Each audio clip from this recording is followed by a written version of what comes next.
Chapter 240. The three organs that Wang Wei tempered with and absorbed the necessary material are the liver, kidney, and lung. As for the materials needed, they are based on the 5 elements. The lung represents metal, the kidney stands for water, and the liver for wood. According to the 5 elements theory, metal lung promotes water kidney, water promotes wood liver. The process will continue until a cycle of promoting and restraining occur to achieve a state of balance. Unfortunately, Wang Wei does not have the remaining 2 materials yet. The reason being that his requirements or the sex requirements were very high. In order to give Wang Wei the best possible advantage, the Tao opening sect chose innate treasures of heaven and earth to allow him to refine his fleshly body. Innate treasures are a very special type or quality of material. In some ways, they are even more powerful and rare than emperor-level materials. According to the little information that cultivators have in the first few eras that existed in the myriad emperor world, during the Chaos Era, the world was just formed and thus inhabitable by any kind of living beings, whether living or non-living, both organic and non-organic. However, back then, the world did not have spiritual energy between heaven and earth, but chaos chi, which is a vastly superior form of energy. After the world was completed and heavenly Tao perfected the fundamental laws of heaven and earth, the primordial era began. In that era, chaos chi was degraded into innate chi. Although chaos chi still existed in the environment, compared to the unlimited amount that existed in the previous era, it was nothing.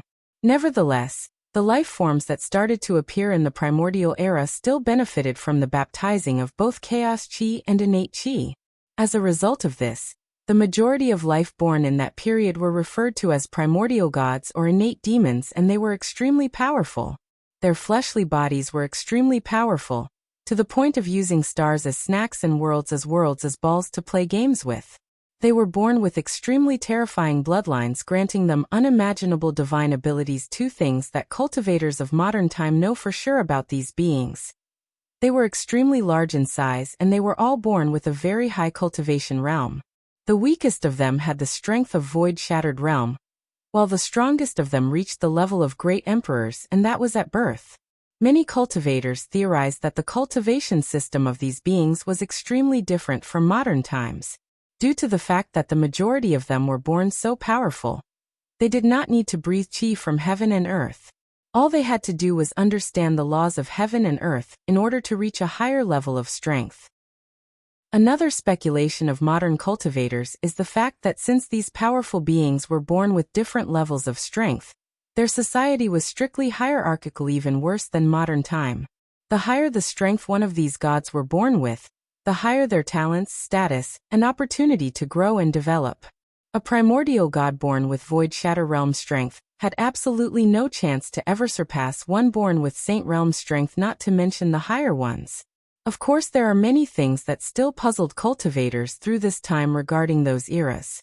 There is sufficient evidence to prove that humans existed in the primordial era. So people always wondered how humans appear, survive, and even became the leader of this world in the beginning emperor era. Given that these primordial gods and innate demons, from the records still left from that era, humans have always been a weak and pitiful race, so this was a mystery that cultivators often wonder about.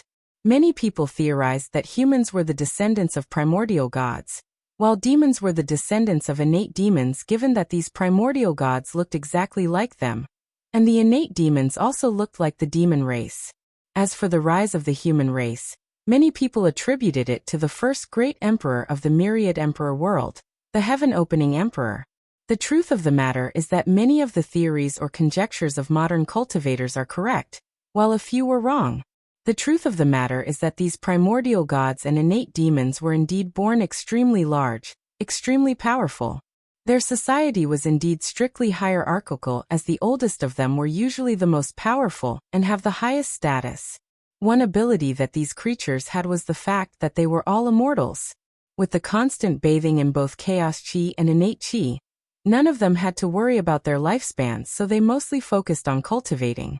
Additionally, as creatures born from heaven and earth, meaning they were not created through procreation, they were considered perfect beings. So unlike humans and even demons, the concept of conflict and fighting was a very rare thing in their society or civilization. Despite the strict hierarchy, no one actually complained or became envious as they understood that they were the children of heaven and earth, and that their strengths and talents were granted to them, so they should just be happy or content for what they were given. And if someone wanted to change his or her status, all they had to do was work hard on enlightening the laws between heaven and earth, and increase their strengths. Unfortunately, such peaceful and quiet civilizations did not last long. With the passage of time, these primordial gods and innate demons discovered that the chaos chi and innate chi were slowly decreasing. By the middle of the primordial era, the number of chaos chi existing was so rare that it could be counted in 2 hands. As for the innate chi, it was slowly degrading. As such, the members of their races became very difficult to be born naturally, and the ones that were created were extremely weak, as they did not even have the power of law at birth. In other words, primordial gods with strength lower than the Void Shatter realm were starting to be born. The leaders of the primordial god race and innate demons race decided to use procreation in order to increase the number of their races, and this tactic worked for a while.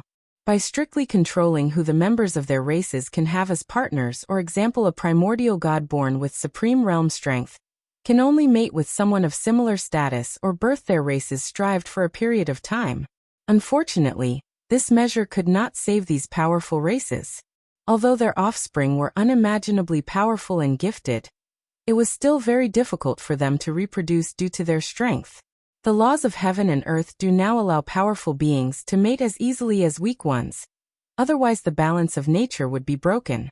So by the end of the primordial era, the innate chi between heaven and earth has turned into acquired chi or spiritual chi that is present in modern time. Of course, the quantity back then could not even be fathomed by current cultivators. A genius like Wang Wei has to spend 5 years to reach the 12th layer of body refining realm. But back in the primordial era, a normal person with average talent would only take 10 months. A genius would take a month, and a heaven-defying genius like Wang Wei would take 3 to 4 days.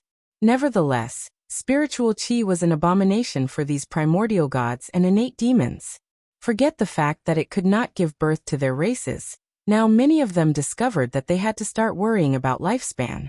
This was horrible news for them, but good news for the human race. After the first ray of acquired chi appeared between heaven and earth, a new race was created. The human race.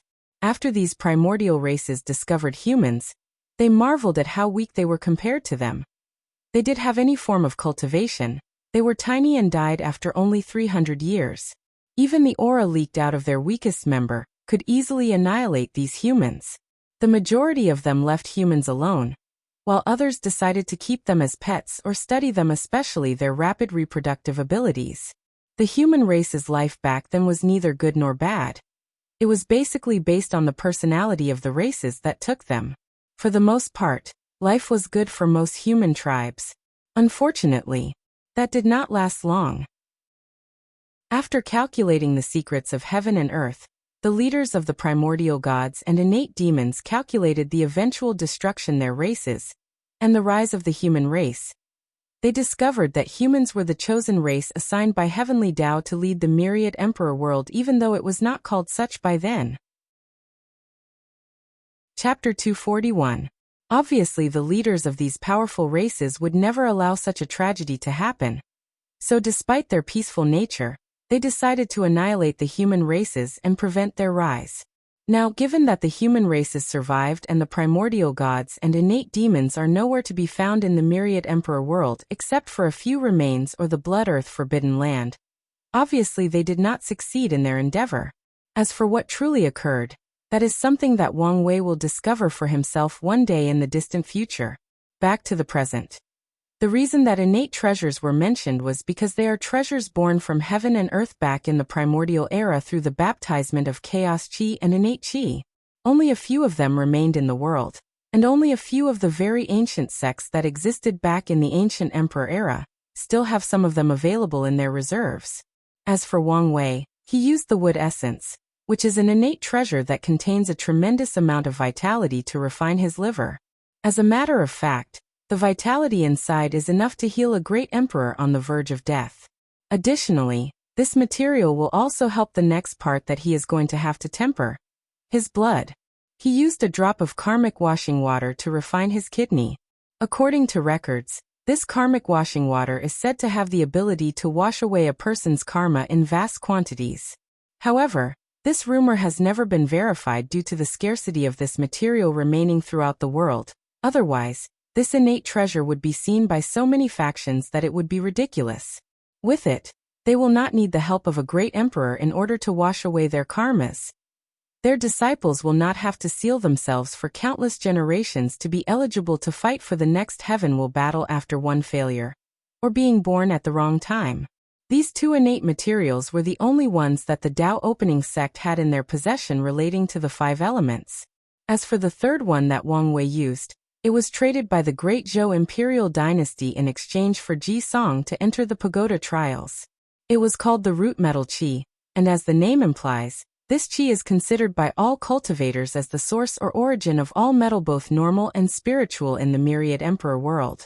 Wang Wei remembered that after he received that material, his father had a very long and deep envious look on his face, the reason being that this innate qi was the perfect material to create a sword. According to him, this thing was the dream material of every swordsman, as they could create the ultimate sword with it. It took Wang Tian a great deal of effort not to secretly steal that material, and not tell his son of its existence in the first place. As for the remaining 2 materials that he needed, he had to search for them himself. However, he was not worried that he would not find any innate treasure, as he knew that some still existed in secret realms that had not been discovered. As long as he activates his ability to become a son of destiny, he believes that he will find 2 innate materials related to earth and fire. However, he really does not want to use this ability. From his knowledge, he knew that Sons of Destiny was essentially granted by the will of the world, or to be specific, heavenly Tao. The reason is always because the world is facing some kind of danger, and heavenly Tao needed someone to save it. Laws of heaven and earth are fair and absolute, so no one, including a Son of Destiny, can escape the restraints of karma. So, although their title as Son of Destiny grants them heaven-defying luck or fortune, they are also required to pay a certain price for it. Furthermore, after these Sons of Destiny repay their karma and save the world that granted them such a position, usually they will be rewarded with tremendous luck for their future, then have their title taken away from them. Meaning that being a Son of Destiny is nothing but a temporary job with great benefit. However, this is not always the case. Sometimes the person chosen as Son of Destiny does not agree very well with heavenly Tao. As such, after they accomplish their tasks, they will be left with nothing after their title is taken away. The fate of these people are usually very miserable. Without powerful qi luck to protect, the majority of them who have developed the idea that they can do what they want and will still survive ended up dying due to their own stupidity. The only way that someone can become a Son of Destiny without the help of heavenly Tao was to conquer the world, then gather the qi luck of the entire world, condensed it and baptized yourself with it. This is essentially a process of transforming earthly luck to heavenly luck. This is basically how Sun Jiaolong became the Son of Destiny through the human destiny sword. Back to the present. After the 3rd round slaughter ended, all the participants left the secret realm that the previous rounds took place. Given that the final round is a fighting competition 1 against 1, it will take place in the massive stadium in the academy. However, before everything began, the 1,000 remaining participants had a few months off before the start of the competition. During this time, they can either stay in their own residence in the academy, they can visit the academy's cities or domain, or they can temporarily return to their own sect. It all depends on their own choice. Inside one of the academy's residences, all the formation were activated, and Family was walking side to side while muttering to himself, "I will be safe for a while inside the academy while everyone is looking for me. After the tournament, as long as I get one of the top 30 spots and place my name on the Heavenly Tao Protection Book, I will not be able to be killed until the primordial spirit realm. Meiming, I have a few thousand years of safety. The problem now is what I should do after that. Should I just join one of these factions? If so, which one? Damn these emperor lineages. When I had nothing, none of them wanted to accept me due to my low talent. Now that I have an emperor scripture of my own, suddenly I turn into the most delicious piece of meat. So curse those hypocrites. No, I should curse myself for being so stupid. I should have known that showing that I had the Een Soul Emperor's inheritance would bring me so much trouble. After all, the rumors that his scripture can bring the dead back to life has been circulating around the world for countless millennia. Then Fanli started to walk faster. The more he thought about the situation, the more anxious he became. Sweat started appearing in his forehead despite the fact that such physiological function should not appear on a cultivator in the supernatural realm, and one that cultivates an emperor-grade technique. Maybe I should find a way to secretly leave the myriad emperor world after entering the primordial spirit realm, and lay low until the heaven will battle. However, where can a loose cultivator like me have the ability to travel to other planes? Maybe I should contact the people of the Loose Cultivator Alliance. No, these people are the same as those emperor lineage hypocrites. They will still ask me to hand over my inheritance. Curse you, Een Soul Emperor. Why couldn't you leave me other resources to cultivate? Why leave me just an inheritance? What's with all this bullshit about not relying on others, about being self-sufficient? Have you seen any of these heaven chosens not relying on their background to acquire and utilize massive resources? Have you seen any of them being self-reliant and self-sufficient? As a loose cultivator who became a great emperor, you should aware of the struggle and discrimination that we have to suffer through in this world. So, why couldn't you just leave plenty of resources for me to cultivate? Fanli started to pull his hair, and he screamed out loud. His footsteps echoed in the room as he paced back and forth, worries oozing out his pores. What to do?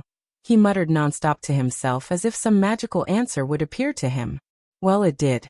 You can hand over the scripture in your possession, or I can take it from the cold hand of your core, said another cold and indifferent voice from inside of the heavily protected room. Chapter 242. Fanli turned his head with great shock in his face when he saw a young man with white hair and cold and ruthless eyes staring at him like a predator on the hunt. He looked around and discovered that all the formations in his residence were still working properly, so he wondered how this person entered his room. After taking a brief moment to calm himself down, he realized who was standing in front of him, so he stuttered. Tian? The two most famous heaven chosens of this generation are Wang Wei and Tian, and both of them have very distinct and recognizable features. One had gray hair, while the other had white hair. How did you enter my room? Asked Fanli while pretending to be calm and collected. This is the site of the Emperor Enlightening Academy. If you do not want your D family to have any conflict with the Academy, please leave my room as soon as possible, and I will pretend that nothing happened here. However, Tian still had a cold and ruthless look on his face. Then, a powerful killing intent enveloped the room, making Fanli breathless.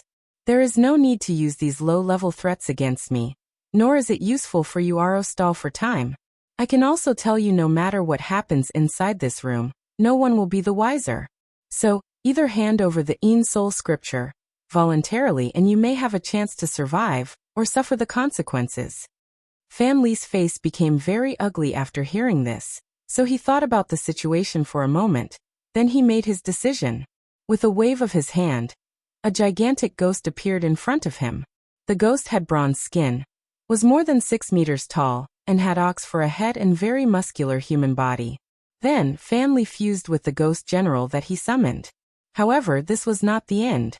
A powerful Een energy suddenly appeared inside the room, and fused with Fanli's new form. His skin then turned pale, and his height grew by another 4 meters. An army composed of countless ghosts appeared behind him. These ghosts looked very creepy as most of them were pale in complexion, and had some sort of animal for a head. Unfortunately for Fanli, due to the limitation of space, the amount of ghosts he could summon was somewhat limited. However, he had another way to get around this problem. Without hesitation, he activated his innate talent, ghost swallowing. After opening his mouth, Fanli started to eat these ghosts like they were a delicious snack from a well-known restaurant. More importantly, these ghosts did not resist. On the contrary, they seemed to be excited to be a part of Fanli. It was like they were sailors lost at sea for countless years, and were excited to return to land, to return to their home. As Fanli swallowed ghosts, his body size continued to increase. From the origins 10 meters, It quickly rose to 15 meters, only stopping once he reached a height of 25 meters. Be that as it may, during the entire process, Tian still had the cold look in his face like the whole world owed him a large sum of money. He did not stop Fan Li's action as if it was inconsequential to him. The Yin Soul Scripture can indeed create a small world full of Yin energy, and it seemed to be connected directly to samsara. Maybe this trip will be rewarding, thought Tian to himself. Tian, today your arrogance will make you suffer. You should have never allowed me to reach my final form. Now go die, roared Fan Li as he threw a powerful punch.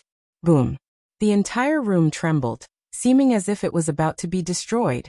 The shockwave created by the attack started to spread from the room to the entire manor. Fortunately, all the formations activated themselves and reinforced everything, and even prevented the outside from noticing what was happening inside. After that powerful attack, Fan Li had a horrified look on his face as he watched his punch hit Tian, but not a single scratch appeared on him. Not even his clothes were damaged. What made Fan Li more scared was the fact that he did not sense any spiritual qi or origin essence used. How could your fleshly body be so powerful? As Fan Li, while trembling and with a shaking voice. However, Tian ignored his question. Is that it? Now it's my turn. Then he randomly threw a normal punch. Boom. Fan Li's left arm was completely annihilated. Boom. Fan Li's right arm was also destroyed. Boom. Boom. Fan Li's remaining limbs were crushed. He then laid on the ground with only his upper torso left intact. Blood was scattered all over the room, and Fan Li was whining in pain on the floor. He felt painful and humiliated.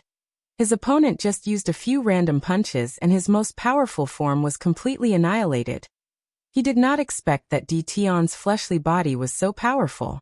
According to the information he knows, only Wang Wei had such a powerful fleshly body amongst all the top heaven chosens. Even Ji Song, who had the heavy axe physique, which was a physique known for the strength of its fleshly body, could barely compete with Wang Wei. And that information was outdated. As a matter of fact, Fan Li battled with Ji Song during the third round of the tournament. Using this form, he was able to give the Heaven Chosen a fair fight solely based on his fleshly body. Of course, after Ji Song had some kind of fortunate encounter, he lost easily when he fought him again. However, he never felt such despair when facing another member of his peers. Who are you? Asked Fan Li. In his mind, he could not imagine not a member of the younger generation would be so powerful. While Fan Li was waiting for the answer, the ghosts inside his body started to regenerate all his limbs, bones, and muscles. According to his calculation, he will need at least 3 hours to be back to normal. However, as long as he regained a certain level of battle strength, he could escape this room through the Yin world that his cultivation technique granted him. Unfortunately for Fan Li, Tian did not talk any nonsense to him. He walked towards, with a wave of his hand. A black light flew from his hand and entered Fan Li's body, following which, a mournful scream echoed throughout the entire manor. This scream contained the power to destroy anyone with a weak soul. Luckily, Fan Li was very paranoid recently, so he fired all the maids and servants that were inside the manor to serve him. After the scream, all the ghosts inside Fan Li's body felt a terrible fear deep in their souls. So, without hesitation, they left his body and returned to the underworld. The only left was the ghost general.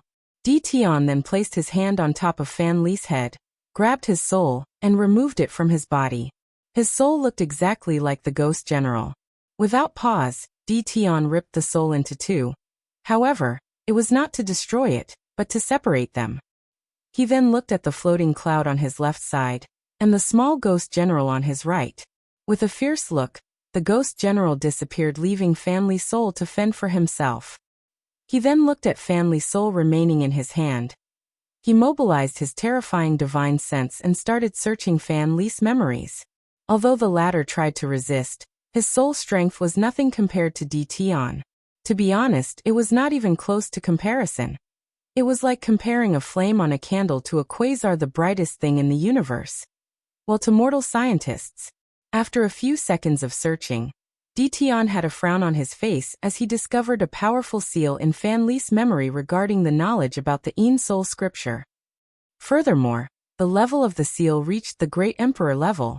Although with a certain amount of time, Ditian knew that he could break that seal, but he could guess that it would instantly destroy Fan Li's soul before he could get what he wanted. You could either write the scripture down and hand over to me, or you can experience the pain of your soul burning for eternity.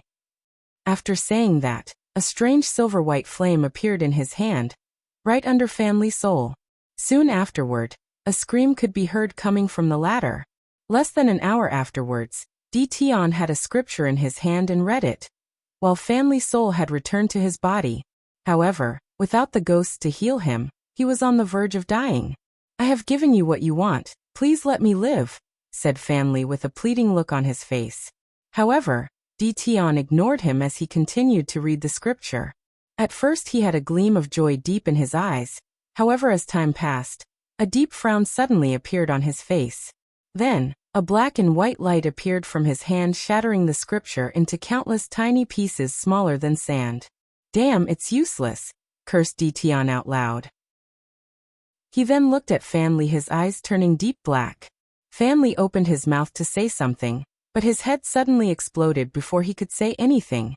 Even his soul was completely annihilated, preventing him from entering reincarnation. As for Ditian, he took a deep breath to calm himself down.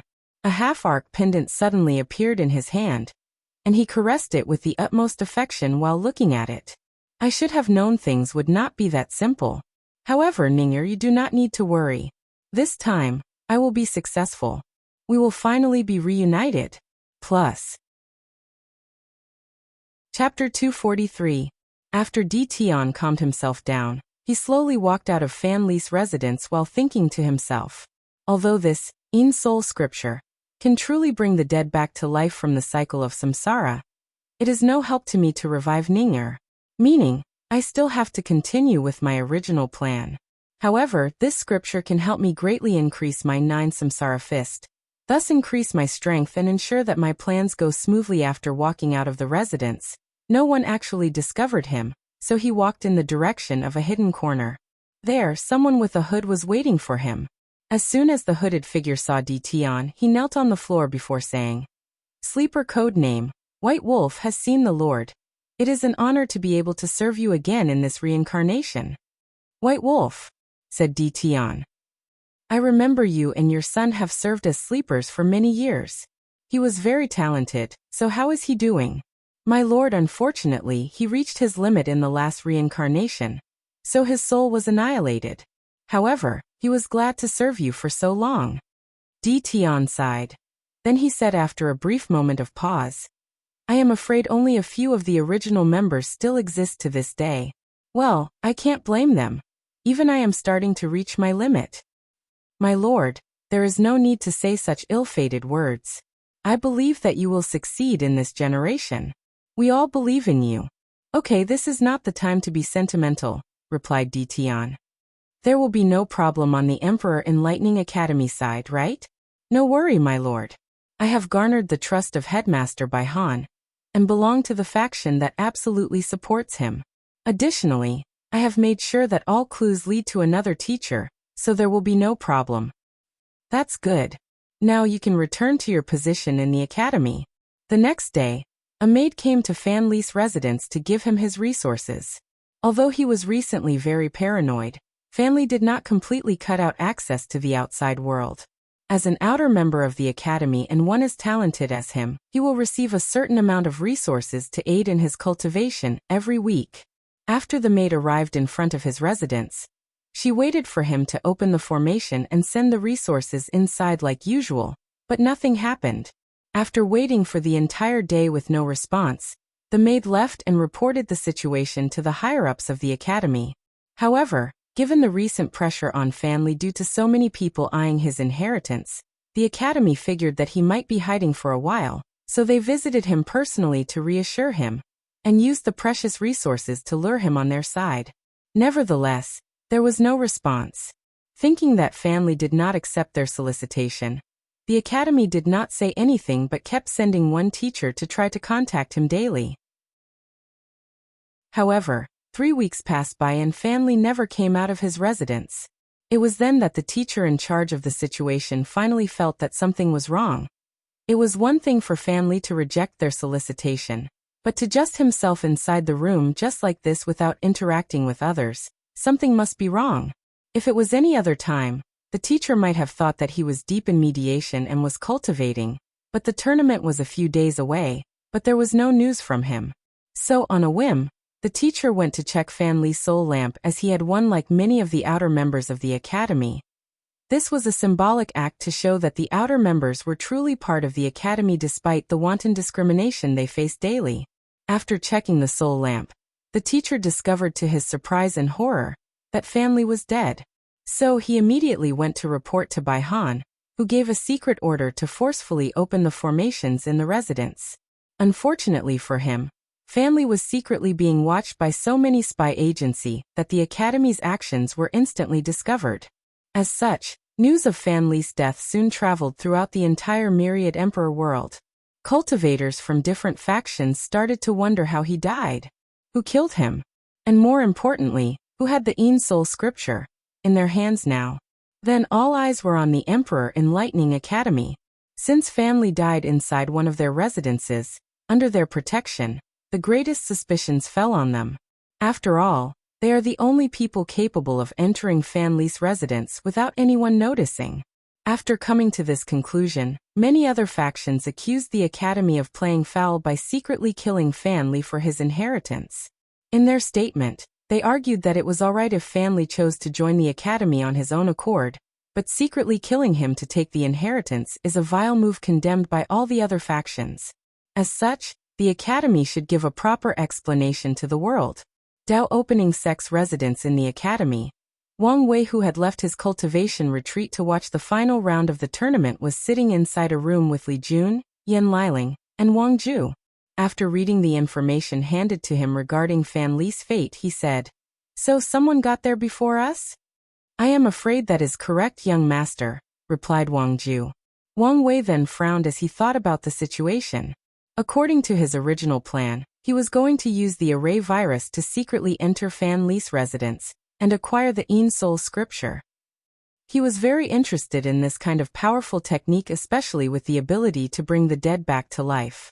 Although Wang Wei did not have a person who he needed to bring back to death, it would be better to prepare just in case something bad happened in the future.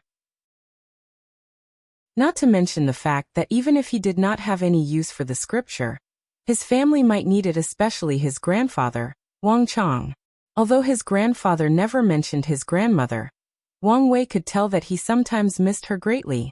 Maybe he would want to revive her. Unfortunately for Wang Wei, the array virus was still in the early stage of development, so it still had many defects and limitations. For one, it could not work on heaven-grade formations, which was exactly the grade of the formations in Fan Li's residence.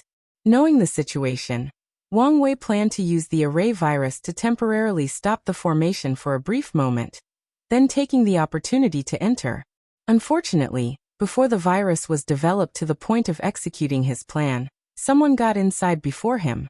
"Big brother, do you think that the Emperor Enlightening Academy is the one that killed him, just like the rumors said?" asked Li Jun. "Not likely," replied Yan Liling instead. "Given the current situation of the Academy, and with the whole world watching, they should know that doing something to Fan Li would cause them a great deal of trouble, even further ruin their reputation." "Not necessarily. If they managed to acquire his inheritance, the Academy would have 9 Emperor scriptures tying with our Dao opening sect. This is incentive enough for them to take the risk," replied Li Jun. Both of them had excellent points, but Wang Wei was leaning more on Yan Liling's side. For some reason, after hearing this news, the picture of the white-haired young man who left a lasting impression on him appeared inside his mind. He had a feeling that he was the one responsible for this despite not having any evidence. The question now is, why did he take the scripture? Could it be just like him? He wanted to have it just in case. Or did he have someone precious to him that he wanted to revive? Wang Wei was a little frustrated as he did not have much information to go with. So, after taking a deep breath to calm his mind, he looked at all of them before saying, "It does not matter whether the Academy did it or not, as we can use this situation to our advantage. Wang Ju, tell my father to increase the rumors that the Academy killed Fan Li for his inheritance. This should be very beneficial to our plans." No problem, young master. After that, Wang Wei looked at Li Jun. Are you ready for the final round? You do need to worry, big brother. I guarantee you a spot on the top 30 with no problem. It's good that you are confident, but be careful. Why? Well, I doubt that the Academy would let you easily enter the top 30 knowing that I want the token to enter the secret realm of the Dao tablets. Are you saying that the Academy would cheat? Asked Li Jun with an incredible look on his face. Despite how terrible the Academy's reputation is currently, he knew that it was just his big brother who smeared their names. Although the Academy is not full of saints and has done many terrible things, compared to many other factions, they are relatively fair, especially when it comes to the heaven-chosen selection trial. The Academy would never cheat. At least, there has never been a discovered case of cheating for millions of years. I do not know, replied Wang Wei. All I'm saying is that you should be more careful just in case. Li Jun nodded as he took these words to heart. He will be vigilant during all his matches. After seeing his little brother's change in attitude, Wang Wei secretly nodded in satisfaction. Well, if there is nothing to be further discussed, you call all leave. I have a date with the most beautiful woman in the world waiting for me. Big brother, do you have a date with Shishir? Yelled Li Jun in surprise. You cannot do that, Wu Hong's sister-in-law. Wang Wei looked at him with a speechless look, then smacked him in his head. What Shishir? I'm talking about Wu Hong. Oh, said Li Jun while scratching his head, and an embarrassment on his face. As he looked through the corner of his eyes, he saw Yen Liling gave him a look. Instantly, he could understand what that look meant. You, of all people, should not be talking about being faithful. So, he smiled wryly without looking at her. Chapter 244. A meeting of the upper echelons took place after news of Fan Li's death spread out quicker than any wildfires. All the teachers had a frown on their faces, rendering the atmosphere in the room quite somber and dreary. How is the situation? Asked Headmaster Baihan after a while, finally breaking the silence and starting the meeting. As bad as one would expect, replied the teacher in charge of gathering information for the Academy. The rumors that we killed Fan Li for his inheritance have dramatically increased. No doubt that the people of the Dao opening sect are using this opportunity to further ruin our reputation. On top of that, many factions have started to ask our Academy for an explanation, putting pressure on us. So, what if they ask us for an explanation? Said one teacher. Since when has our Academy ever been afraid of anyone? In many situations this might be the case, but when all of them have the opportunity to ally to fight against us, adding the possibility that the Dao opening sect might join in the situation, there is really nothing we can do at this point. On top of that, many of our allies have started to doubt us, thinking that we are selfish for taking the inheritance for ourselves without giving them any benefits even though they supported us during our lowest point. Some of them have even threatened to stop supporting us if we do not give them a proper explanation. After hearing this explanation, a collective sigh could be heard inside the meeting room. This sigh symbolized all the grievances that these teachers have suffered in the past few decades. They wanted to lash out, but could not find a person or thing to lash out to, especially the person truly responsible for all their pain and suffering. After a few seconds of silence, Headmaster Baihan asked, "Is there any good news at all?" Well, the only good news is the fact that no sect or faction has brought the possibility of an Emperor Dao war so far. Despite the rising tension, everything seemed to be under certain control. To be honest, Headmaster, I find this fact very disturbing. It was as if everybody was waiting for something, but I do not know what exactly. All the teachers had a serious look on their faces after hearing this. They did not doubt this teacher's words, as he was in charge of not just gathering information for the Academy, but analyzing them as well. And until the recent events, he had been excellent at his job. He had been with the headmaster since they were young, and in many of his confrontations with the shadow of the Dao opening sect, his information has granted Baihan many advantages over Wang Tian. As for Baihan, he too believed in his agent's words, but since they could not discover any concrete evidence, nor was there any speculation of what truly was going on, he had to move on. Keep a lookout for any sudden change in the situation. Now what about how the person who killed Fan Li? Do we have any clues whatsoever, especially how that person managed to disarm all the formations? The information-gathering teacher looked in a certain direction for a brief moment before answering the question. There lied a group of teachers that had strongly disagreed with Baihan's decision to rig the competition. Ever since that event, there has been a little rift among the upper echelons of the Emperor Enlightening Academy. One of our teachers opened the formation for someone else. After an investigation, we discovered that the teacher had committed suicide while leaving a note claiming that the people of the Dao opening sect forced him. However, after betraying the academy, he felt ashamed of his actions, so he killed himself to atone for his sins. Was that person controlled? And how reliable is this suicide note? Asked Baihan with a heavy tone. After our investigation, we could not determine whether he was under any spell or origin artifacts as his soul was annihilated. As for the note, there was no sign of tampering, meaning that the note was indeed written by the teacher. However, this note means nothing, replied Baihan. Even if we were to announce it to the public, they will just think that we were trying to frame the Dao opening sect to get out of this sticky situation. Not to mention the fact that whoever did this is trying to further increase our conflict with the Dao opening sect.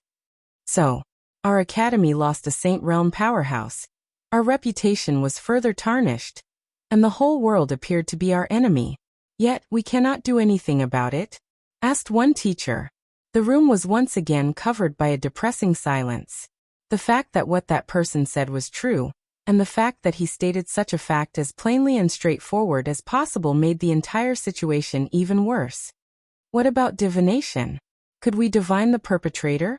Or ask the Heaven Mystery Pavilion to do it for us? Said one person with hope and yearning. Divination did not have any result. As for the Heaven Mystery Pavilion, they said that they did not want to have anything to do with this situation. So what do we do now?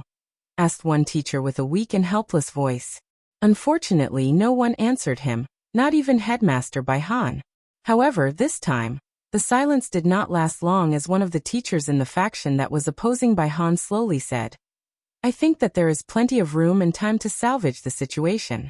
First, we could have the headmaster swear both a heavenly Dao oath and Dao oath that the academy did not have anything to do with Fan Li's death in front of the entire world.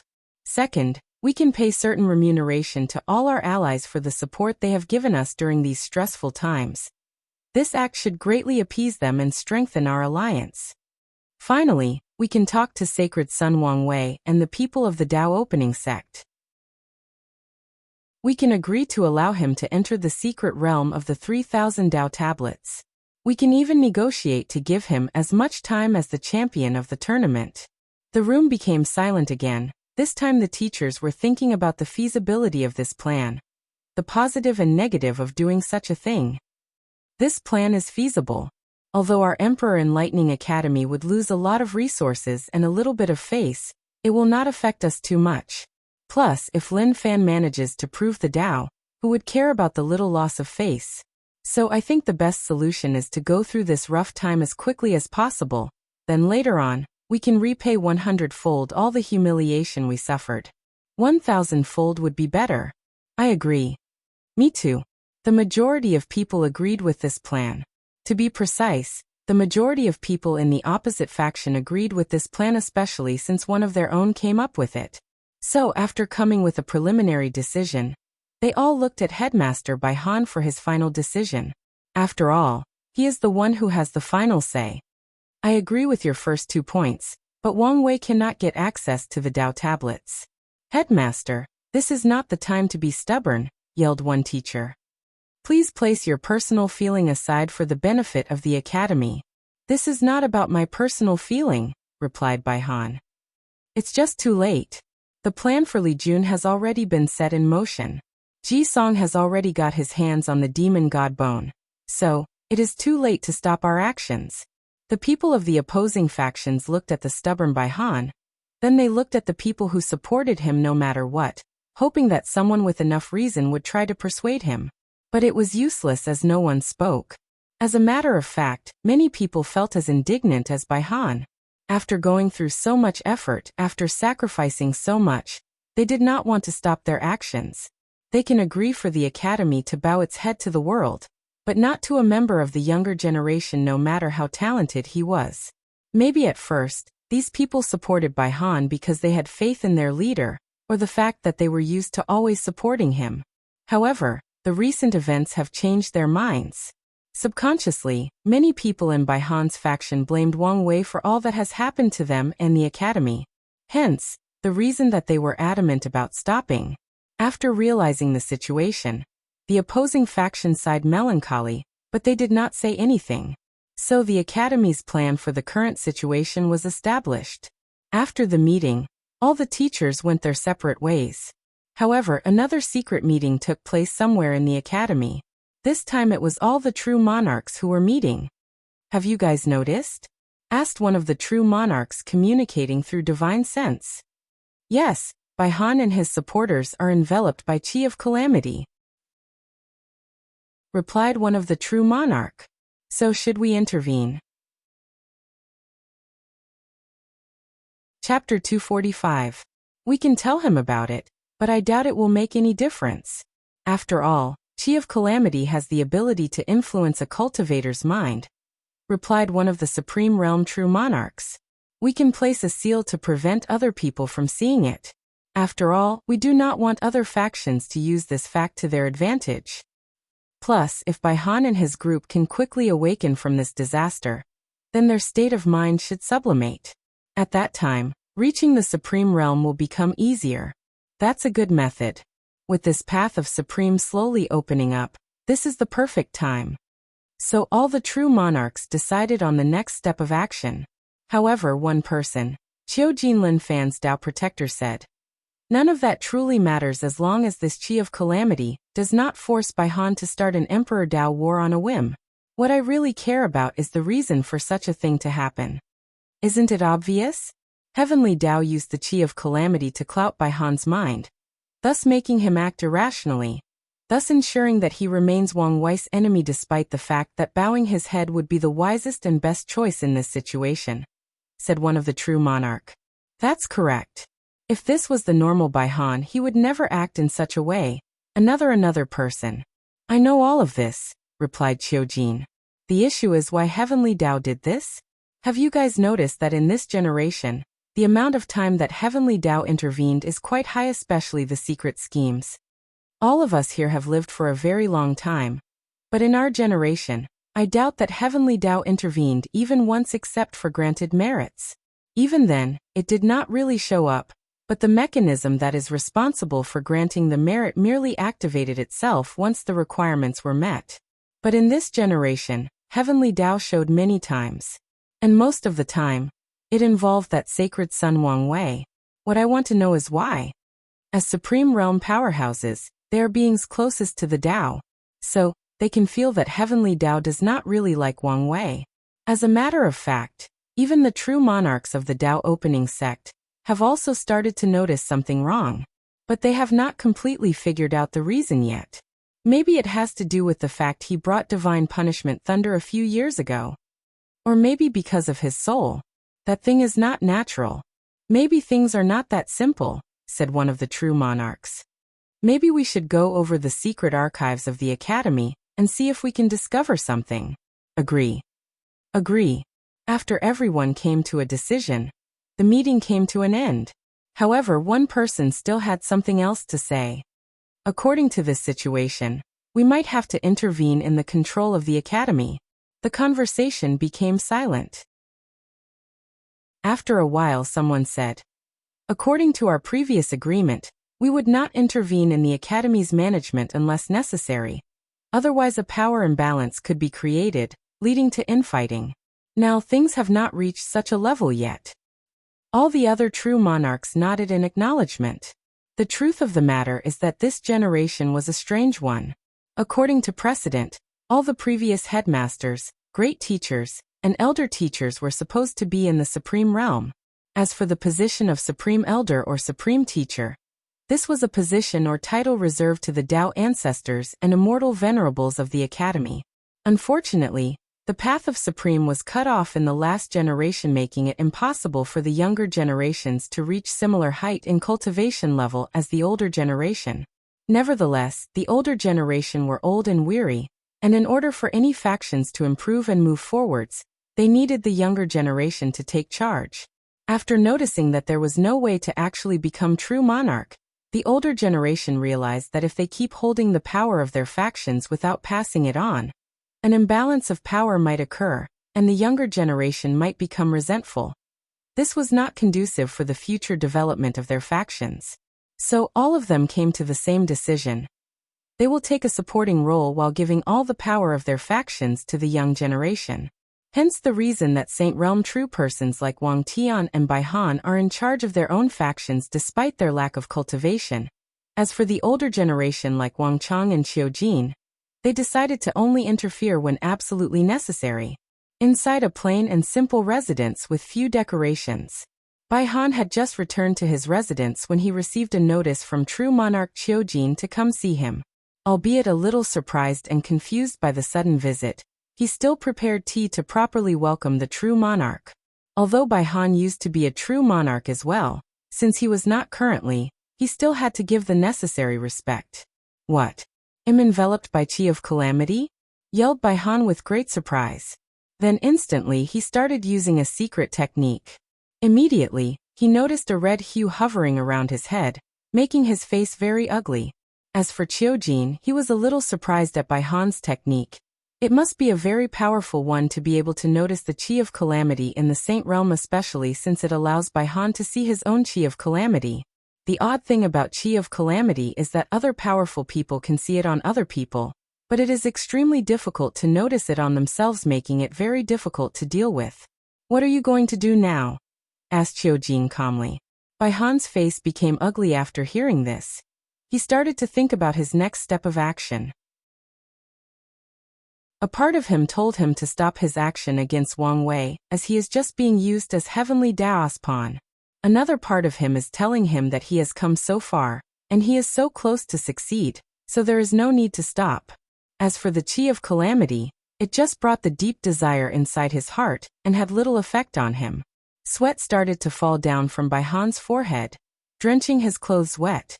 One of his eyes twitched constantly without stopping. After more than 3 hours, Bai Han sighed before saying, "The plan will continue." "Is that so?"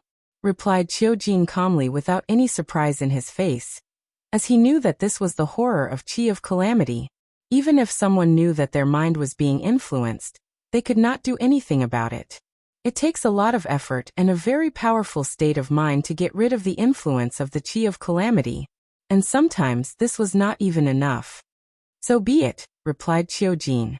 After sealing the Chi of Calamity from Bai Han to prevent other people from noticing it, he left without saying anything else. Qiu Jin and the other true monarch did not really care about the situation. As long as the academy had them and the sleeping ancestors, then nothing would truly happen besides maybe being forced to close their door for a while. As for Bai Han, if he can go through this catastrophe, his mind will sublimate and set a powerful foundation for his path of supreme. If he fails, then he might lose everything. Just like that, a few days passed by. The day of the final round of the tournament began. Just like the first round, Bai Han appeared in front of all the people watching to introduce the event. However, he did not immediately do so, but instead started to swear to heaven and earth and to the Tao that he and the academy had nothing to do with Fan Li's death. While Bai Han was doing his little speech, inside the D family's floating booth, Di Tian had a frown on his face as his eyes laid on Bai Han. "Chi of Calamity? I remember the last time that I encountered this thing was during the incense era. These bald Buddhist monks were covered from head to toe with that thing. It made them totally crazy. These monks' pursuit of the power of incense became a destructive obsession. They were willing to do anything and kill anyone in their pursuit of faith. Now that I think about it, the absolute beginning emperor might have been affected by that thing too. Otherwise it could not explain his obsession to eradicate Buddhism altogether." After thinking about this for a moment, Di Tian sneered. It all made sense now. Heavenly Tao probably did not want the myriad emperor world to turn into a civilization of faith under the power of Buddhism, so it secretly planned their destruction. Using Chi of Calamity on the entire Buddhist sect led to them offending so many people in their pursuit of faith. All it had to do was wait for someone that had the talent to become an eternal emperor, and had a deep grudge with Buddhism. Then, by using that same chi of calamity, it can make that person completely eradicate the faith-based Buddhism. Unfortunately, even Heavenly Tao miscalculated the hatred that the absolute beginning emperor had and the power of chi of calamity. Buddhism as a sect is very beneficial to any civilization as it can bring peace and enlightening of the mind. Only the faith aspect was detrimental. I'm guessing that Heavenly Tao only wanted that aspect to be eradicated, leaving the other part intact. But the chi of calamity might have affected the absolute beginning emperor beyond its calculation, leading to him completely eradicating Buddhism from the lower dimension. Chapter 246. While Di Tian instantly took notice of the chi of calamity around Bai Han despite the seal of the true monarchs, another person also noticed something odd. Wang Wei. Inside the booth of the Tao opening sect, when he first saw Bai Han, he had a feeling that something was wrong, but he did not know what it was. He seemed to see something around the headmaster, but he could not truly see it after concentrating. So he activated his true eye ability and saw a red hue floating around Bai Han's head. Then he frowned while pondering what this thing was, as it was not here before. "Noticed it?" asked Wu Hong, who was sitting next to him. "Yes," nodded Wang Wei. "What is it? Or is this another secret that I should not know?" "Not really," replied Wu Hong. "That thing is called chi of calamity, although a rare thing, but knowledge of it is very common among powerful beings." "So what exactly is it?" Wu Hong paused for a moment to gather her thoughts. To put it simply, chi of calamity is the most powerful weapon that Heavenly Tao used when manipulating others. Its main purpose is to affect a person's mind and make them act irrational, stupid, or out of character. A perfect example when chi of calamity is often used is when dealing with childs of destiny. Every time they meet an opponent, Heavenly Tao would often use the chi of calamity to influence their enemy. That way, they will act stupidly. Their enemies, instead of using all their strength to eradicate these childs of destiny, they will send a person only one stage or realm higher than the child of destiny, basically giving them the chance to survive and break through in cultivating realm while fighting. Then their enemy will send a slightly more powerful person than the first. And the process will repeat itself until the child of destiny reaches the strength to completely eradicate their enemy. Of course, this kind of treatment is only for the children of destiny of powerful worlds on the level of Heavenwell world. Additionally, this kind of chi of calamity is actually very easy to guard against. Wang Wei nodded, then he asked, "Are you saying that chi of calamity has different ranks or levels?" "Yes. And at the highest level, even you will not be spared," replied Wu Hong while looking deeply into Wang Wei's eyes. He immediately understood what she was trying to say. The highest level of chi of calamity can even affect paragons, hence even he could be affected by it one day if he is not careful. Immediately he took this information more seriously. "I understand. Is there anything else?" "Yes," replied Wu Hong. "Actually, the main purpose of chi of calamity is to induce the great calamity of heaven and earth, or the Great Purge, as it is often referred to by many other worlds." Wang Wei frowned as he remembered that he read about such a thing in the sect's library. Isn't the great calamity of heaven and earth the process by which a world decided to kill the majority of its inhabitants due to the issue of overpopulation? That is correct. When the amount of cultivators in a world is too large, the level of spiritual chi between heaven and earth will decrease dramatically with so many people using it. At that time, the world will be on the verge of being demoted. For example, a great thousand world will turn into a middle thousand world. After reaching that point, Heavenly Tao will intervene to keep the balance of the world. By enveloping the entire world with chi of calamity and influencing the mind of all the cultivators, conflict will erupt throughout the entire world, leading to all cultivators killing one another. Then Heavenly Tao will decompose the bodies of these cultivators and replenish the spiritual chi of heaven and earth. By then, both the population and spiritual chi problem will be solved. Wang Wei sighed as he muttered to himself. Cultivators absorb spiritual chi in order to one day become immortal and escape the shackles of death. If they fail, then their bodies will decompose and return to the embrace of Mother Nature, replenishing heaven and earth. What a horrifying and beautiful cycle. True, responded Wu Hong as she also sighed. How many people can become immortal? In each generation, There are probably a handful. Meanwhile, the number of cultivators are in the trillions. The terrible thing about this situation is that even if a person knows about this, there is nothing they can do besides fighting to be the few that actually become immortal. I was wondering, has there been a time that the myriad emperor world suffered a great purge? Asked Wang Wei curiously. It actually happened twice. Twice? Yes. Once during the Null Era, and the second time during the Middle Emperor Era. Wang Wei was slightly surprised. He could understand how such a thing happened in the Void Era, but he could not understand what this has to do with the Middle Emperor Era. If such a thing occurred, he would have known that this era was very recent compared to the others. Wu Hong noticed his surprise, so she explained. I will talk about the Middle Emperor Era later. First, I will explain the general situation of the Primordial Era, so that you can understand the entire situation. Then, she proceeded to tell him about the situation of the primordial gods and innate demons, and the birth of the human race. Finally, she reached the point where the leader of these powerful races discovered the future destruction of their entire races, and the rise of humanity. So, what happened after that? Asked Wang Wei. What do you think? After pondering a while he replied. Given the fact that the first heaven will appear in the Emperor Beginning Era, and the first person to crown itself Great Emperor is a human, I'm guessing that Heavenly Tao intervened again and sided with humans. That thing seemed to be everywhere. A contemptuous sneer could be seen on his face. You are correct, replied Wu Hong. Heavenly Tao did not want the primordial gods or innate demons as the main races of this world. Despite how powerful they were, these races were very rigid and slow in their development, not to mention their horrible reproductive ability. Meanwhile, humans as the first acquired race had unlimited potential despite their weakness at birth.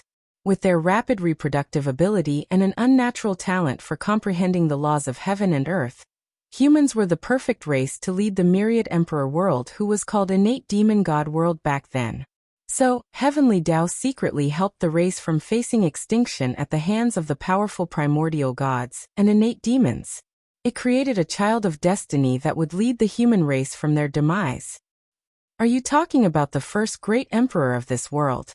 The one who created the beginning emperor era, the heaven-opening emperor? Asked Wang Wei. That's right. The heaven-opening emperor was the chosen one. During his time, the human race was constantly being hunted down, and the only reason that some tribes were saved was because they were protected by other more peaceful primordial gods and innate demons who did not agree with their leaders' decisions. As for the heaven-opening emperor, he was truly a lucky person. It turns out that the primordial god that protected the human tribe he was born in actually fell in love with him. So they begin a relationship. However, the heaven-opening emperor was not only a cunning individual, but also a very ambitious one. During his relationship with her, he secretly studied her body composition. Given the fact that primordial gods were essentially gigantic human beings, the first emperor believed that by studying their body composition, he could create a cultivation method perfectly suited for humans, and he succeeded. Wang Wei was suddenly interested. A cultivation system that existed before the origin path system? Can you tell me about it? Well, that system was actually very similar to your ancient desolate body refining scripture, except not as much detail. Due to the vast amount of spiritual chi that existed at that time, cultivation was easier, and the talent of humans was much better. The system invited by the first emperor allowed humans to create a powerful body like primordial gods through breathing spiritual chi between heaven and earth. Unfortunately, only a few talented people could actually reach the level of primordial gods.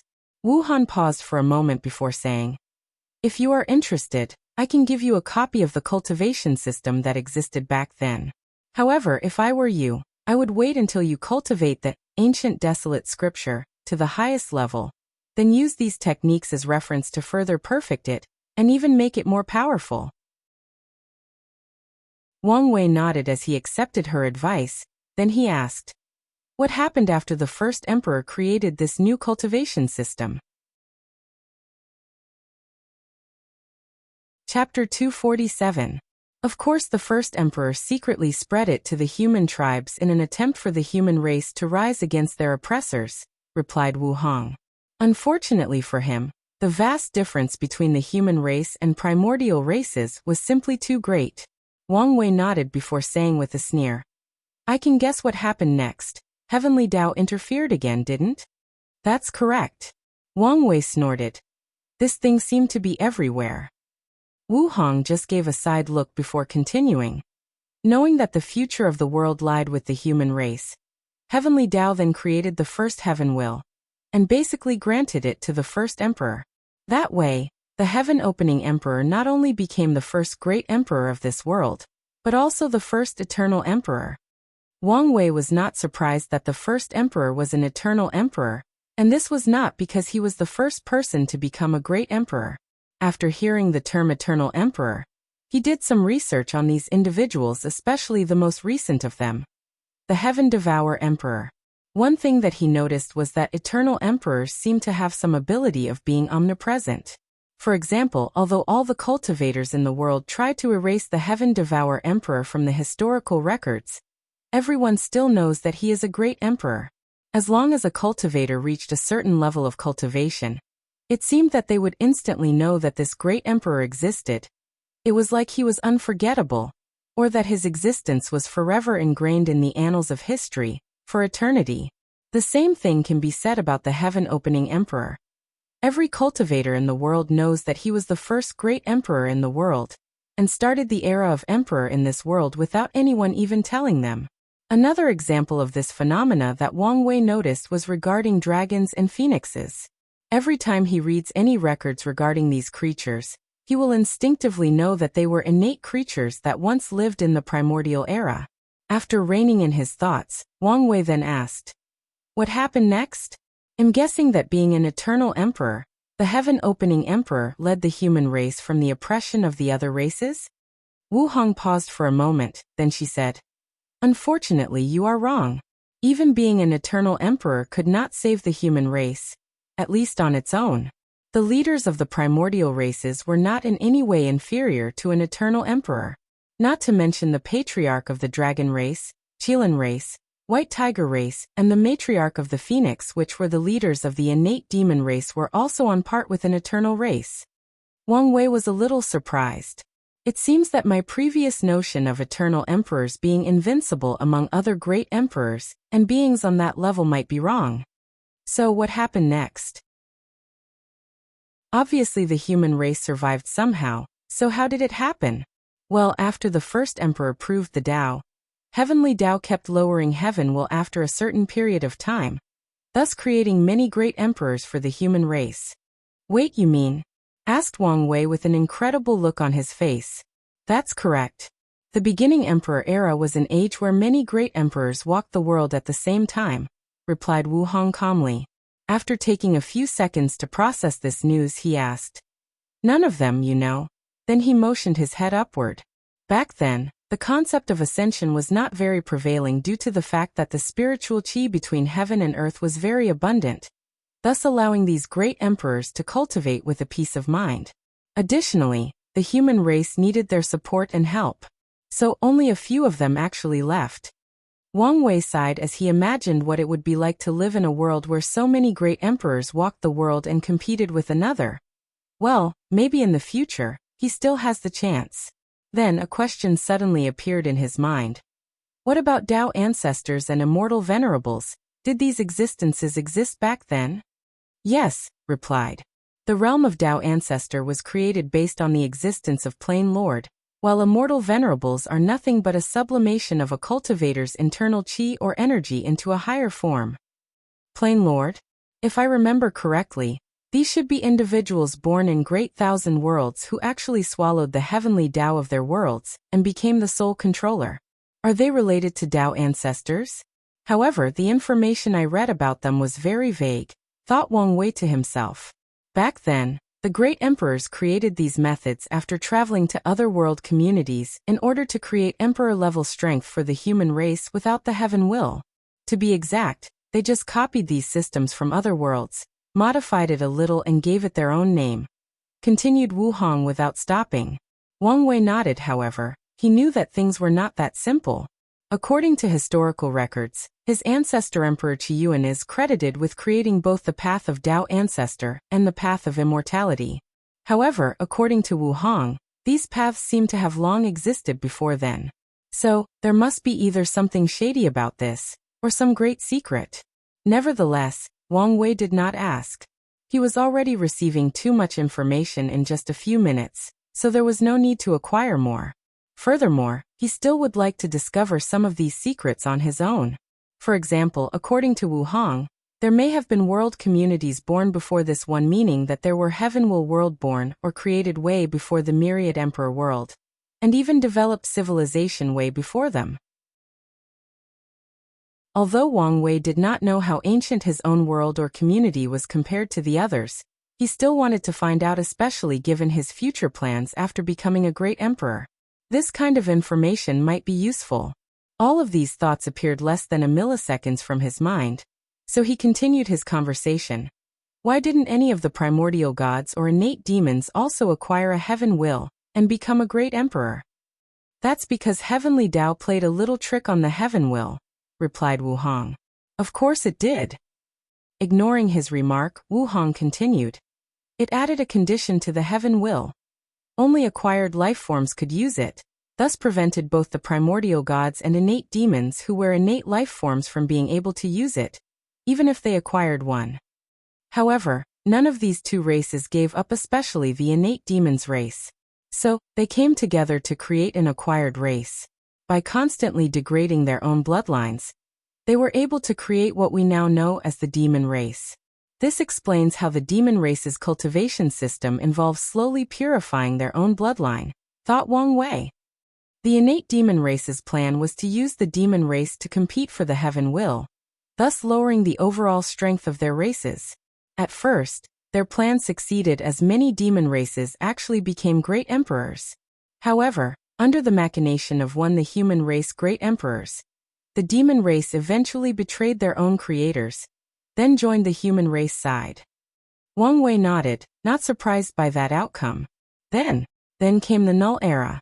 After both the human race and the demon race concluded that they had enough strength to fight these innate races, they started an earth-shaking, heaven-shattering war. As a matter of fact, neither of these two fighting factions knew beforehand how great that war would become, and the lasting impact that it would have. What do you mean? Asked Wang Wei with a concentrated look on his face. What I mean was that the scope of this war was beyond these factions' wildest imagination. Although the war started from our world, it soon spread to countless world communities, until the entire lower dimension was engulfed in war. The war soon turned into acquired life forms against innate life forms. Lower dimensions? Is that the name for the entire endless void? Does that mean that the world that all great emperors go to is considered a higher dimension? Secretly thought Wang Wei. Then, he saw a fading smirk from Wu Hong's mouth, and he realized that she was testing what kind of information she was allowed to secretly say to him without arousing the awareness of that powerful and noble will. As a matter of fact, continued Wu Hong as if nothing happened, this war was actually a major plot. Someone or something did not want these innate life forms to continue living in the lower dimension, so they used this war as a way to remove them. After these innate life forms lost the war, the remaining survivors left, the record of their existence was mostly purged, hence the reason that there was little to no history or records left from before the Null Era. As a matter of fact, one day when you travel across many world communities, you will discover that many worlds have a similar blank period in their history. In most cases, it means that it pertains to the innate acquired war. Wang Wei did not ask who was the person plotting all of this, as he could guess that this was probably information that she could not say in any way, shape, or form, so he asked something else. I have a question about something you mentioned regarding eternal EMP. His word stopped midway as he noticed something strange happening on the heaven-chosen selection trial. Chapter 248. A few minutes ago, while Wang Wei and Wu Hong were distracted talking to one another, Headmaster Bai Han appeared in front of all the people watching the tournament. He first swore to Heavenly Tao and his own Tao that the Academy has nothing to do with Fan Li's affairs. Then he started introducing the rules of the tournament. Due to the fact that the professional champions are not allowed in the top 30 in this year's tournament, the rules are a little different. There are currently 19-20 participants in the final round. Each participant will face a randomly selected opponent. The winner will move on to the next round, while the loser will be eliminated. This process will continue until the top 30 Heaven Chosen is selected. Now, let the final round of the Heaven Chosen selection trial begins. After Bai Han made the announcement, he returned to the floating booth of the Emperor Enlightening Academy, with all the other teachers. During the process, he started thinking to himself, hopefully, this move can buy some breathing room for the academy. As for the Chi of Calamity, it is obvious that Heavenly Tao is using my projected hatred for Wang Wei to ensure that I become his enemy. However, as long as I manage to prevent him from entering the secret realm of the Tao tablets, I can find a way to remove it. After thinking about this, Bai Han sighed deeply. If I still had my original body with my father's protection, I would never be so easily affected by Chi of Calamity. Well, there is no need to lament about the past now. Since I have decided to completely cut off my past, then I should have no regrets. After Bai Han returned to his booth, the majestic fighting ring in the middle of the large stadium was divided into many different rings. In each ring, there was a projected screen made of arrays that showed two numbers which represent the participants chosen to fight one another, as they all had to randomly choose a number before the final round began. The audience surrounding the fighting rings had a giant projected screen that showed all the battles simultaneously, so that they could either watch everyone at once, or focus on a particular participant. All the people watching the tournament remotely also had similar divided screens like the members of the audiences. Inside the floating booths, each person had their own personal divided screen with all the participants. However, this particular one had the ability to only show one match based on the choice of the user. While Wu Hong and Wang Wei were talking, they ignored the screen as they were too focused on their discussion even when Li Jun's fight began. Holding his trusted spear, Li Jun walked to one of the fighting rings after his name was chosen. After only waiting for a few seconds, his opponent also appeared in front of him. It was a beautiful girl with a blue dress and a shy look on her face. However, despite her appearance, she had a firm determination in her eyes. Taking a brief moment to recall all the information he read about all the participants of this tournament, he recognized her as a genius from a holy land in the Eastern Azure Dragon continent. Li Jun secretly sighed as he acknowledged that she was either very lucky or very talented to reach the final round based on her background. Nevertheless, this will not change the fact that she had reached the end of the road after meeting him. His big brother had given him a mission to get one of the top 30 spots, and nothing or no one could stop him from fulfilling his mission. So, as soon as the battle began, Li Jun did not say anything to his opponent. He directly attacked her. Holding his spear in his hand, Li Jun threw it with all of his strength, turning it into a red light that flew straight to the Holy Land genius. However, she was not to be underestimated. As a person who made it to the final round, she was one of the people who fought against the seeded players and survived. Although she no longer had the advantage of large numbers, she would not give up so easily. So, with a wave of her hand, a group of metal gates appeared in front of her as a form of protection. Unfortunately, the gates could only stop the spear for a brief moment before they were pierced one by one. Fortunately, she only needed this brief pause to move out of the way of the spear, thus dodging the attack. After seeing this, Li Jun made a grabbing motion with his hand. Then his spear disappeared from the distance before appearing in his hand. Then he made a circular motion with the spear while holding it with one hand. Following which, more than 10 spears materialized in front of him, an act which made the Holy Land genius face become very ugly. Without hesitation, she encased herself in a very dense spherical metal shield. Her actions were correct. As soon as she finished, the first spear hit her. Immediately, she coughed a big mouthful of blood. Although she managed to defend the attack, the aftershock still penetrated her defense and injured her. Then her nightmare began. Boom. 9 explosions followed the 9 spears as they attacked her metal shield. A cloud of dust enveloped her following the explosions, thus impeding the sight of the audience. Few seconds after the dust was swept away by the blowing wind, the Holy Land genius could be seen. She was half kneeling on the ground with blood all over her body and partly destroyed clothes. Her hair was messy, and pieces of metals could be seen scattered next to her. She struggled to get up from her floor, but she was incapable of doing so. Li Jun frowned after seeing this, then he said, "You should give up this fight. There is no need to risk your life for a battle that you know you will lose." However, she did not immediately answer him as a metal rod appeared in her hand, which she used as support to get up from the ground. "You do not understand," she replied with a firm determination on her face. "I have too many people counting on me. I cannot fail now." As she said these words, she gave a brief glance at a particular glance in the audience where a group of disciples were looking at her with both worry and encouraging eyes. Everyone who can reach this level in the tournament has some sort of emotional support or conviction driving them forwards, replied Li Jun calmly. This does not change the fact that you are weak and unable to win this battle. However, if you give up and save your life, then you still have a chance in the future. After all, one failure does not mean everything. Unfortunately, she ignored his warning. Her metal rod turned red as if wanting to melt.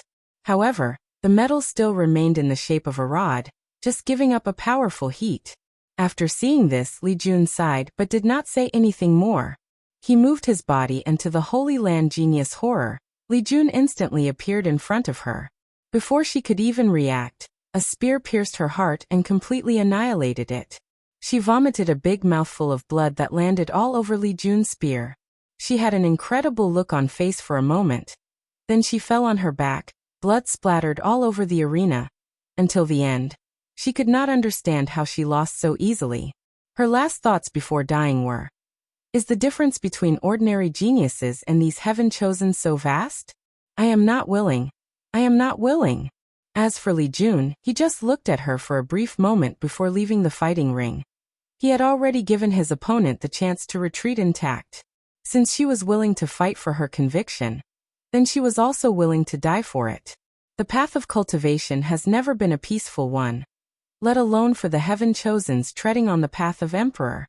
Just like that, after a few hours, the first group match ended, and only 960 participants left. Just like that, the tournament continued for a few days, and Li Jun easily beat most of his opponents until there were only 60 people left. Li Jun was excited as he needed only one more win to enter the top 30, and acquire the token that granted him access to the 3,000 Dao tablets. Then his big brother can use it to further his path of the emperor. Li Jun was standing in one of the arena waiting for his next opponent with a little excitement deep in his eyes. However, when he saw the person who showed up, he said with a grave voice, "It's you." Chapter 249. Across from Li Jun stood a beautiful girl dressed in a golden dress, with a phoenix crown on her head. She had the majesty of a powerful empress who looked down on myriad beings, and the pride of a heavenly peacock who cannot bear to be stained by mortal dust. This goddess did not expect to meet you so soon. Very well, this goddess can finally have her revenge, said the beautiful woman with a voice full of loftiness and aloofness. Fong Li Juan, said Li Jun with deep furrow brows. He knew that there was a hidden rule that none of the seeded players would meet before the final 30 rounds, but he actually met one beforehand. Thinking about Wang Wei's warning before the battle, Li Jun could guess that something shady had taken place. However, he was not afraid. Revenge? Since I defeated you once, I can do it a second time, replied Li Jun with a sneer on his face. However, Fong Li Juan just smirked without saying anything. Nevertheless, a powerful confidence could be seen radiating from her body. Meanwhile, Wang Wei, who was talking with Wu Hong, noticed Li Jun's opponent, and like the latter, he came to the conclusion that something odd was going for Fong Li Juan to become Li Jun's opponent right before he could qualify for a spot on the top 30. Inside the Emperor Enlightening Academy's booth, all the teachers watched this battle with bated breath. One of them checked the formation to make sure that they had no problem. Then he asked, "Headmaster, is it appropriate to use Fong Li Juan as an opponent? After all, Li Jun already defeated her once." "You do not need to worry," replied Bai Han. "The reason that I chose Fong Li Juan instead of the more powerful Heaven Chosens is to not attract too much attention to ourselves. Additionally, She is not the same as back in the divine altar realm. Of course, Bai Han did not tell the whole truth. He had something else prepared just in case something went wrong. However, the other teachers did not know this. Nevertheless, after seeing the headmaster's confidence, they were relieved.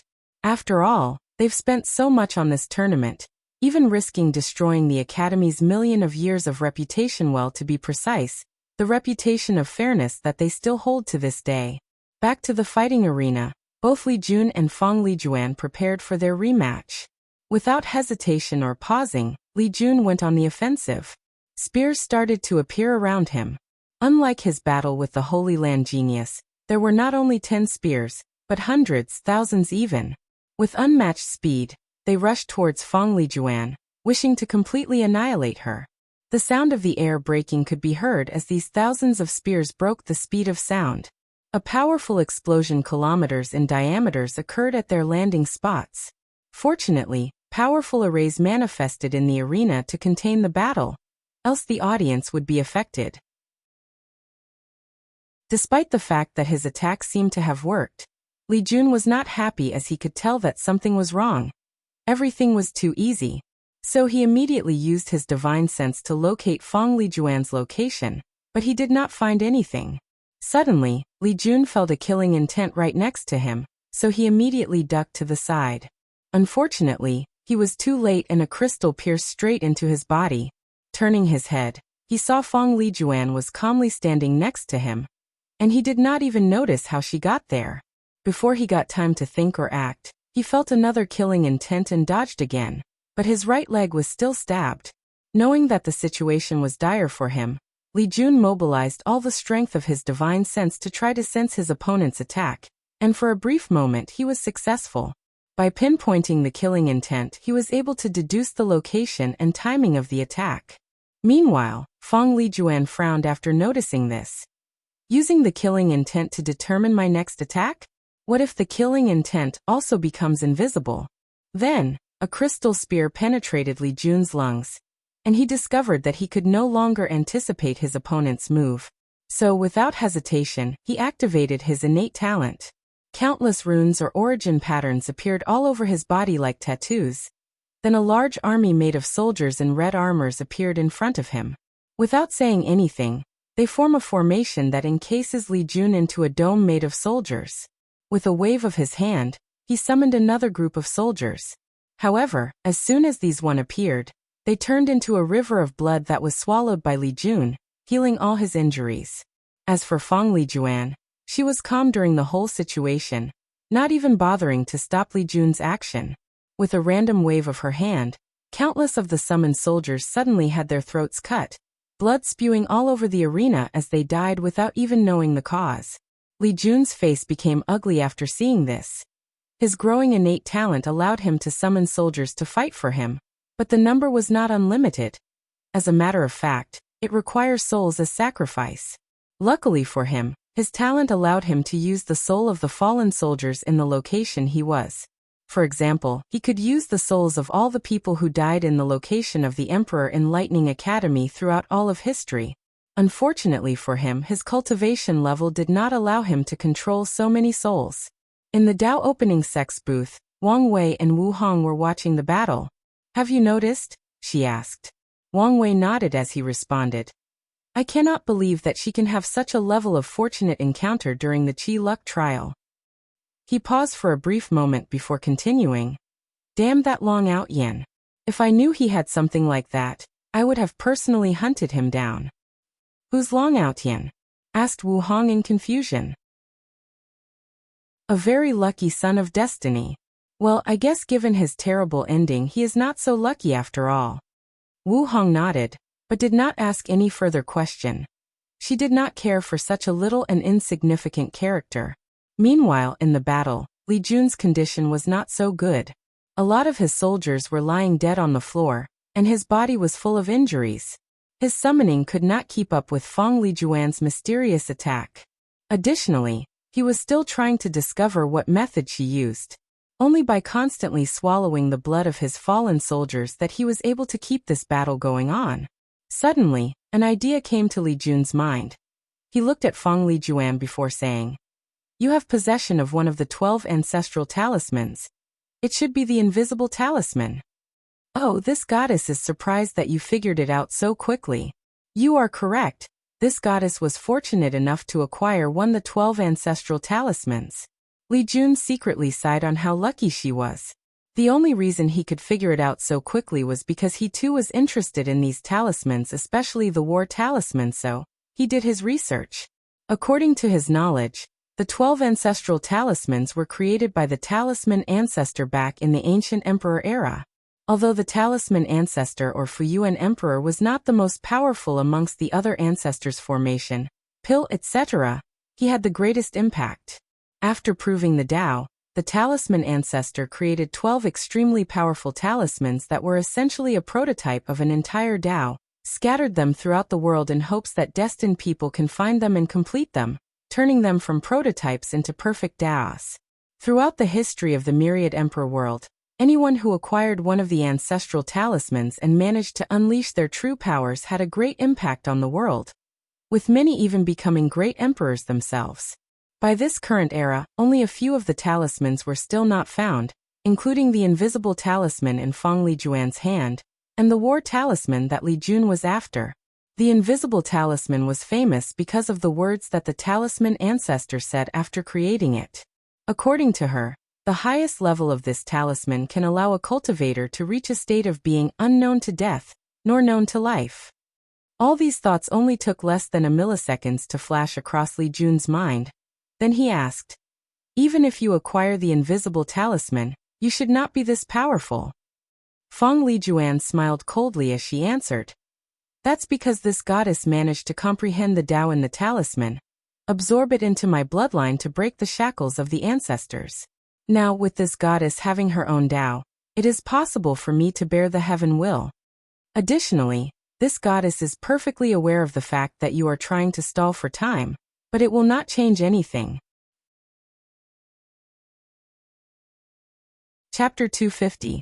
Li Jun shook his head after hearing this, then he replied, "No matter how strong you become or how you broke the shackles of your bloodline, the arrogance of the divine clan embedded deep in your soul cannot be changed." Then he waved his hand to summon countless soldiers. This time around, the number was immediately 3 to 5 times greater than previously. Immediately afterwards, all these soldiers suddenly committed suicide. Countless bodies laid in the ground, turning the arena crimson red. Then, under the control of Li Jun, countless red lights, which were in fact slaughter chi, came from these dead soldiers' bodies, condensed into the form of a blade, a slaughter blade. Feng Lijuan frowned after seeing this, as she felt an immense threat from that blade. Without hesitation, she disappeared from her spot. Unfortunately for her, the blade seemed to have a powerful lock on her. As soon as she disappeared and prepared to attack again, Li Jun just randomly waved his blade. Then a powerful slash headed straight to Feng Lijuan's position. Knowing the danger of such a powerful attack, she instantly wrapped herself in a green crystal that blocked the attack.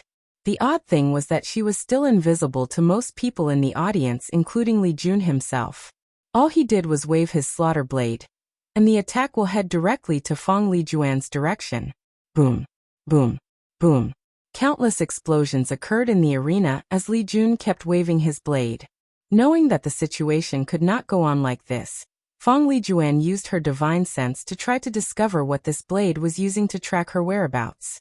After spending a few seconds, she discovered that the blade was locking on the slaughter chi in her body. As a cultivator, she has killed many people, as such, accumulated a lot of slaughter chi, some hidden so deeply that she was not even aware of their existence. After discovering the problem, Feng Lijuan set out to deal with it quickly and efficiently. She first expelled the slaughter chi out of her body. Unfortunately, some of them were too deeply rooted to the point of even attaching to her soul. Then a mysterious power came from her blood and entered these difficult chi. Instantly they disappeared, became invisible. Meanwhile, Li Jun, who had just used a random slash from his blade, had an ugly look on his face. And it was not because his attack did not find his opponent this time. It was because he discovered that his origin essence was less than it should be. His big brother once told him that his control of origin chi was terrible, and Li Jun took this comment to heart. So he spent many years practicing control over his own internal energy. He knows with perfect clarity how much he uses in every attack. However, now he discovered that the amount was less than it should. Knowing that something was wrong, Li Jun used another random slash while taking very close attention to his origin essence. It was then that he discovered that a small percentage of his origin essence mysteriously disappeared from his divine sea, without his consent or knowledge of where it went. What is going on? Thought Li Jun to himself.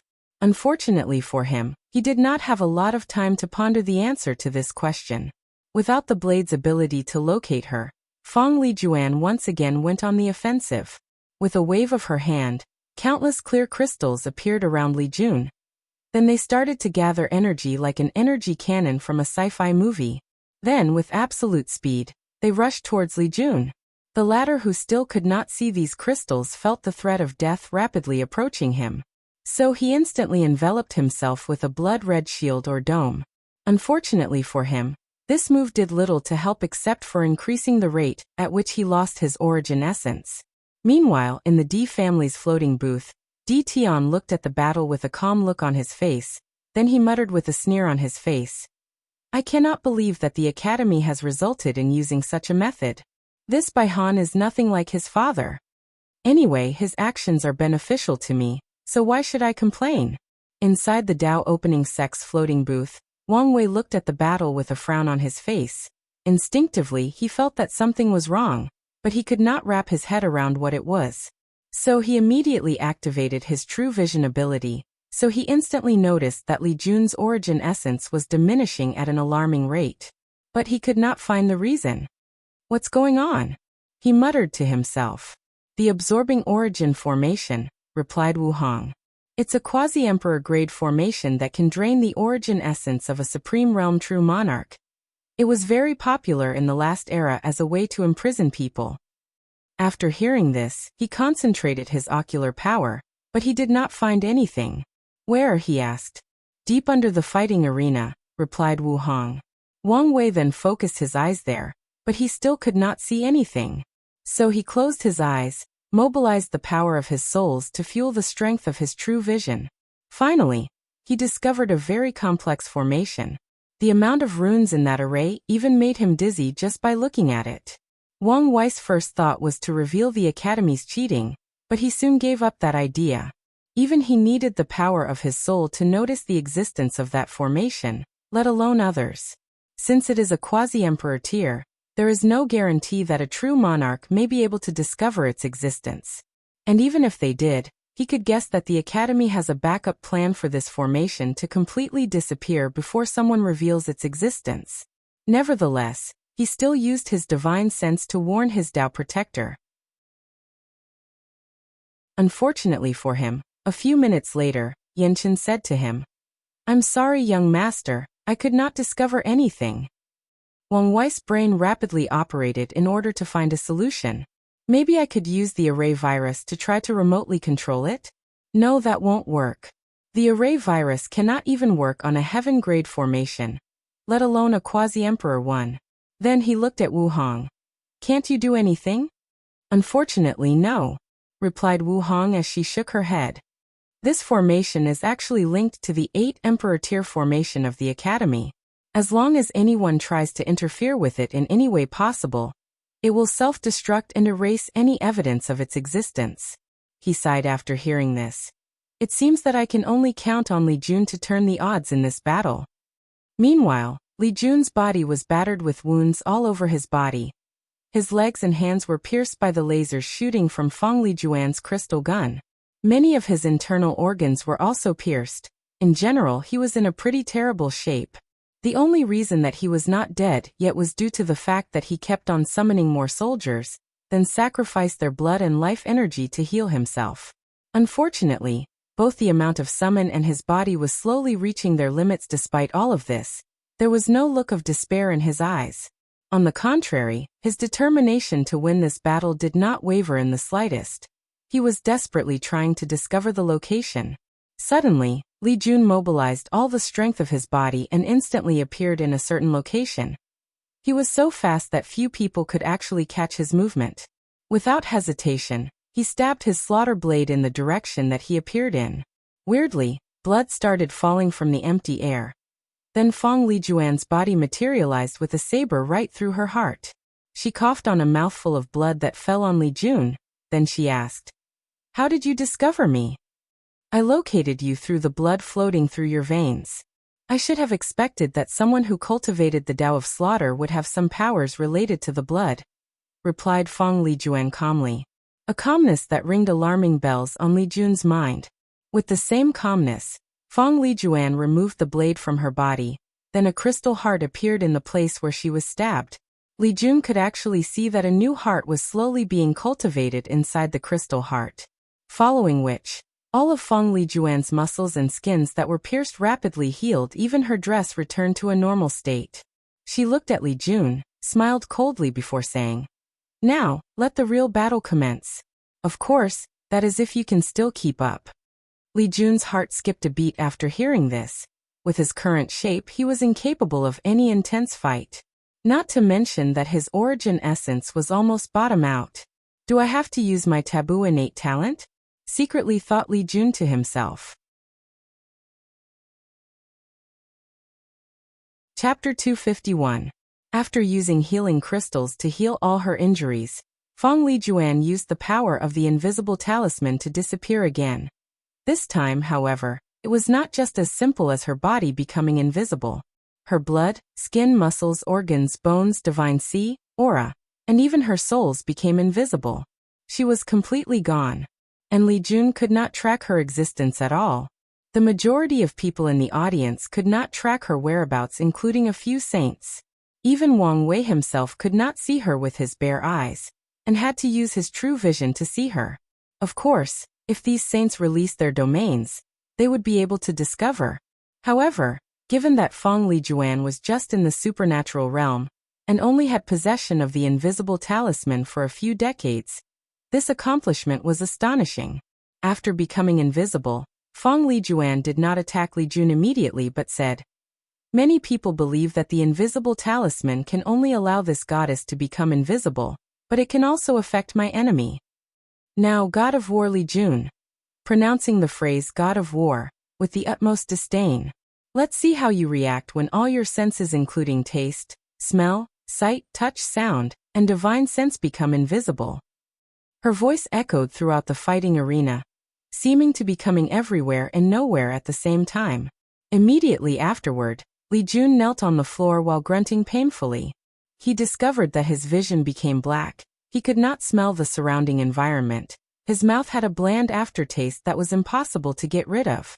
He could not feel anything or any part of his body. Even though he knew that he was half kneeling, he could not feel the sensation of the ground. No, it was more than that. He could not feel any part of his body, whether it was his limbs, muscles, or skin.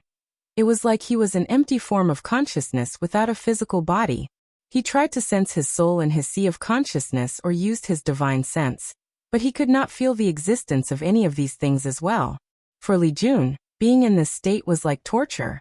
He could not tell the time, the place, and who he was. Every second felt like an eternity, and the constant darkness seemed to want to swallow him. He started to question his existence, and whether death was a possible relief for all this pain and suffering. Fortunately, Li Jun's will was iron solid, so he did not take any drastic action. Meanwhile, Fong Lijuan looked at Li Jun writhing in pain, and a look of surprise flashed across her eyes. "This Li Jun's will is more powerful than I expected. All the people I used this technique on immediately started squealing like pigs that were about to be butchered. After only a few seconds, they will commit suicide to end the suffering." While thinking all of this, Fong Lijuan did not attack, but just keep watching to see how long he can withstand the pain. Unfortunately, she underestimates Li Jun's will. After more than a half hour, although he was still grunting in pain, he did not scream or nor take his own life. There is no way that any heaven-chosen can have such powerful will on their own accord, especially in this early stage. So, there must be a reason for having such a strong will, secretly thought Fong Lijuan. It should have something to do with the pagoda trial that I heard about. According to the information that our clan received, The Great Zhou imperial dynasty paid a heavy price to acquire access to this pagoda trial. Maybe I should ask my father to do the same for me. My emptiness of consciousness, move will not last longer than an hour, so let's end this battle. With a wave of her hand, an invisible crystal spear manifested in front of her before heading straight to Li Jun's head. As she watched death slowly approach her once former enemy, Feng Lijuan muttered softly to herself, "You should be glad to have your end by the hand of this goddess." And many people who could see her spear had similar thoughts as her. They thought that Sacred Son's Wang Wei was about to lose his right-hand general. As for Li Jun, he was defenseless, still half-kneeling on the ground. If still had an origin essence left, then it could automatically erect a barrier to protect him, even though it would be useless, but he was already running dry by now. Thus his death was imminent. Right before the spear pierced Li Jun's head, a hand appeared and grabbed it. As soon as that hand touched the spear, it manifested itself to everyone. Then the hand crushed it. Only a few people noticed how that person appeared in the ring, but everyone immediately identified the owner. Wang Wei. Inside the academy, the teachers started discussing rapidly through divine sense with one another. Did he just break the space to teleport? I thought only Void Shattered Realm Cultivator had this ability, said one teacher. No, his cultivation is still in the supernatural realm. You can feel the aura surrounding him. Then how did he do such a thing? Why are you surprised about this? What I care about is the fact that he just uses his bare hand to tear apart the peak heaven grade array that protected the fighting arena. This level of formation can protect against a peak Void Shattered Realm Cultivator. The room instantly quiets down as many of these teachers became flabbergasted. There is no room to worry. He broke all his muscles and cracked a few bones in the process, replied Headmaster Baihan. The only reason he appeared perfectly fine is that these body's parts were instantly regenerated in less than a second. Unfortunately, his words were less than reassuring, as he just told them that not only does Wang Wei has unmatched physical strength, but also a terrifying regenerative ability. Without saying anything more, Headmaster Baihan stepped out of the booth and appeared in front of all the audience and distant watchers. Sacred Son Wang Wei. It is forbidden to intervene in any of the battles. Once someone steps into this arena, his or her life and death are determined by heaven and their skills. Look around, many people have lost precious friends and family members in this arena, but no one intervened. Just because you have a high status does not mean that you can break the rules as you please. Headmaster Baihan had a noble and sage-like demeanor while saying these words. He looked like someone determined to enforce the laws and rules at all costs, even his own life. Soon after he said these words, a random person in the audience suddenly shouted, "That's right. I lost my brother in this competition, but you did not see me intervene." "I lost my wife," screamed another person. Following this trend, and with a herd mentality, many members of the audience started to admonish Wang Wei's actions. They claimed that he had no right to break the rules to save his people. During the whole process, Baihan had a kind look on his face as he nodded in agreement with the crowd, but secretly he was smirking. Don't you like to use groups of people to do your bidding? Let's see how you like it when they are used against you. As for Wang Wei, he was calm throughout the entire situation. There was no change in his facial expression no matter what the audience said. Then he snorted. A powerful spiritual pressure enveloped the entire arena, forcing everybody to become silent. All the cultivators from the lowest body refining realm to Saint Realm felt like their souls were being crushed by a powerful force. Even the Supreme Realm true monarchs who were secretly in the stadium felt a brief pressure for a moment. After his snort, Feng Lijuan was forced out of her invisible state, and the attack she used on Li Jun was cancelled. Without saying a word, Wang Wei fed a pill into Li Jun's mouth, then picked him up and placed him on his shoulder. He then looked at Baihan with a cold gaze. "You will regret this." Without waiting for the headmaster to say another word, he took out a jade talisman and contacted his father. "Wire, what is it? It's time for our plan to begin. This academy has been on their high horses for far too long. It's time to bring them down. Time to remind them who truly stands at the apex of this world." Soon after that, Wang Wei disappeared from the stadium. Nevertheless, his last words echoed throughout the silent arena. Everyone watching this tournament knew that something big was about to happen with worldwide repercussions. As for the ones who were aware of what was about to happen, they cheered gleefully as they were finally about to reap the benefits promised by the Dao Opening Academy. Chapter 252. After hearing Wang Wei's last words, Bai Han's face became very ugly and twisted. Knowing his capabilities, he did not think that these were empty threats. "Headmaster, should we stop him?" suddenly asked one teacher through divine sense. They could tell that the reason that Wang Wei disappeared was that his Dao protector, Yan Chun, used the power of space to teleport him away. However, as long as the headmaster gave the order, true monarchs of their academy are more than capable of stopping them. Bai Han hesitated for a while after hearing this question. Thinking swiftly, he replied, "There is no need." Although Bai Han was enveloped by Qi of Calamity, he could still barely keep his reason. He knew that too many people were currently watching this tournament. If he made such an order, it won't take a few seconds for all the Supreme Realm true monarchs to instantly appear and force their way into the world that the Academy is located in. The only way to stop them would be to use the Academy's Emperor formations. And if he did that, the Dao Opening sect would use their Emperor artifacts. With Wang Wei's status and his father's love for him, Bai Han believed that they would not hesitate to do so. This kind of confrontation could quickly escalate to an Emperor Dao war. More importantly, Bai Han feared that the Supreme Realm true monarchs of the Academy might not listen to his orders. He could tell that many of them were very dissatisfied with his recent decisions even if they did not outrightly say so. He could feel that the respect that they had for him as a born sage was slowly fading. So he did not want to test their attitudes in this situation, or give them more reasons to lose faith in his leadership abilities. All these thoughts took less than a millisecond to flash across his mind. After making his decision, he watched Yan Chun and Wang Wei leave. Then he ordered, "Have all our spies pay close attention to the movements of the Dao Opening sect. Not just them but all the emperor lineages of the world. I want to know every single movement that they make." Meanwhile, after spending a few minutes traveling through space, Wang Wei returned to the Dao Opening sect with a comatose Li Jun. He headed straight to the alchemy hall and handed him to great elder Li Jian for treatment. Li Jian used his divine sense to scan Li Jun's body, then fed him some saint pills. "How is he?" asked Wang Wei. Great elder Li Jian sighed. "Physically, he is perfectly fine after consuming the pills, but his mind seemed to be affected. I'm afraid that waking him up will have severe consequences." Wang Wei frowned after hearing this. Then his mind started to work rapidly. "Wake him up. Sacred Son, are you sure?" "I have an idea, so let me try." Great elder Li Jian nodded, then took out a pill, crushed it into powder. With a wave of his hand, the powder entered Li Jun's nose and mouth. Soon afterward, Li Jun opened his eyes. He screamed in pain for a few seconds before quiet down. "I can see again," he said.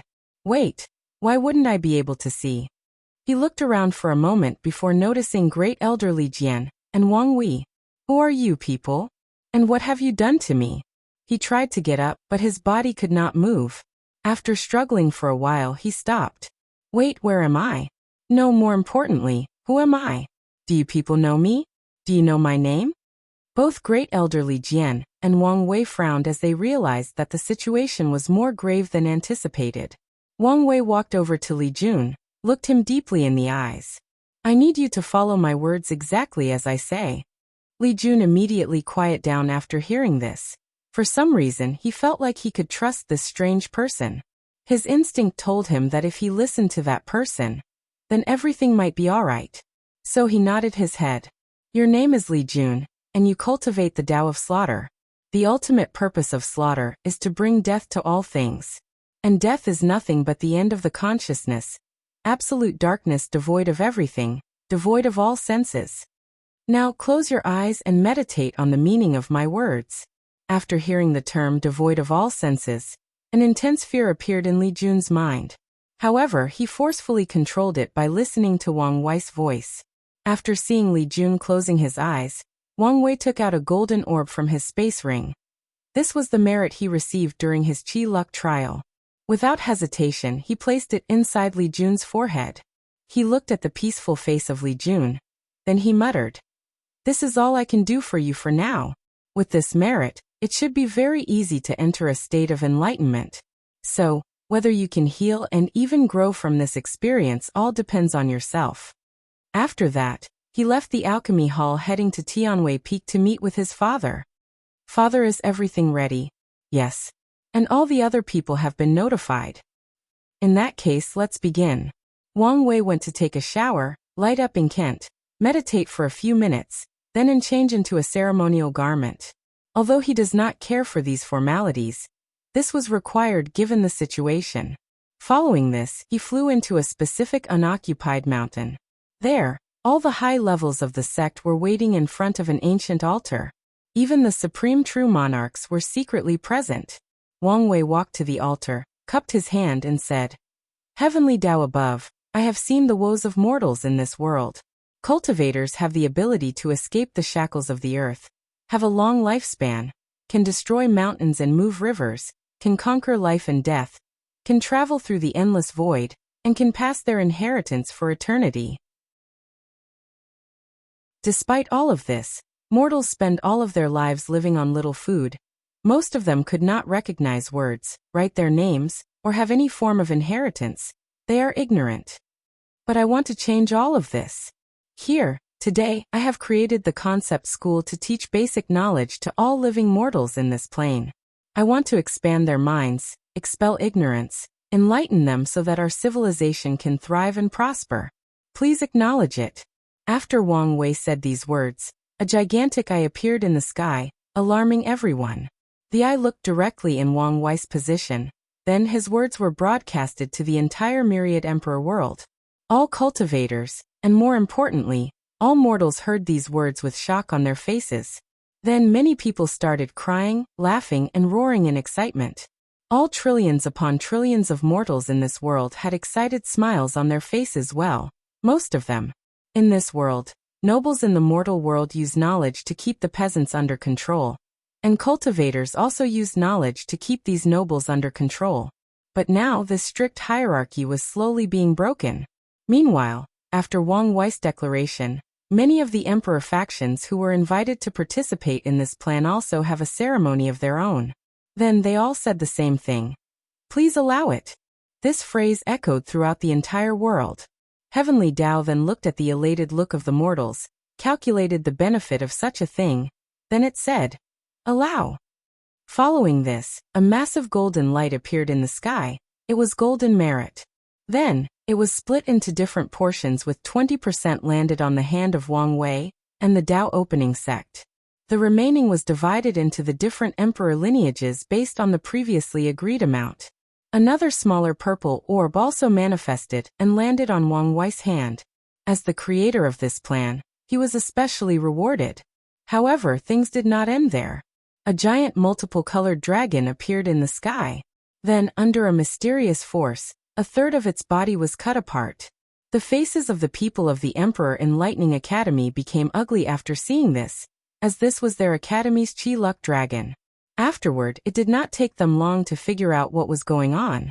Since their founder Emperor Kong invented the concept of academy, and sharing knowledge with all cultivators, the Chi-Luck associated with it has always been in their possession, always blessing their academy. But now, with the invention of school by Wang Wei, which has a similar premise as their invention of academy, and with school having far more reaching potential as the number of mortals far outclass cultivators, they could no longer enjoy such blessing all to themselves. This plan directly affected their foundation in this world. Title: Consequences. Chapter 253. After a third of the Academy's Chi-Luck was cut off from them, a new Chi-Luck dragon slowly formed. However, this one was different due to its color, pure white. After being formed, the pure white Chi-Luck dragon rapidly traveled around the world, while swallowing a bunch of white lights from the bodies of all the mortals, thus rapidly growing in size. "Is that the Chi-Luck dragon associated with the concept of school?" asked one of the elders of the Tao opening sect in awe.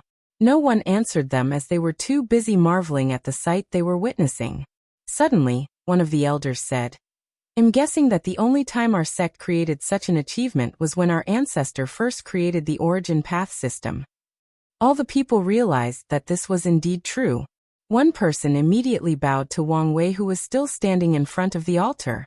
Thank you, young sect master, for recreating the glory of our ancestors. Thank you, young sect master, added another person. Following this, many other elders and even all the great elders bowed to him. Wang Wei could guess the real reason for this gift. For so many years, the Dao opening sect has been relying on the qi luck of the origin path system created by the ancestors. However, as time passed, many people feared that someday, they would no longer be blessed by it. And this was an unnecessary worry, as there are precedents to follow. Sects created by the formation ancestors, array ancestors, and so on, although they still survive to this day, many if not all of them have either started to decline, or reach a plateau in their development. They have to use their long-standing heritage to remain relevant in this world. After the Dao opening sect reached the 9th emperor, many people have already started to notice the declining trend of the sect. But now there was hope for revitalization. Wang Wei nodded as he accepted these people's gifts. He did not act like a younger generation, as he knew that this was not the time to be humble. Sometimes, acting humble when deserving to be praised can appear very hypocritical. So he said, "You can all get up. This is just the beginning of the rise of our Dao opening sect. Hopefully one day, we will be able to spread schools to all the worlds in our community, and even to all the worlds in the endless void." Then, the upper echelons raised their heads with excitement. They imagined what it would be like to follow the Qiyuan emperor's step to spread their ideas and philosophies across countless planes. It would be a truly grand era. Meanwhile, the pure white dragon finished his travels around the world, thus doubling its size. The truth of the matter was that its general size was actually quite small compared to the Qi luck dragon of an average emperor lineage with only one great emperor. And that was because the concept of school was just created, and not yet executed. The benefits and downsides of this system have not been shown yet. So, after the pure white dragon finished its initial growth, it cut off a small section of its tail, then it rushed straight into the Dao opening sect, fusing with the sect's multicolored Qi luck dragon. As the small part of its tail, it was divided into many small parts and fused with the Qi luck of different emperor lineages who participated in this plan. Many of them sighed after seeing this. Unlike the merit, they had no say on how to divide the Qi luck. Unfortunately, as the creator of this concept, the Dao opening sect is entitled to most of it, just like the Emperor Enlightening Academy was when they were first created. Some people even slightly regretted their decision for a moment, but quickly extinguished their thoughts thinking about the current and future benefit that they received. As the concept of school is executed, the amount of merit received will keep increasing until it reaches a standard and stops. Well, even the Qi luck will also increase. So after the pure white Qi luck dragon headed to its rightful place, the Dao opening sect and all these emperor lineages started to take action. Countless cultivators started using their abilities to build countless schools all over the world. From the central continent, all the way to the east, west, and south. The only exception being the north.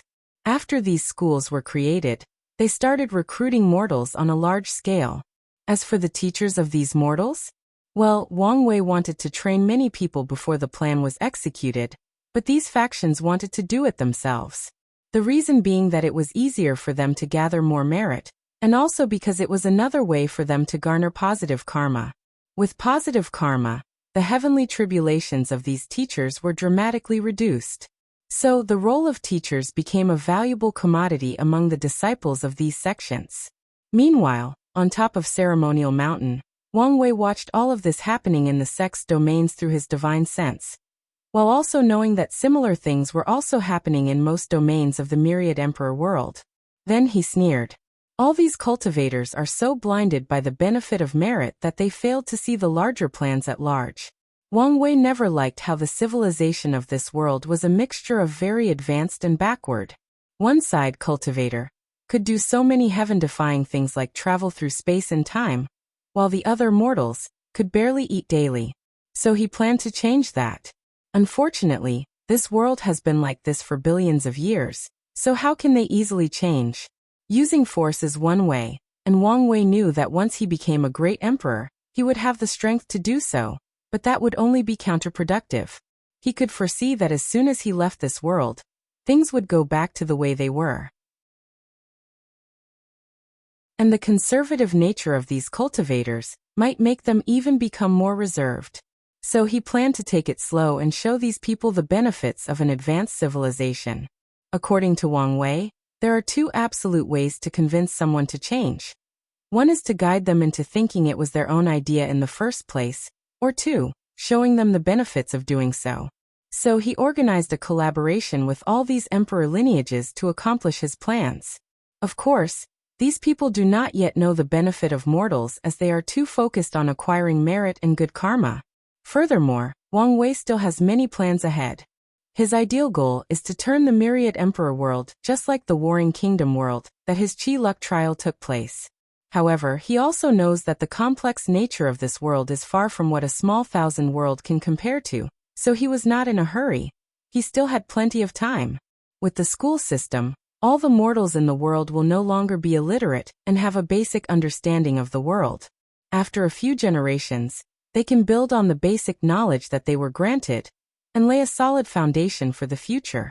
By the time Wang Wei becomes a great emperor, it will become much easier to advance the level of civilization of the entire world. A few days have passed, and the Emperor Enlightening Academy has temporarily suspended the tournament. A meeting was taking place inside the headmaster quarter. Bai Han looked haggard, and his sage-like appearance was gone. "What is the current situation?" asked Bai Han with a listless look on his face. With the drastic decrease in Qi luck, the cultivation increase that all teachers and students were blessed have also decreased, resulting in many people secretly complaining. And, like fortune dynasties, the Qi luck of sects also blessed its members based on their position. For example, sect master, great elders, and different levels of disciples have different levels of blessings. "And what?" asked Bai Han. "Many of our disciples' loyalty has been shaking up after the recent incidents. I fear that many of them have already contacted other factions in an attempt to change sides." Bai Han's face became ugly after hearing this. He guessed that the situation might even be more severe than stated. "I'm afraid it is not just the disciples, but many of the elder teachers. There may even be some of the people sitting inside this room. You need to watch these suspected disciples clearly, and I permit you to execute anyone who is found to be a traitor. Furthermore, there is no need to worry. Even if they defected, these disciples have powerful bands on their souls, so that they cannot reveal our emperor techniques to other factions." The head of the Wisdom Eye nodded. As the person responsible for the spying agency of the academy, he rarely has the authority to do anything without the order of the headmaster. "How is Lin Fan?" asked Bai Han. Besides showing envy towards Wang Wei, he is not that affected. It seems that his loyalty to the academy is not a problem for now. Bai Han was relieved. In that case, the headmaster paused midway through his sentence as he received a message through divine sense. His face changed for a moment before returning to normal. He then said to all the people present, "Excuse me, I have to attend another meeting."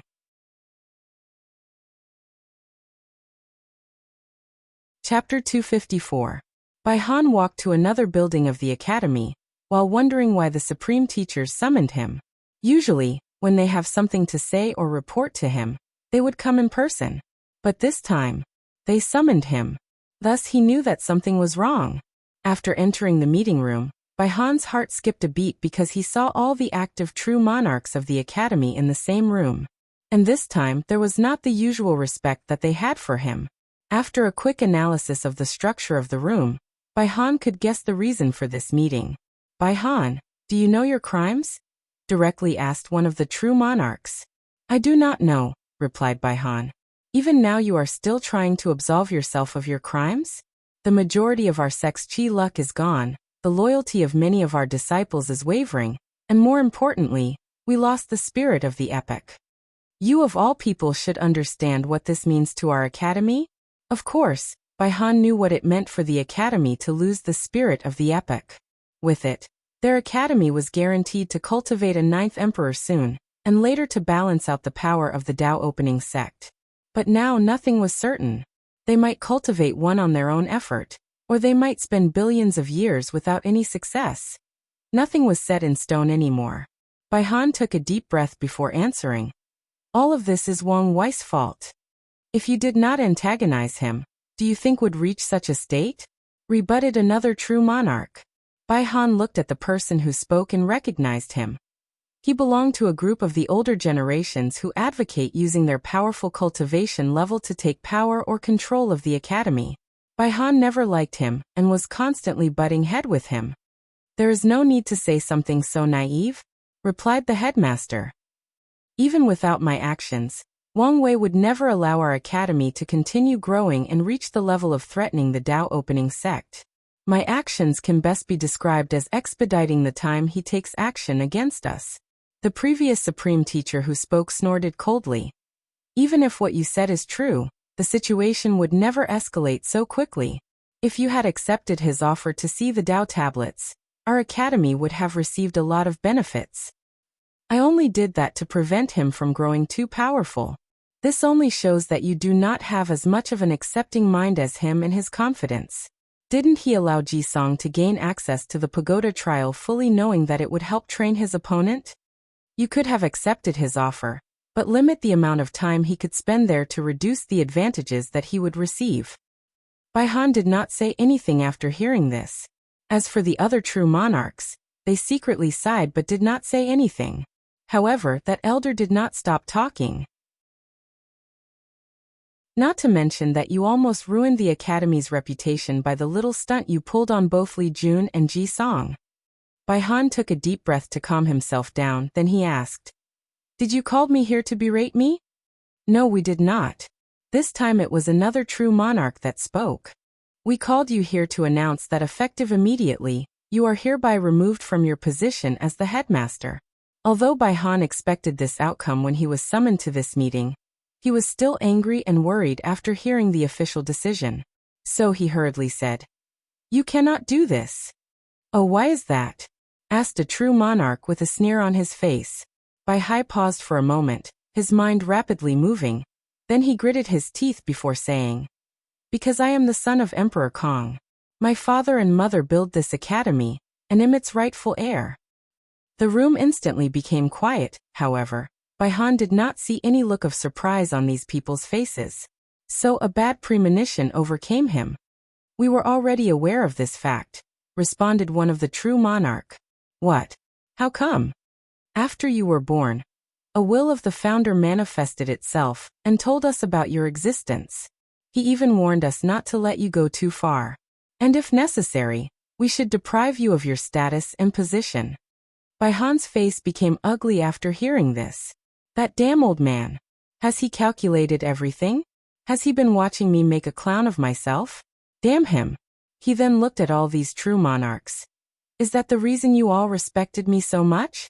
The reason that you chose me to become the headmaster?" Bai Han was roaring by the end of the sentence. His eyes were red and veins could be seen squirming on his forehead. "Of course not," replied one of the true monarch. "If you were incompetent, we would never allow you to become the headmaster." "Correct. We also admire your understanding of cultivation and the ability to guide others." Bai Han snorted. "Hell will be frozen before I believe your words." Many of the true monarchs secretly sighed as they could see that Bai Han had a lot of emotional problems when it comes to his father. With their strength and status, they do not need to lie about such a thing. Of course, they also did not want to completely ruin their relationship with him. After all, he was an emperor offspring. Unfortunately, this did not apply to all the members.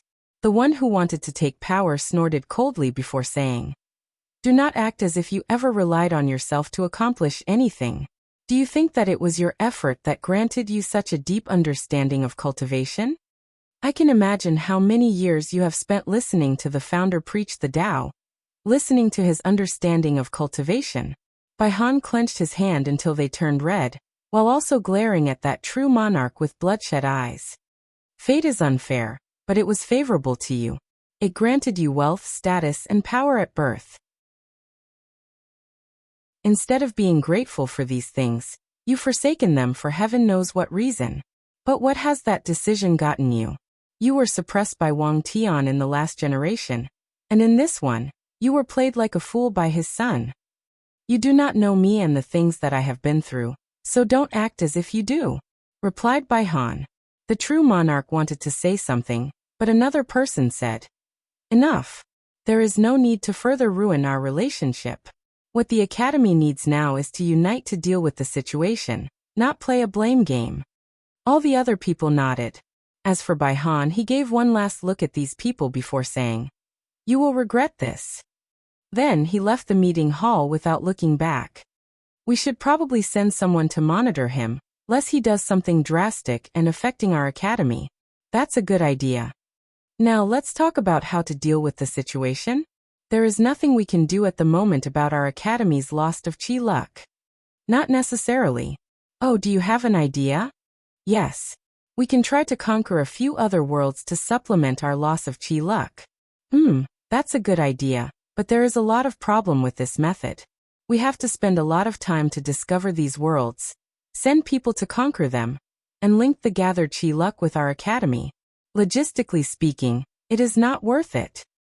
There is a reason that mostly Great Emperor can take place in planar warfare. However, this is still a good way to mediate our current situation. In that case, let's vote. Agree. Agree. All the true monarchs agreed with this plan. Does anyone has any other ideas? I think we should remove the focus of the world from us to something else. That way, we can become low-key and develop our strength. Indeed, but how do we accomplish this? Didn't Ji Song and Wang Wei set up a battle? With Wang Wei's recent actions, anything related to him will become the main focus of the world. That could work, but the question is how do we accomplish this with the tournament still going on? I think we should do this, stated one of the true monarch. Isn't that a little too drastic? Plus there is no precedent for doing this. In this situation, we do not have the luxury to worry about precedent. That's true. So let's vote. The majority of them voted for this plan, while a few voted against it. Now, let's discuss how to deal with Sacred Son Wang Wei. Any ideas? Chapter 255. The room became quiet after someone brought this topic. Should our attitude remain as tough as Bai Han? Asked one of the true monarch. There is no need for that. Then what do we do? How about doing nothing? What do you mean? We all know that Wang Wei wants to use his victory over Ji Song to acquire a token to enter the secret realm of the Dao tablets. So we just have to let him. That's a good idea, but your entire plan is based on the premise that Wang Wei will be the victor in this battle. Was there ever any doubt about this? Before Bai Han gave him the Devil God bone maybe. In my opinion, the bone only gives him the ability to not instantly being defeated. All of you should have seen how easily Wang Wei broke that heaven tier formation with his bare hands. These true monarchs remembered that moment and realized that this person was right. On top of that, I noticed that most people seem to have forgotten something: his physique. Every time people talk about Wang Wei's strength, they mention his intelligence, soul and fleshly body, but never the advantage of his special physique. That's true, said another true monarch. Logical speaking, the Tao of Fate should be on par with chaos. The only reason that it was not ranked first or second is probably because it is still considered an acquired physique in the eyes of heavenly Tao. I thought that the reason that his physique was never mentioned was that without the proper cultivation technique, or breaking into the void-shattered realm, and controlling the power of law, the advantages it brought him was very limited. Just like Mo Xingyan's Heaven Devour physique. No, the Heaven Devour physique still grants Mo Xingyan fighting abilities. Plus, she has the Heaven Devouring Emperor as a blueprint on how to use and evolve her physique. But Wang Wei has to start from scratch. Many people have speculated that this Fate Puppeteer physique will grant its owner the natural ability to calculate the secrets of heaven without paying too much of a price, unlike the people of the Heaven Mystery Pavilion. You guys seem to have overlooked something, said the true monarch who believed that Wang Wei would easily win his battle. During the Chi Luck trial, he was the final winner and acquired a rainbow-colored luck. So, he should have acquired an innate talent perfected suited for his physique after entering the supernatural realm. The true monarch's eyes light up as they realize that they indeed overlooked this fact. Innate talent is a gift granted from heaven and earth to those it deemed both worthy and fortunate. As such, it is usually designed to perfectly fit the person's physique, if he or she has one, temperament, dreams or goals and desires. From what these people knew about Wang Wei and based on the name of the physique, they can guess that he was not the kind of person that planned to use this physique solely for divination. Most likely, he wanted to control his fate along with the fate of myriad things in existence, just like a puppeteer and his marionettes. Adding to that the massive amount of luck he received during the trial, his innate talent is most likely very powerful.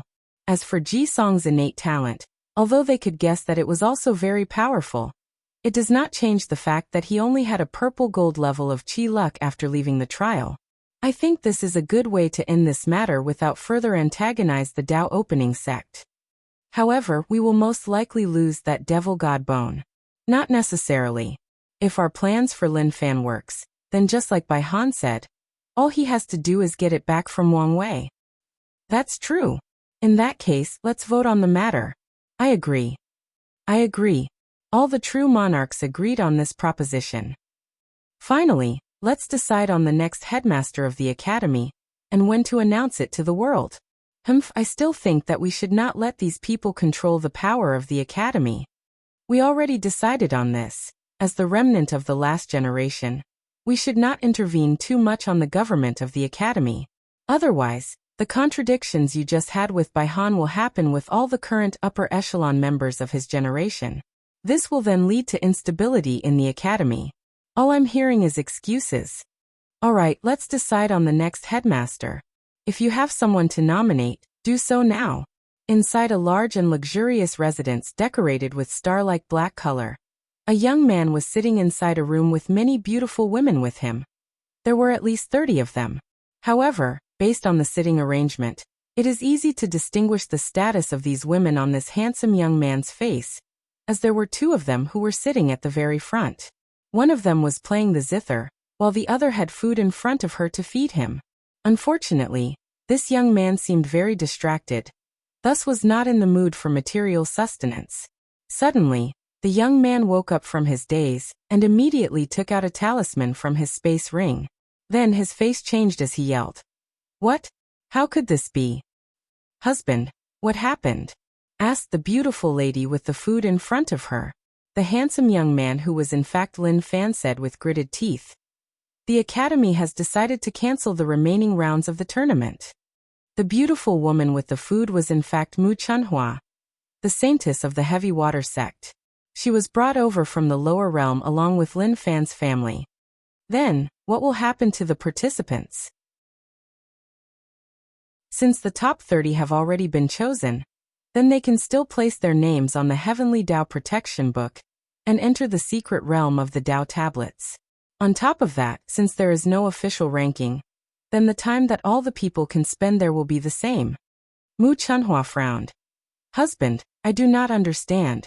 Isn't it a good thing for the tournament to be cancelled? That way, you do not have to reveal all your hidden cards for the future. I could not give a damn about hiding my powers. I just want the world to see what I'm capable of, replied Lin Fan. Ever since I came to this world, I've always been underestimated by everyone due to my low background. Even after I defeated the previous number 1 acting true disciple who was in the primordial spirit realm, and become the true heir of the academy, many people still underestimated me. Especially that damn list created by the Heaven Mystery Pavilion. They placed me at the bottom of all the top 5 heavenly physique. Even the number 6 physique, Zhenbiyu who was ranked after me was speculated to be more powerful than me. Don't forget that Wang Wei. Everyone seems to always compare my strength, talents, and abilities with him. He has become the standard for the perfect heaven chosen. And with his recent actions, everywhere I go, I can hear people talking about him one way or another. The room became quiet for a moment, with only the low melody of the zither could be heard. Then Mu Chunhua said, Husband, you do not have to worry about all of this. Didn't the academy design a plan for you to catch up to these people? As long as you follow it, Then you will be able to easily suppress all of them just like you did on our world. Lin Fan paused for a moment after hearing this, looked at Mu Chunhua for a few seconds before moving his gaze to the woman next to her. His eyes were first full of admiration as if he was seeing the most beautiful thing in the world, then of doting and love. Shire, what do you think? Shi Shi, who was quietly playing her zither, smiled, an act which seemed to lighten up the entire room, responded. It does not matter what I think, but what you want, husband. What I want? Of course, to show the world what I'm capable of. Then you need to do so. But the tournament is cancelled. True, but before this, the academy has to announce it to the world. And during that time, there will still be a fighting ring and a large audience watching. Lin Fan frowned as his mind rapidly operated. That's right. With so many people watching, all I have to do is challenge these top heaven chosen, and showed the world my ability. And if they refused, I can instigate them just like that Wang Wei did to Ji Song. After thinking about this, Lin Fan immediately became excited, so he rushed to hug Shi Shi while saying, Shire, it's you who knows me the best. Meanwhile, Mu Chunhua looked at all of this, secretly sighed, and lowered her head. By now she was used to this. Chapter 256. While Lin Fan was happily hugging his beautiful wife and being intimate with her to the jealousy or envy of the other in the room, she was secretly thinking to herself, now that he thinks that this is his idea, if something goes wrong, he won't blame me for it. Compared with Wang Wei's calm and calculated demeanor, this Lin Fan is far beyond. But with his absolute chaos physique, his potential is truly unheard of, so he still has a lot of room to grow. Thinking about Wang Wei and her meeting with him, Shi Shi internally gritted her teeth. You think that I'm a worthless vase? I'll show you who's a vase. Someday, you will regret saying these words to me. Northern Black Tortoise Continent, a secret meeting of the Demon Council. Is this meeting about the recent invention of school? Asked one of the Demon Tribe chiefs. That's correct, replied the Golden Lion Chiefess. As one of the 4 main chiefs, she was in charge of many of the meetings. So, are we going to create Demon School to receive merit and chi luck from Heavenly Tao? Although the amount we would receive would be quite pitiful compared to the humans, it is still better than nothing. Unfortunately, we cannot, replied the Black Tiger Chief with a desolate look on his face. His whole temperament screamed defeated. Why not? Because the humans have already warned us not to do so. They do not want us to take a piece of their benefit. Many of them wanted to come to the north to set up the school themselves, and even sent human teachers to teach. What? How audacious these humans are. So did you accept? Of course not, replied the Battle Saint Ape Chief. Although our demon clan is weakened and constantly suppressed, nevertheless, it is not to the point that humans can arbitrarily intervene in the northern continent. If what you said is true, then why do we have to listen to these humans warning about setting up the school? That's because many of the emperor lineages warned us at the same time, so we have to take their words seriously. You all should know that the majority of the time, the humans are fighting and competing against one another, so they usually ignore us. However, when it comes to their benefit, they will not hesitate to ally together to crusade against us, said the Peacock Chief. The room then became silent for a moment, with deep sigh riveting throughout. Finally, someone asked, what do we do then? We can still open school throughout our territories, but we just cannot get the approval of Heavenly Tao. Doesn't that mean we will not have any merit or chi luck? So, basically, we will do the same thing our ancestors did when Emperor Kong invented the concept of academy? The room once again became quiet, this time lasting even longer. All these chiefs lamented that after so many years, after 2 eras and so many generations, the conditions of their demon race have not improved even the slightest.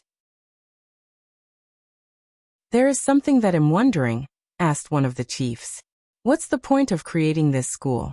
I understand establishing the academy and spreading knowledge to all our tribes that can cultivate. So, who's this school for these demonic beasts? With their low intelligence, they cannot learn anything no matter what we do? You are correct, replied the Golden Lion Chiefess.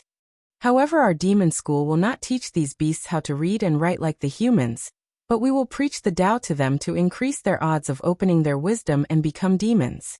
A lot of people had ugly look on their faces after hearing this. In the Myriad Emperor world, there is only one way for a beast to be classified as a demon.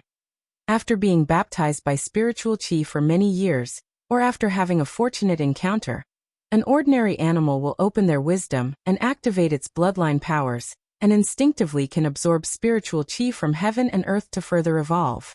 Technically speaking, these animals are considered the demon race. Unfortunately, the concept of bloodline superiority has been ingrained in the demon race for countless eras, so they looked down on these demon races and called them demonic beasts. Then, after a demonic beast opens his wisdom and started cultivating, once it reached the supernatural realm, it can go through heavenly tribulation to turn into human form. By then, they will officially be accepted as demon race instead of demonic beasts. Unfortunately, these types of demon race faced heavy discrimination among their race. They are often treated as slaves or servants to a more powerful demon race with better bloodlines. They received less few resources, do the dirtiest of jobs. In general, they are treated worse than excrement. Even in the academies opened by the demon race whose purpose was to share knowledge, they were not treated equally. I know how many of you feel about the demonic beasts, but given the current situation, this is not the time to be picky. With this method, the number of demon races can increase greatly, thus granting us the chance to compete with the humans at least in terms of population. We will not be completely outnumbered. I disagree. All we need is to have our own eternal emperor, then our situation will change for the better. We are only doing this as a backup, just in case things don't go as we planned, said the Golden Rock Chief. So, what you are saying is that you guys do not have faith in him to become an eternal emperor. You know that this is not what we meant, he replied back. How do I know what you mean? The Golden Lion Chiefess couched lightly, rendering the room silent. The simple truth is that an eternal emperor is not absolute. Didn't the humans have one that turned his back on? What happened to him? He was exiled and never seen before. How do we know that the same thing won't happen to him after he proves the Tao? So we need a backup plan in case things goes wrong. After all, the fate of our entire race depends on how decisions.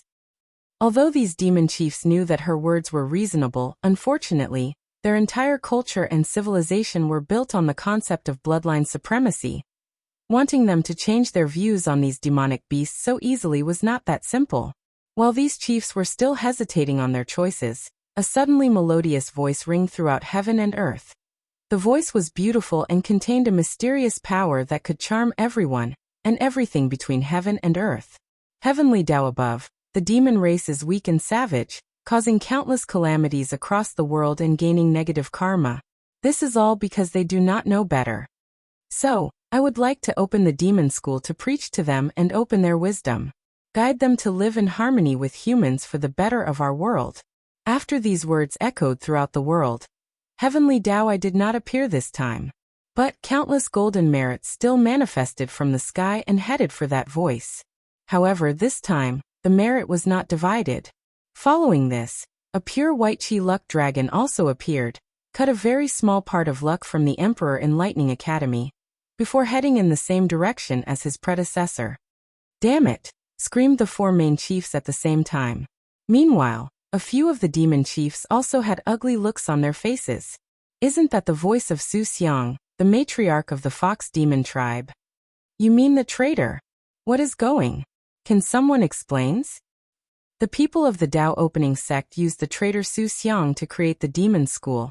That way, they can completely control both the merit and chi luck associated with school in the entire Myriad Emperor world.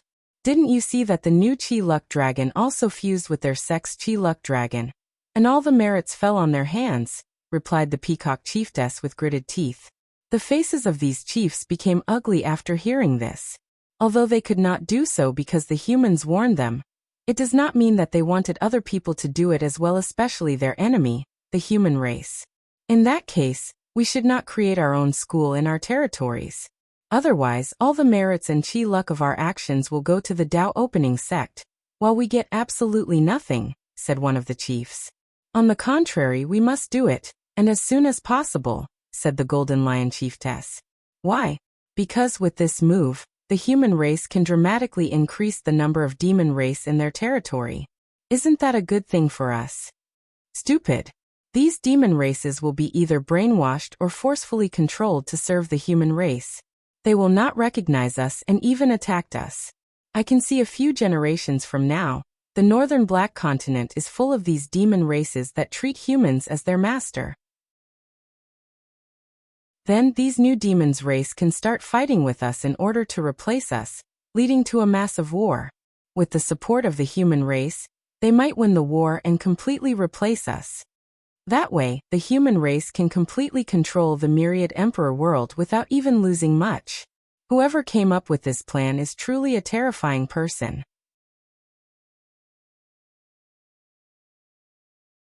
Chapter 257 follow. After the invention of the demon school, the people most affected were the other emperor lineages, as they were also trying to find a way to control this aspect of merit and chi luck of the concept of school. Unfortunately, Wang Wei was prepared beforehand and got there before them. Many people did not expect that the Dao opening sect would use the Fox Demon clan that betrayed the demon race more than a century ago. As such, many people started to wonder whether Wang Wei planned all of this back then, back when he was like 8 years old, and invited the Fox clan to help him refine the pagoda. Unfortunately, these people gave him too much credit. To achieve this plan, a great deal of knowledge and information regarding the workings of Qi luck is needed. And Wang Wei only reached that level during his Qi luck trial after his luck turned from black to gold. Another group or race that was affected by the recent situation was of course the spirit race. Regrettably, the school system could not apply to them because of how their race is created. Like the demon race, the spirit race contained individuals or things who have gained sentience, like plants, flowers, stones, weapons, or even concepts like dreams. However, the spirit race is the darling of heaven and earth. Due to how difficult it is for these things to acquire wisdom, as soon as they do, they will be baptized by heaven and earth and turned into human shape. Furthermore, each spirit race is born with their inheritance designed specifically by heaven and earth, so they usually do not need cultivation techniques from other people. As such, each new member of the spirit race is usually a very talented individual. In general, the spirit race is similar to a lesser version of the primordial gods and innate demons from the primordial era, born from heaven and earth, granted own cultivation technique at birth, extremely talented, and usually have a longer lifespan than ordinary cultivators. The only difference between them is the fact that the spirit race is not born with an extremely high cultivation realm. The majority of them have to start cultivating from scratch after taking human shape, while some more talented might be born in the body refining realm or divine sea realm. Only a very few talented ones are born in the divine altar realm. As such, the concept of academy did not apply to them because all their members are born with their fitted cultivation technique. As for the concept of school, it cannot apply to them as well, even the demon version of it. The members of the spirit race are too diverse. After all, technically speaking, anything object both organic or inorganic can become a member of their race as long as they gain sentience. For example, one of the most famous great emperors of the spirit race is the Everlasting Dream Emperor, the founder of the Eternal Dream sect located in the southern Vermilion Bird continent. One of the reasons that he is so famous was not only because of his power, but his interesting origin. Back in the incense era, one great emperor tried to destroy one of the Forbidden Land, but was failed and was injured instead. To recuperate from his injury, he entered a deep slumber. And during that slumber, the great emperor started to dream. Of course, as a higher being, his dream was not a normal one, so it affected the entire area that he was sleeping, turning it into his dream. Even after that emperor recuperated and left the myriad emperor world, his dream remained in that area. Then after a few millennia, his dream gained sentience and turned into human shape. It turned into a member of the spirit race. Later, that spirit race went on to prove the Tao and took the name Everlasting Dream, created the Eternal Dream sect. So with the complexity of the spirit race, the school system provided them with no advantage. Nevertheless, some people were still willing to try the same method as the demon race, preaching to inanimate objects to see whether they can accelerate the rate at which members of their clans can be born. Dao opening sect, Tianwei Peak. Wang Wei was having a meeting with all the upper echelons of the sect. They were going over all the problems that arose in the past few days. Anything to report? Asked Wang Wei. Everything seemed to be going well with a few minor problems, said one of the great elders. It's a shame that the Emperor Enlightening Academy already secretly controlled the Qi luck aspect related to Demon Academy. Otherwise we could have done even more damage to them. Well, Emperor Kong was a very wise individual. How could he not notice such benefit and leaving it for others to exploit? Replied Wang Wei calmly. Anyway, we are still the ones who benefited the most in this situation. Now let's talk about the minor problems you mentioned. Many of the Emperor factions have sent complaint about not sharing the benefit of the demon school luck. Ignore them. If they were the ones who executed this idea first, they would never share the benefit, responded Wang Wei. Anything else? The number of mortals attending school is not as high as predicted. The reason? Many of them need to farm to feed their family, so they are worried about the next harvest. Send a few Divine Sea Realm disciples that know water spell to help irrigate their farms, and the ones who know wood spells to further increase the yield of each field. However, this is not a permanent solution. We need the mortals to be self-sufficient to some degree. So, let's start introducing the farming constructs that I made during my Qi luck trial to them. Not just them, but all the ones that I used to make the Great Xia dynasty so prosperous. Young sect master, should we be worried about other sects stealing our blueprints for the constructs? There is no need to worry about that as these constructs are not that difficult to copy. The technical aspect of them is not as high as you imagine. All we need to focus on is to get as much benefit as possible as quickly as possible. As for other factions copying us, it is inevitable, but we will still have a large enough head start to dramatically increase our advantages. Of course, Wang Wei was not telling the whole truth. He wanted these factions to copy him. He always wanted to bring the civilization of the myriad emperor world forward. Yet he also knew how difficult it would be with the somewhat conservative and backward mentality of many of these factions. However, now was his chance to do it without anyone even noticing. By advancing the domains that the Dao opening sect from the ancient time to a more modern time through artifact refining, many other factions after noticing and envying all the benefit that their sect is receiving will secretly copy their actions to gather more merit and more luck. In that way, thinking that it was their ideas, will slowly start developing their own domains. Wang Wei can foresee that soon, there will crawling dragon constructs, modern train, soaring phoenix constructs, modern plane, and flying horse carriage, modern car, all over the myriad emperor world. By the time some people notice something wrong, the world would have changed so much that it would be very difficult to change back. What about the nobles and wealthy of the mortal kingdoms? How did they react? Asked Wang Wei. Well, given the fact that education used to be the way that they enforced their rules over ordinary people, all of them were not happy about the situation. Some of them even tried to use force to prevent commoners from attending the schools. Of course, with us cultivators intervening in the situation, they were forced to compromise. However, I heard a few mortal kings became mad and ordered the massacre of all the people in their kingdom. These people should not be a problem, right? Asked Wang Wei. No problem at all. After nodding, he continued asking, what about the Western White Tiger continent? Not a lot of emperor lineage from there participated in this plan, so how did the devil cultivators there act? Them? They also started schools. Oh, responded Wang Wei with a little surprise. Did they want to use merit to offset some of their bad karma? That's correct. Wang Wei nodded. Then he spent a few hours dealing with all the issues concerning the recent events. After the meeting finished, he flew straight into the alchemy hall. Inside a room, he saw Yan Liling sitting cross-legged across a still comatose Li Jun with a look of worry on her face. So he patted her shoulder while saying, "You do not have to worry about him. He is just in a deep state of enlightenment. And even if something were to happen to him, I would find a way to save him." Yan Liling nodded as she was reassured. Given the world-shaking things that Wang Wei did in the past few days, she believed in his words. Chapter 258. Wang Wei spent the next few days accompanying Li Jun, and on the third day after his arrival, Li Jun's eyes finally opened. He first looked around with a little confusion in his eyes, which was then quickly replaced by clarity as he muttered to himself. The ultimate form of slaughter encompasses the pain, scream, despair, and grief of losing everything. It's having the ability to send all your opponent and enemies into a state of emptiness, a state of desolateness, a state of darkness, called death. After saying these words, Li Jun's eyes turned dark red for a moment before returning to normal. He finally turned his head around.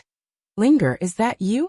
"Yes, it's me," replied Yan Liling with tears falling down her eyes, but she quickly wiped them off. Following this, Li Jun looked at Wang Wei before saying, "Big brother, I'm sorry I could not get the token for you. You do not need to blame yourself. After all, this is not your fault," replied Wang Wei. Li Jun's eyebrows raised a little after hearing this, then he asked, "Does it have to do with the reason that my origin essence was rapidly decreasing?" "Yes. The Academy cheated.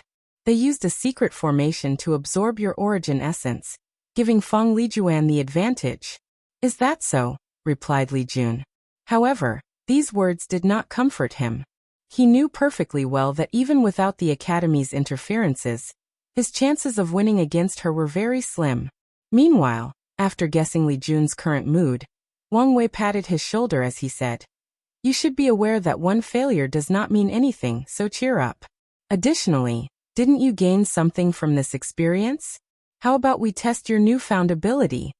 Li Jun's eyes lit up after hearing this, then he took a pill from Yan Liling's hand and swallowed. A few minutes later he was back on his feet. Standing in front of him was a very large demonic beast that looked like a rhino. Without hesitation, Li Jun took out his spear, and a red light appeared on the tip of it.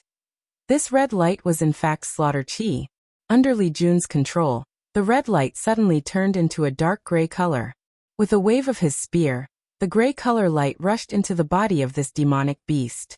Immediately, the stampede rhino turned paler than a piece of paper before falling to the ground. The three of them came to check on it. "It's dead," said Yan Liling blankly. "To be precise, his vitality was completely destroyed by my death chi," added Li Jun. "So, your new power involves turning slaughter chi into death chi?" asked Wang Wei with a pensive look on his face. "That's correct." "Can you directly make the death chi?" "No, it has to be transformed from slaughter chi. However, both my battle maniac physique and the heaven fighting scripture allow me to create slaughter chi, thus essentially granting me endless death chi. However, I understand your concern, big brother." During the battle, the slight gap in time when I conduct the transformation is enough for truly powerful opponents to take advantage of the situation, so I will watch out. "As long as you know," nodded Wang Wei. "Now let's test this ability on me." Li Jun did not say anything, but directly pierced his spear on Wang Wei's arm. Ping! The sound of two metals clashing could be heard, and Li Jun's attack did not even break his skin. As for the death chi, it was stopped by his innate field that protected him. After closer observation, Wang Wei noticed that the death chi was slowly eroding his field. If the quantity is large enough, and enough time has passed, he could tell that his shield would not last long. After nodding, he disabled the shield before motioning for Li Jun to attack again. With a helpless look, Li Jun took out a Saint-tier artifact before stabbing his big brother again. This time, Wang Wei's skin was pierced and the death chi entered his body. However, without him doing anything, powerful energy came from his blood to resist the power of the death chi. Although Wang Wei has not begun to temper his blood yet, it was still very powerful due to all the transformation his body went through after tempering the other parts. Meanwhile, Li Jun, who was using his divine sense to observe the reaction of the death chi inside Wang Wei's body, muttered out loud. It seemed that for powerful body refiner like big brother Wang Wei, it's best to use prolonged battle as a tactic, slowly wear them out. After that, Wang Wei and Yan Liling spent a few hours helping Li Jun test his new ability and its limit. Finally, as the group rested, Wang Wei told Li Jun, "I have some good news for you." Well, it might also be considered bad news. While looking at Yan Liling while saying the latter half of this sentence, she snorted unhappily, obviously knowing what he was going to say. "What's going on?" asked Li Jun. Before giving him the news, Wang Wei first explained what happened in the few days that he was in a coma. What does this have to do with me? Well, before deciding to help us completely, the matriarch of the Fox Demon clan wanted to form a more united alliance with our sect. To be precise, they wanted to form a marriage alliance. Li Jun immediately guessed where this was going, and his instinct was warning him that things will be bad for him from now on. As you can imagine, continued Wang Wei while ignoring the sweating Li Jun in front of him. Since I already find the love of my life, and I have no plan or desire to add another one to the list, the sect chose you for this alliance. Li Jun's mouth twitched after hearing this, as he felt the fury of Yan Liling sitting next to him. More importantly, she was holding his hand tightly. Then a powerful heat came out of nowhere, wanting to burn him to ash. Ignoring the pain his left hand was currently in, he asked, "Can I refuse?" While squeezing a forced smile. "Unfortunately, no. Your father and mother have already set everything in motion." Li Jun then took a deep breath. "Whom am I marrying this time?" "It's Su Ai, the young matriarch of the Fox Demon clan that we met in the Chi Luck trial." "That's her. Well, at least she's beautiful." Then Li Jun's hand was instantly burned. Ignoring the shenanigans of these two, Wang Wei stood up and said, "Well, I will leave you two lovebirds to yourself." Then he left the room as if something was chasing him. "Don't you have something to say?" asked Yan Liling with gritted teeth. "Linger. You know that this kind of thing is out of our control." Yan Liling became silent after hearing this, as she knew that he was right. When the sect made the decision, they did not even consult her, just notified her of the result. Only her aunt, Great Elder Yan Mei, took time to talk to her, and made sure that she was okay. "This does not mean that I will forgive you so easily. Okay, you can be mad at me for as long as you want, but before that, I need your help with something," replied Li Jun. "Are you trying to change the subject?" "No." After seeing the serious look on his face, Yan Liling realized that he was not kidding around, so she took the matter seriously. "What do you need my help with?" "I need you to use your innate talent to create a special pill for me." "A special pill? What kind of pill?" "One that can read memories." "And what are you going to do with it?" After a brief pause, Li Jun explains to her all his plans. Yan Liling suddenly screamed, "Are you crazy? Do you want to get yourself killed?" "I need to do this," replied Li Jun with a determined voice. "After the recent failure, I realized that the amount of help that I can offer Big Brother Wang Wei is smaller than I anticipated. After many calculations, I think that currently, this is the best way to help him." Yan Liling became silent after hearing his words, then she asked, "How long have you been thinking about doing this?" "For quite some time. But your plan relies too much on luck," added Yan Liling. "We're dealing with someone that is likely an expert of the soul, and you want to read their memories without them even noticing?" Big Brother Wang Wei once theorized that memories are located in two places, the brain and the soul. Most mortals have weak souls, so they store their memories in their brains, while cultivators have powerful souls, so they use their souls to store their memories. However, it does not mean that mortal's soul does not have any memory, nor does cultivator's brain. It is just that they do not rely on it too much, if at all. So what we have to do is to target the brain instead of the soul. That way, our chances of success will greatly increase. Chapter 259. Wang Wei sat on a purple golden throne full of decorations of dragons, different worlds and civilizations, and strings of fate connecting all these things. He was waiting for someone, and he did not have to wait long. Soon after, a beautiful woman wearing a long cheongsam walked in. She had long legs and her feet bare, and every time she took a step, runes appeared underneath her white feet to support her. Her phoenix eyes were very profound, as if containing all the secrets of the universe, and her smile more radiant than a million suns. Wu Hong looked at the room that was decorated like a throne. She asked, "Why did you decorate it like this?" "The other day I was in a kingly mood, so I decorated it as such," replied Wang Wei nonchalantly, then motioned her for her to seat on him. And she did it without much thought or hesitation. After that she caressed his silver-gray hair. "I forgot that sometimes you can be a little too much." Wang Wei shrugged as he said back, What's the point of having all this power if I cannot do as I please? True, for someone who pursues freedom like yourself, you can do whatever you please based on your emotions or desires. So, how have you been recent? Asked Wu Hong while still playing with his hair. Terrible. Oh, why is that?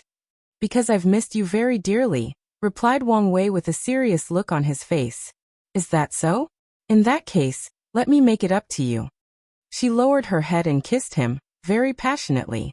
The two spent the next half hour inseparable from one another. Since they did not need to breathe, their lips never separated from one another. This single kiss made it look like they were separated for countless millennia, and were finally reunited after fighting gods, demons, Buddhas, and even heaven and earth itself. Of course, Wang Wei wanted more than some lip action, so his dirty hand traveled from Wu Hong's legs under her dress, in an attempt to reach the forbidden zone. Unfortunately for him, she slapped him away before he could get what he wanted. It's been so long, when can we go further? He asked. For one, we have not to go through the proper ceremony to become Dao companions, replied Wu Hong with her usually calm face and voice. Second, you cannot touch me until you finish temper all your organs and blood. I understand the first reason, but what does my body refining level have to do with anything? For one, your current fleshly body is too weak to keep up with me. Wang Wei immediately looked at her, as if she was crazy. However, Wu Hong just held his hand and squeezed lightly. Immediately afterward, his hand was pulverized into millions of particles. There was no blood and bones left. They were instantly pulverized. A few seconds later, his hand grew back and he said, although I knew that your fleshly body was powerful, I did not think that it was this scary. Wu Hong just smiled as she continued to caress his hair. This was one of the reasons that she loved him. He did not have the usual ego of man in this world. The ego that would not accept their companions to be more powerful than them. Also, he will not feel inferior because of this, but motivate himself to reach the level of being equal to her. And Wu Hong believed that not only will he reach her level, but even surpass her. Then, she will try to surpass him and eventually succeed. This cycle will push them forward together until they reach the end of the Tao and beyond it. The main reason for stopping you is that after your body reaches a certain level, I can use dual cultivation to help further refine your body, thus saving you a lot of time and detour in the future. Wang Wei nodded in agreement with her, then he did not mention the subjects anymore. Taking out a purple light from his space ring, he said, just seeing your beautiful face was not the only reason that I wanted to meet you today. Is that the special merit you received after setting up the school system? Yes. I have checked it, and have many of the elders of the sect checked it, and they found nothing wrong with it. But just in case, I want you to see if there is anything wrong with it, if there is some kind of backhand left in it. I think you are being too paranoid, replied Wu Hong as she took the purple merit to check. Her eyes turned into strange circular runes as she looked at it. Given my history with Heavenly Tao, can you blame? Well, I've checked and there is nothing wrong with it. As I said before, you are too paranoid. Heavenly Tao is fair, it has rules and regulations to follow, and it cannot attack or plot against you for no reason. Then why does it hate me so much? I can feel it during the ceremony. It was very reluctant to give me the reward I deserve. According to your logic, it should have a reason to hate me. Wu Hong became silent after hearing this, so after seeing this, Wang Wei asked, is this one of the things that you cannot tell me? Wu Hong shook her head. It's not this. It's because I do not know. Do not know? What do you mean? Logically speaking, when it comes to this kind of information that is very important to you, I should know about it, but my mind or memory is blank. The odd thing is when I tried to do actual research to find the cause of your problems, I could not find anything. To be precise, it was like the information was right in front of me, but I gloss it over. Wang Wei frowned after hearing this, then he asked, do you know what's going on? Well, it's like someone. However, she stopped midway and did not continue. Like someone is only giving you a limited amount of information enough to help me, but not enough for me to be too reliant on you? Wu Hong nodded her head, and Wang Wei sighed deeply. It seems that we might be in a bigger quagmire than anticipated. Wu Hong could not agree more as she knew more than him. So she lowered her head to touch his, and they remained silent in each other's embrace. Meanwhile, she looked in the distance with a dazed look on her face. There, Wu Hong could see a vague figure that looked exactly like herself, except the temperament was otherworldly, transcendent. She thought to herself while looking at the figure, "Crazy woman, why do you have to put so many restrictions on me? Couldn't you do what you wanted and not care about the consequences?" However, soon, she realized that she might be calling herself crazy, and she secretly sighed deeply. Things were beginning to be more complicated than she would like them to be. Wang family mountain inside a secret room. Yu Yan sat cross-legged in front of a formation with an elderly woman on the other side. "Mom, did the merit help cure father's injuries?" "Unfortunately, no," replied Yu Yan's mother and Wang Wei's grandmother, Yun Zhaojun. "What? How come? Does he need more?" Yun Zhaojun sighed deeply with melancholy. "By now, you should guess that your father's problem cannot be dealt with resources, and the decision that he has made." Yu Yan became quiet for a moment after hearing this, then she asked, "What about you?" "I'll always accompany him wherever he goes." Knowing her mother, she was not that surprised, so she asked, "How long do we have?" "A few 100 years, maybe less." "That's not a long time," replied Yu Yan. Although she knew that this day would come, she never thought that it would be so soon. "Can't you both of you change your minds? Or at the very least, you do." Yun Zhaojun sighed again before saying, "Daughter, I know that my decision is very selfish, and I'm very sorry to you. But I have made my mind. If you cannot change your mind for me, then do it for Wire. You should know how attached he is to you. Can you imagine how devastating this news will be to him?" This time, it was Yun Zhaojun to be silent. After more than 5 minutes, she sighed for the third time and said, "Wire has always been a very intelligent kid, so I know he will understand our decision. Even if he understands, it does not mean he can accept it. You may be right, daughter. Unfortunately, this will be one of the many hard lessons that he will have to learn in his cultivation journey." After discovering that she could not change her mother's mind, Yu Yan gave up. "Fine, I respect your choice, but you have to be the one who tells Wire the truth." "Fine, but it does not have to be right now. There is no need to place such worry in his mind for now."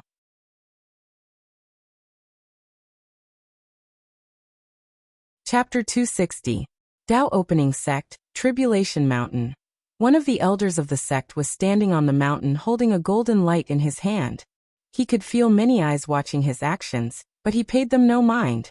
After taking a deep breath, he absorbed the golden merit. Following this, a powerful aura emanated from his body, the aura of a saint. More importantly, his aura kept increasing in strength and intensity. Luckily, the formation in the mountains prevented the pressure released from his aura from affecting the other disciples of the sect. Soon afterward, the laws of heaven and earth in a few hundred diameters of this saint realm true person came into his control. To be precise, it was the law of fire. In this small space, he was the absolute ruler when it comes to how fire behaves between heaven and earth. This was his domain. After his domain showed up, it started a strange transformation. It was slowly transforming into a shape. It was taking physical form. This was in fact the Dharma body of a supreme realm powerhouse. As the Dharma body slowly formed, countless understand of the laws started to enter his mind as he entered a state of enlightenment. As time passed by, the Dharma body was slowly formed except for the face. The reason being that this elder has to pass a certain test before the face can be completely formed. And this test involves his own Tao. Soon afterward, the face of the Dharma body was shown. And it was not the face of the elder, but Emperor Qiyuan's face. Meaning, this elder cultivated the origin path scripture. After seeing this, the elder sighed in disappointment. Although he knew that this was most likely the outcome, he still hoped that the golden merit would help. In the supreme realm, there are 3 echelons or tiers. First, the people rely on their cultivation techniques to break through. These people are usually at the bottom of the barrel as they only follow the path of the ancestor, and their futures are bleak. The second tiers are the people who have a slight understanding of their own Tao or path. This tier can slightly modify their cultivation techniques to fit them the best. This tier is considered the mainstream of the myriad emperor world, as most talented individuals are in that category. Nevertheless, the Dharma bodies of both these tiers are the people who created the techniques that they cultivate. As for the last tier, it is for the geniuses who have their own Tao, their own path and pursuit. All the people in that tier create their own cultivation techniques perfectly suited for them before entering the supreme realm. Hence, their Dharma bodies are always their own face and body. Additionally, this tier is the only one who can actually bear the heaven will and prove the Tao. Without having your own Tao, even the heaven will was granted to a cultivator, he could not do anything with it. Furthermore, even if the people of this tier do not manage to prove the Tao, some of the truly talented ones can enter a cultivator realm called quasi-emperor. As the name implied, these true monarchs have some qualities of a great emperor, thus making them extremely powerful, and their lifespan dramatically increase. Of course, in the end they are still mortals and will eventually die. Back to the tribulation peak. After Emperor Qiyuan's face manifested, the aura surrounded the elder changed from a saint one to a supreme one. Finally, a cloud appeared in the sky as heavenly tribulation finally showed up. However, before it could descend, a golden light came from the elder's body and the clouds in the sky were dispersed. This was the power of golden merit. With the right amount, it can not only turn a saint into a supreme, but even heavenly tribulation will not be a problem. Following this, the Dharma body entered the elder's body and his body started transforming. During the process, countless visions appeared around the domains of the Tao opening sect. There were golden lotuses in the sky, followed by heavenly music. Heavenly maidens were dancing, and saints were preaching in harmony. Many people quickly noticed the changes happening there, and started to secretly observe.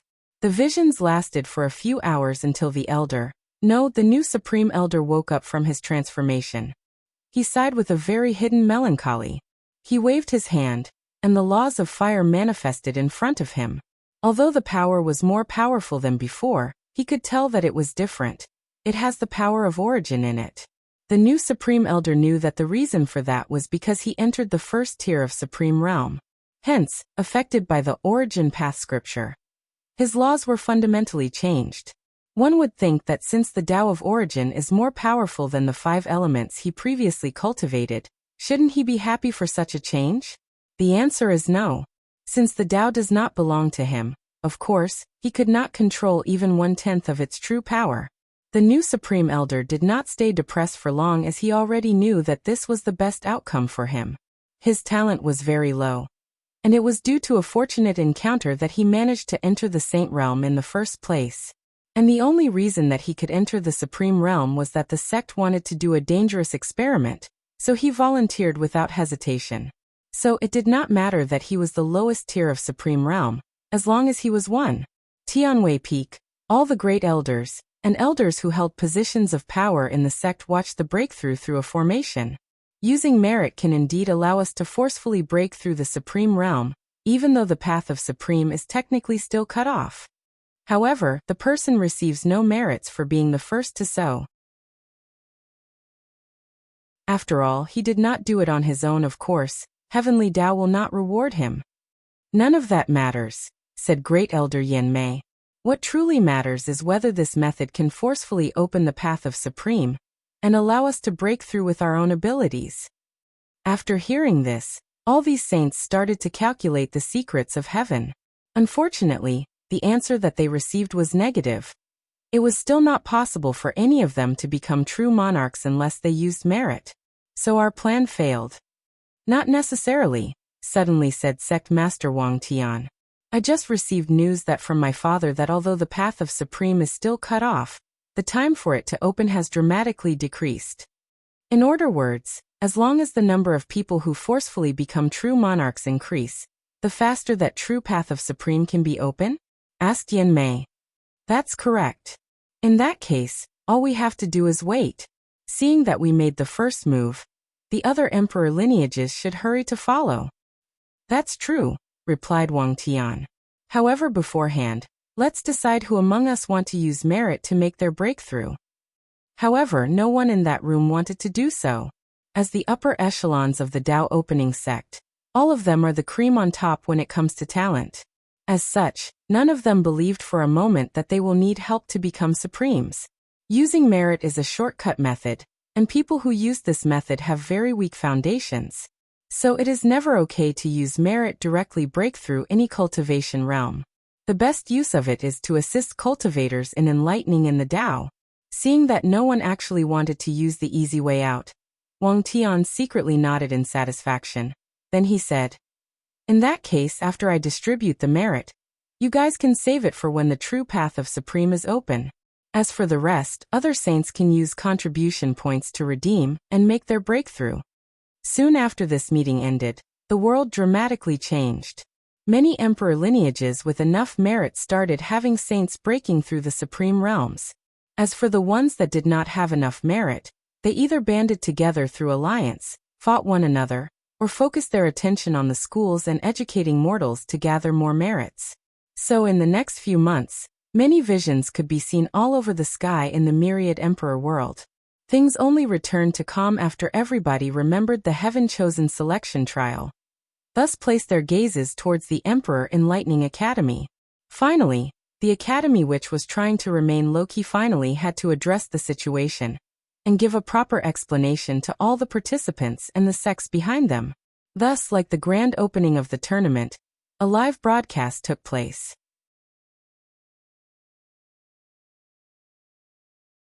Chapter 261. Under the eyes of all the people watching the tournament, someone from the academy appeared in the stadium. Most people quickly noticed that it was not Baihan who showed up this time, but a middle-aged man named Song Li. Many people knew him as the upper echelon of the academy, while the teachers there knew him as the head of the faction that was against Baihan cheating, and asked him to just bow his head. After Song Li showed up at the venue, he announced, "Due to recent events, the academy has decided to cancel the remaining rounds of the tournament. But do not fret, we are aware that our decision is quite abrupt. As such, we will compensate the participants by giving all the top 30 heaven-chosen the same amount of time enlightening in front of the Tao tablets." The cancellation of this tournament was not a surprise to some people, as rumors were previously released by the academy to give the emperor lineages a heads-up. The real reason that many people came to participate in the first place was to see what kind of compensation that the academy would give the participants. And many people were not happy, at least the people with the ability to enter the top 10 were not. According to the academy's previous rules, the higher a participant ranked, the more time he or she could spend with the Tao tablets, thus giving them an advantage over their competitors. In the battle for the heaven will, any little advantage could mean the difference between becoming an immortal supreme being, great emperor, and forever remaining immoral. But now this advantage was gone. Although the academy used the term fairness to explain their actions, anyone thinking logically knew that there was no fairness in this situation. For example, while they had a limited time with the tablets, a person like Lin Fan could basically use it whenever he felt like it. Nevertheless, despite how these people felt, Song Li did not pay them any mind and continued. Additionally, the academy would like to take this opportunity to apologize to all the professionals that we have offended.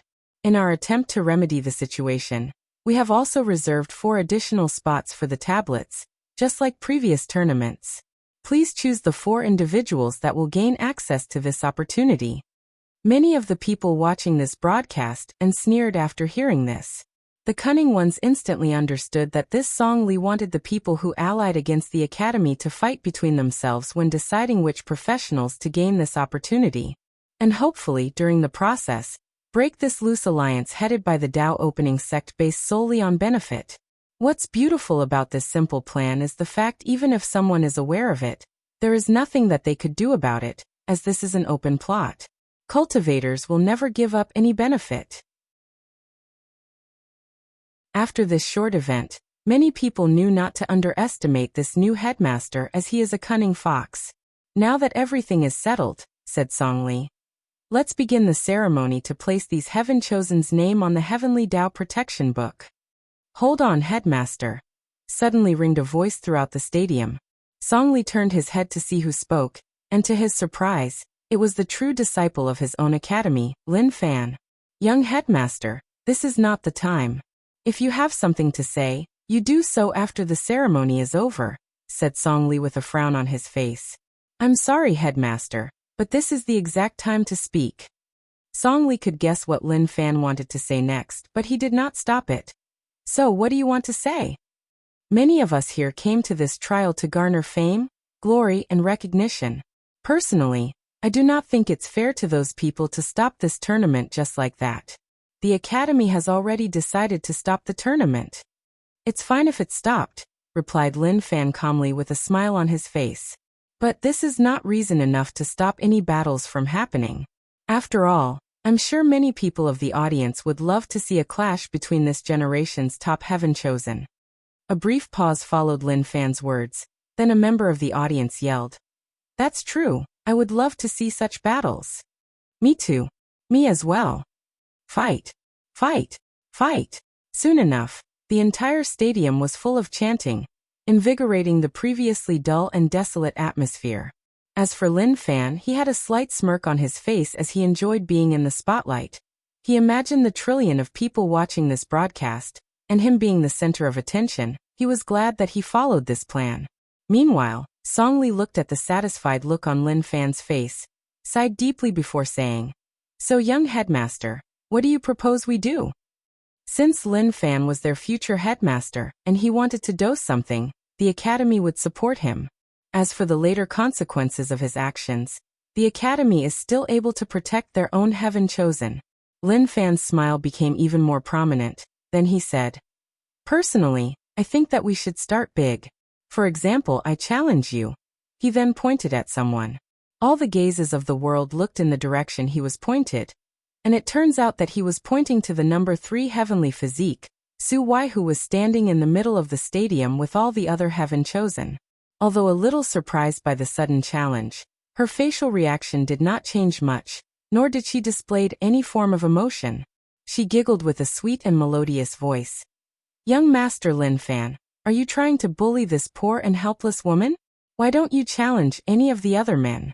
I'm sure that they would be more than welcome to accept your challenge. With a calm look on his face, Lin Fan sneered. Only a fool would believe that young Lady Suya is a helpless woman. As for the reason that I'm challenging you first, it's not because of your gender, but because I plan to slowly challenge the people in the heaven chosen list ranked above me. However, if Lady Suya does not want to accept my challenge, I can still challenge someone more powerful than you. While saying the last phrase, Lin Fan was looking at Jian Wushuang, who was ranked 1 number higher than Suya. Oh my, it seems that I have been underestimated, said Suya with a gentle smile on her face. Although I know that you are trying to bait into fighting you, I will accept your challenge. It's about time someone taught you that you cannot be as cocky as you were in the lower realm. Lin Fan's mouth twitched after hearing this. Then a powerful killing intent emerged from his eyes. Meanwhile, Suya giggled again as she said, Oh, did I hit a sore spot? Song Li watched the entire interaction in the sky, while secretly shaking his head. He could tell that Suya instantly controlled the rhythm of the battle with those few words. As someone who can control emotions and desires, one needs to be always in a calm state of mind when fighting her, otherwise, she will use your own emotions against you. After seeing those two agreed on a battle, Song Li cleared out the field and provided them with enough space to fight. All the other heaven chosen returned to their own booth to watch this battle. Lin Fan was standing opposite Suya, and with gritted teeth he said, I will make you regret your words. Whatever you say, farm boy, replied Suya with a nonchalant look on her face as she took out a bow from her space ring. Meanwhile, after hearing her called him farm boy, a great deal of rage enveloped Lin Fan. The term farm boy was a derogative word used by people of this world to describe geniuses from the lower realm. It has a negative connotation insinuating that they were peasants and of low status. After knowing the existence of that word, Lin Fan hated it with a passion. Even though no one dared to call him that as he is the rightful heir of the enlightening Emperor Academy, he still hated it. Yet, today of all day, someone actually called him that in front of the entire world, in front of trillions of people. Veins started appearing on Lin Fan's head, then, without hesitation or preparation, he rushed straight towards Suya. He looked like a charging bull that had lost his mind because of rage. As for her, she snickered at how easy it was to rile him up. She pulled the strings of her bow and a yellow arrow appeared. Then she released it.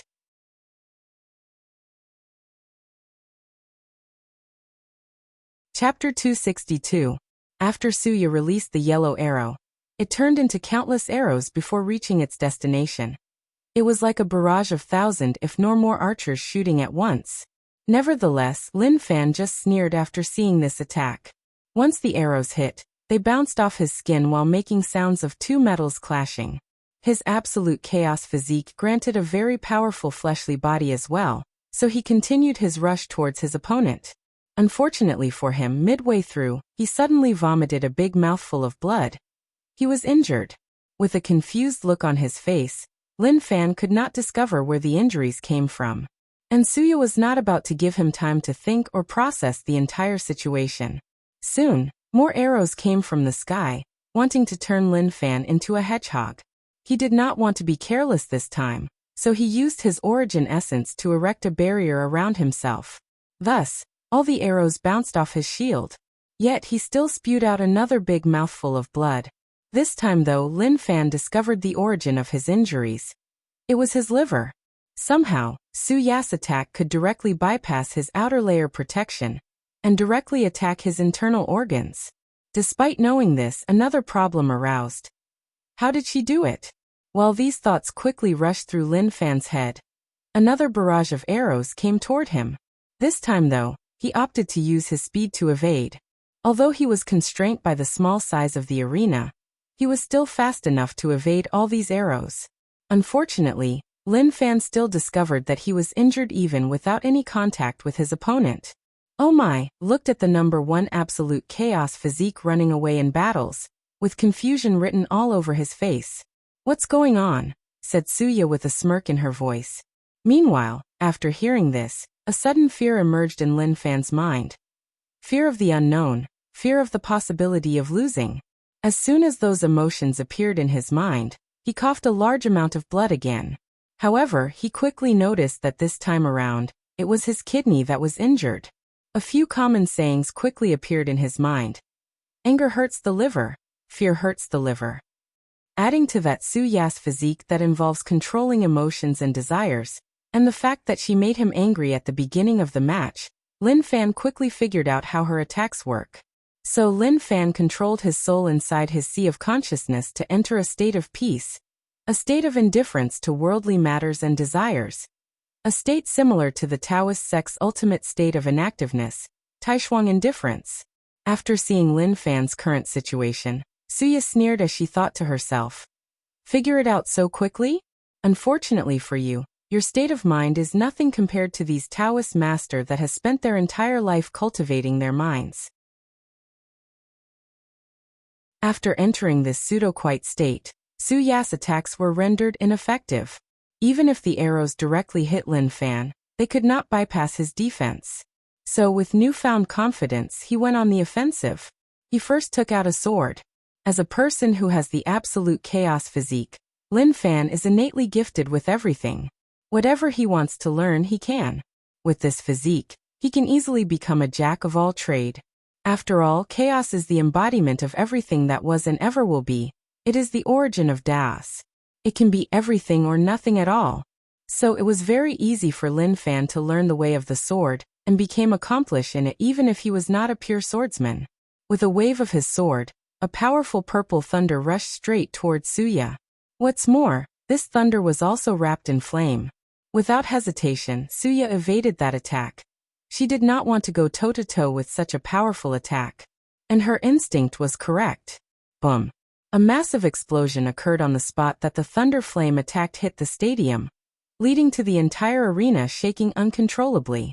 A large number of runes appeared surrounding the arena as a formation was activated. It prevented the attack to reach the members of the audience, and reinforced the fighting arena, so that it was not destroyed by these mighty attacks. Without any pause or giving his opponent any room to breathe, Lin Fan continued to attack Suya with his Chaos Thunderflame, and she did not want to fight head-on with this attack. Suya could tell that even if she could block it, she might suffer from low to mild injuries. Unfortunately, unlike those people in the top 4 heavenly physique, She did not have a powerful fleshly body or unimaginable healing abilities. Although she had her ways to quickly heal herself in case needed, it was not as easy for her as the others. So she dodged the attacks. Meanwhile, Lin Fan slightly changed his tactics when he saw that his attacks were not directly working. With a wave of his sword, the Chaos Thunderflame turned into thousands of small swords, floating over Su Yi just like her arrows. With the utmost intention to destroy everything in their paths, these swords rushed towards her. At first, she tried to dodge these attacks. Unfortunately, the speed of the thunderfire was beyond what she could actually react to. So she had to block. Immediately, she used a technique called Guarded Heart. This technique is based on the idea of once someone else truly loves another, they will do everything in their powers to protect them, even sacrificing their own life. A pink shield appeared around her. Following this, a massive explosion occurred once Lin Fan's attack came in contact with her. Powerful shock waves emanated from the center of the explosion. After the first wave of attack was finished, Su Yi looked pale in comparison to her previous complexion. Although she survived the attack, she knew that her protection would not last long. So she used another method. Another person suddenly appeared next to her. This person had a weird mask on their face, had chains on both his hands and feet, and it was wearing armor with spikes on them. However, the spikes were actually inward, piercing through his flesh. He looked like he was in severe pain, but he did not scream. Maybe because his mask was covering his mouth. Su Yi's shield also enveloped the masked figure. So when Lin Fan's second wave of attacks arrived, it protected both of them. Oddly though, after this round of attacks, her pale complexion returned to normal. However, she did not have time to react as soon afterward. The third wave of attacks arrived. This time, however, her shield was broken and countless thunderflame swords rushed to her.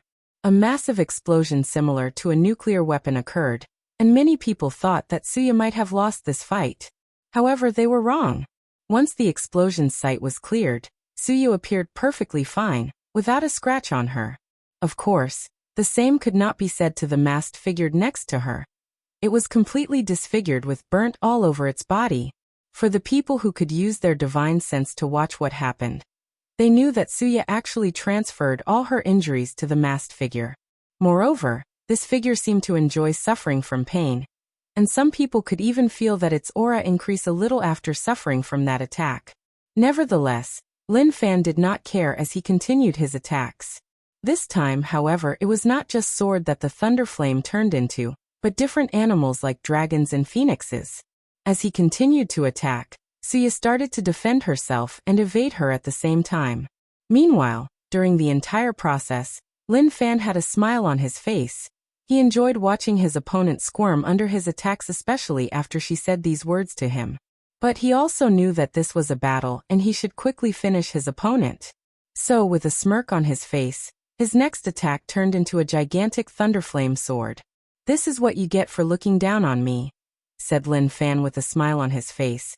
Then he waved his sword downward, planning to finish his foe once and for all. Unfortunately, things did not go as he planned. When the massive sword was midway to its descent, Lin Fan suddenly vomited a big mouthful of blood, and his attacks exploded in the air before reaching the target. A quick check, he found that it was his heart that was injured this time, and the degree of damage was more severe than the previous attacks. Lin Fan then remembered the saying, "Joy nourishes the heart and too much hurts it."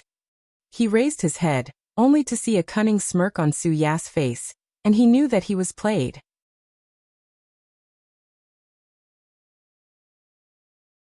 Chapter 263.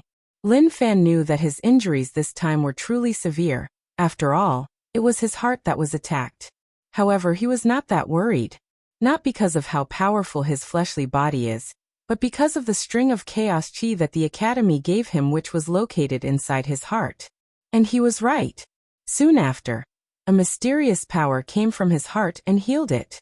Nevertheless, Lin Fan was not happy as he could see a red flame slowly appearing inside his sea of consciousness. Immediately, he used his spiritual power or soul power to try to extinguish the flame, but it was of no use. On the contrary, his action seemed to fasten the growth of the red flame. Lin Fan then looked at Su Yi and said, What did you do to me? The latter sneered before answering. Don't you like to play with flame? Then enjoy my flame of anger. After a few seconds, the flame turned from a small ember to a raging forest fire. As for Lin Fan, he immediately found himself in deep trouble. He felt a wave of overwhelming anger slowly occupying his mind. It was as if every time he ever felt the emotion anger, in his century-long life was condensed into a single moment. And he was experiencing it all at once. No, it might not just be the anger he felt in his life, but also the ones he will feel in the future. Although that sounded impossible, that was how he felt. Although he tried to resist this immense amount of emotion, it was futile. Soon his mind was overtaken, and Lin Fan lost consciousness. A powerful and bestial roar echoed throughout the entire arena, making many of the audience members shuddered. This roar was primal, containing no emotion or reason except for the desire to destroy everything in its path. So that's exactly what Lin Fan did. Countless shapes made of chaos thunderflame manifested around him. There were swords, dragons, phoenixes, pagodas, figures of the Academy's great emperors, etc. Then they started to bomb the entire arena indiscriminately. Hundreds if not thousands of explosions similar to nuclear explosions occurred in the arena. Mushroom clouds were everywhere the eyes could see. Powerful shock waves created by these attacks, creating even more damage. The array surrounding the arena was quickly activated to prevent the audience from being affected. However, the entire formation was shaking far greater than an earthquake of magnitude of 10 or higher. So, many of them who had low cultivation feared that the array would not be able to hold on for long. During the entire process, Lin Fan was still standing in the arena. Due to his madness, he did not even evade his own attack, so he was injured. Luckily for him, his origin essence still automatically erected a barrier around him. Unfortunately, that only managed to slightly reduce the damage he received. So a very burned Lin Fan was standing in the arena. More importantly, he did not stop after the first volley of attack, but continued to indiscriminately attack the surroundings. Luckily for him, his absolute chaos physique provided him with a powerful fleshly body, and the chaos chi inside his body quickly healed his body. Unfortunately for him, his origin essence was rapidly consuming with these large attacks. Although he could replenish it by absorbing the spiritual chi in the surrounding, with how much these powerful attacks cost him, he won't be able to last long. Meanwhile, during the entire process, Suya was floating in the sky, far from Lin Fan and the arena, watching everything with a sneer on her face. There is a reason that the 7 Emotions 6 Desire physique is ranked 3rd in the heavenly physique list. No matter the person or cultivator, he or she cannot escape the shackles of emotions and desires. Whether it was those cultivators who cultivate the indifferent Tao and abandon their emotions, or the Taoist sect cultivators who practice a form of indifferent Tao that involves accepting that things in the universe happen for a reason, even life and death, so do not worry about them. All of them also have desires. The desire to pursue the Tao. So, even they would be susceptible to Su Ya's powers. Fighting her is like fighting yourself, or always being in a state of heart demon. She can take advantage of the slightest flaws in your mind, and use them to her advantage. Given that no being in existence is absolutely perfect, no one can escape her power. Down in the arena, after Lin Fan went on his 5th round of attack, his complexion was pale, and he was breathing heavily. The amount of time it took him to heal his injuries has dramatically increased. When he was about to commence his 6th round, a bell suddenly rang in Lin Fan's sea of consciousness. Immediately afterward, Lin Fan managed to regain consciousness for a brief moment. Without wasting this opportunity, he immediately controlled his chaos chi to enter his sea of consciousness and purged the flame of anger from his body. While taking deep breaths, Lin Fan half knelt in the arena. On the sky, Suya frowned after seeing this, then she muttered softly, "Soul protection treasure?" She is not blind to soul protection treasure, as she has one too. All the heaven chosens from emperor lineages will be granted a soul protection treasure once they enter the supernatural realm. As the name implies, the treasure is to protect their souls from being directly attacked and destroyed, protect their bodies from being taken over by other cultivators, and when they reach the primordial spirit realm, the soul protection treasure can save their primordial spirit in case their bodies are destroyed. That way, as long as their sect creates a new body for them, or finds another one for them to occupy, they can be revived. As for Wang Wei, the only reason that he did not have one was that his soul was too unique. His paragon soul can protect him from most soul attacks and destroy anyone who enters his sea of consciousness and tries to occupy his body. According to a test that the Tao Opening sect made, it would take an average Supreme Realm True Monarchs an entire hour constantly attacking Wang Wei's soul before they could injure him. And the reason for that is because although the quality of his soul is very high, the amount of soul power he had cannot be compared to Supreme Realm powerhouses. Another reason was that his soul was somewhat arrogant. After placing a saint-level soul protection treasure inside his sea of consciousness, it was kicked out by his own soul, telling him that it was not worthy to share the same space as him. So Wang Wei tried a Supreme Tier 1. Although it was not kicked out, he felt very uncomfortable for some reason. So he placed the treasure in his space ring instead. Hopefully, if one day he actually needs to use that treasure, he will have enough time to remove it from his space ring, or it can activate on his own. Of course, after that test, Wang Wei's grandfather warned him not to be too arrogant or careless about this ability, as in this world, nothing is absolute. Wang Chong went on to tell his grandson a story about something that happened in his generation. Apparently, a mortal once killed a Supreme Realm powerhouse. According to the tale, this Supreme Realm True Monarchs accidentally killed this mortal's family during a battle. As a result, the mortal held a tremendous amount of hatred for him. 100 years later, when that mortal was close to death, he somehow managed to track down the True Monarch. Then, in front of him, the mortal slit his own throat while cursing the True Monarch to die a painful death. The mortal's hatred was so strong that he actually managed to create a powerful curse after sacrificing his life. The True Monarch was entangled by the curse for a few hundred years before he died a painful and gruesome death. This event was famous during Wang Chang's generation, as cultivators never imagined that a mortal could actually kill a cultivator, let alone one at the top of the food chain. Meanwhile, back to the fight. After Lin Fan woke up from his madness, he looked at Suya with hatred. However, knowing that his opponent can use his own emotions against him, he quickly used the chaos chi to calm himself down. Then, tattoos or symbols started appearing all over Lin Fan's body. He was prepared to use his innate talent. His body turned into a purple-black color, and similar ore-like energy seemed to envelop him. It was as if it was part of his body. Stars, galaxies, and worlds could be seen in the aura surrounding him. His eyes turned completely white. It was a very pure white, the purest of white that ever existed in the universe. A noble aura emanated from his body. It was like the aura of the noble creatures between heaven and earth. After his transformation, Lin Fan looked at Suya as he said with a majestic voice, "Now you will experience the power of my Chaos Demon God body."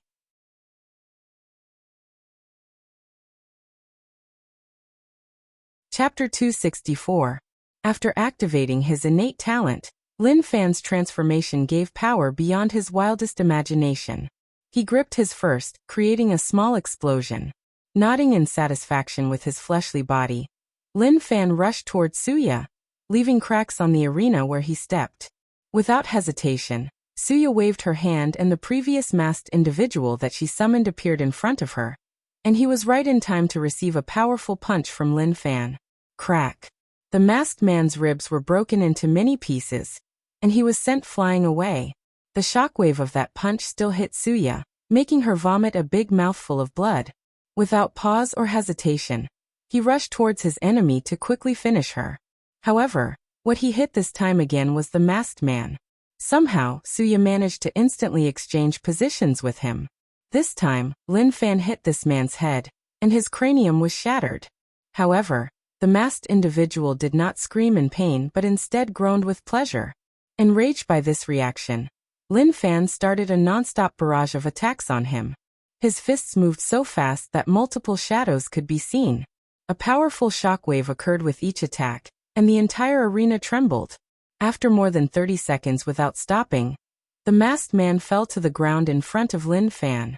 By now, he was unrecognizable as all the 206 bones in his body were completely pulverized. Oddly though, His mouth, which was revealed after his mask was partly destroyed, had a joyous smile on it. Unfortunately for Lin Fan, before he could rejoice at his new victory, the destroyed masked man turned into a liquid goo for a few seconds before a new and intact person appeared. Moreover, his aura was way stronger than previously. Noticing something wrong, Lin Fan raised his head to see Suya holding a mass of green light. Additionally, countless green lights traveled from members of the audience into the green light in her pain. Just by looking at that light, Lin Fan felt a tinge of pain. After the green light reached a certain intensity, Suya threw it into the masked man, and his aura dramatically increased. Immediately, Lin Fan understood how this masked man functioned. The more pain it receives, the stronger it becomes. His mind rapidly calculates and he figures out that Suya probably used this technique as a way to heal herself, but also to fight people with powerful fleshly bodies. Nevertheless, Lin Fan did not care, and he had good reason for being so confident. After the masked man, who was actually referred to as the sadist man by Suya, absorbed all the pain from the members of the audience, his power dramatically increased. So he opened his mouth and a powerful dark energy beam. The space around him trembled as the energy traveled, not to mention how fast it was traveling. Yet it was no use. As soon as that beam hit Lin Fan, it was gone. There was no reaction whatsoever. It was like throwing a stone into a lake, but there was no ripple. The sadist man did not stop attacking as more and more beams were shot from his mouth, but it was no use. "Don't waste your time," said Lin Fan with a smirk on his face. "Everything comes from chaos, and everything will one day return to it. Alright, now let's end this charade." Raising his hand slowly, he said, "Grand Mist Annihilation." A yellow mist came from his hand and enveloped the sadist man.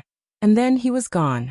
There was no scream, no explosion, no shake or sound, and there was no light. He was just gone, annihilated. "Oh, is this possible?" said Suya. "Nothing is impossible for me," replied Lin Fan. "What kind of power is this?" she asked with her voice trembling slightly. With a smirk on his face, Lin Fan said, "When the universe was in a state of chaos, Grand Mist existed. Thus, it has the ability to turn everything it touches back to chaos, back to a state of nothingness." Suya had a shocked expression on her face after hearing this, but internally, she was sneering.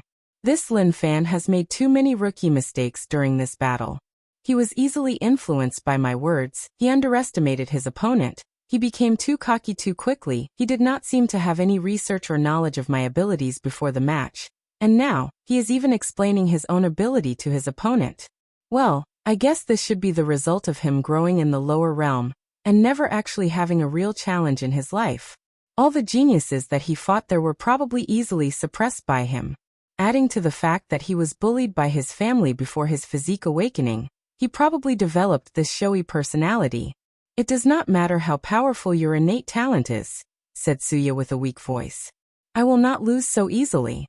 Then countless tattoos and symbols appeared on her body. A powerful mist came out of her body as well and rushed towards Lin Fan. With a snap of his finger, the yellow grand mist annihilated hers. After that, Lin Fan just bombed her with his ability, and after struggling for a little while, she admitted defeat with a sad tone in her voice. Then the audience started yelling, "Lin Fan!" over and over. Basking in the cheer of the crowd, Lin Fan was very satisfied. People finally realized how capable he was. So, without pause, he challenged Jian Wushuang, who was ranked higher than Suya. He knew that this battle would be more difficult as his opponent once defeated Suya, but Lin Fan was not scared. He had the utmost confidence in his Chaz demon god body. And Lin Fan was correct. Although he struggled more during his battle with Jian Wushuang, because of how powerful swordsman's attacks are, he was still the final victor after suffering from a few minor injuries. After that, the crowd almost lost their minds to how much they cheered him up. As they view Lin Fan as an underdog trying to show these proud heaven-chosens that even with a humble background, they could still reach the top and defeat them. So they encouraged him to continue his challenge, and he did so. After taking a pill to heal, Lin Fan directly challenged Ji Song. This battle was truly legendary as the number 1 and 2 heavenly physiques confronted one another. Throughout the countless eras of the myriad emperor world, only a few generations had the fate to witness such an event, and the battle lived to everybody's expectations. Although Lin Fan was heavily injured afterward, especially after Ji Song used his innate talent, he was still the final victor. To please his fans, he told them that he would take a few days off to heal before challenging Defying. Then after he wins, he will challenge Wang Wei. Lin Fan knew that he was not yet the match of these two, but he was prepared. He learned a great deal from the previous battles, and after processing his gains during it, his strength would increase dramatically.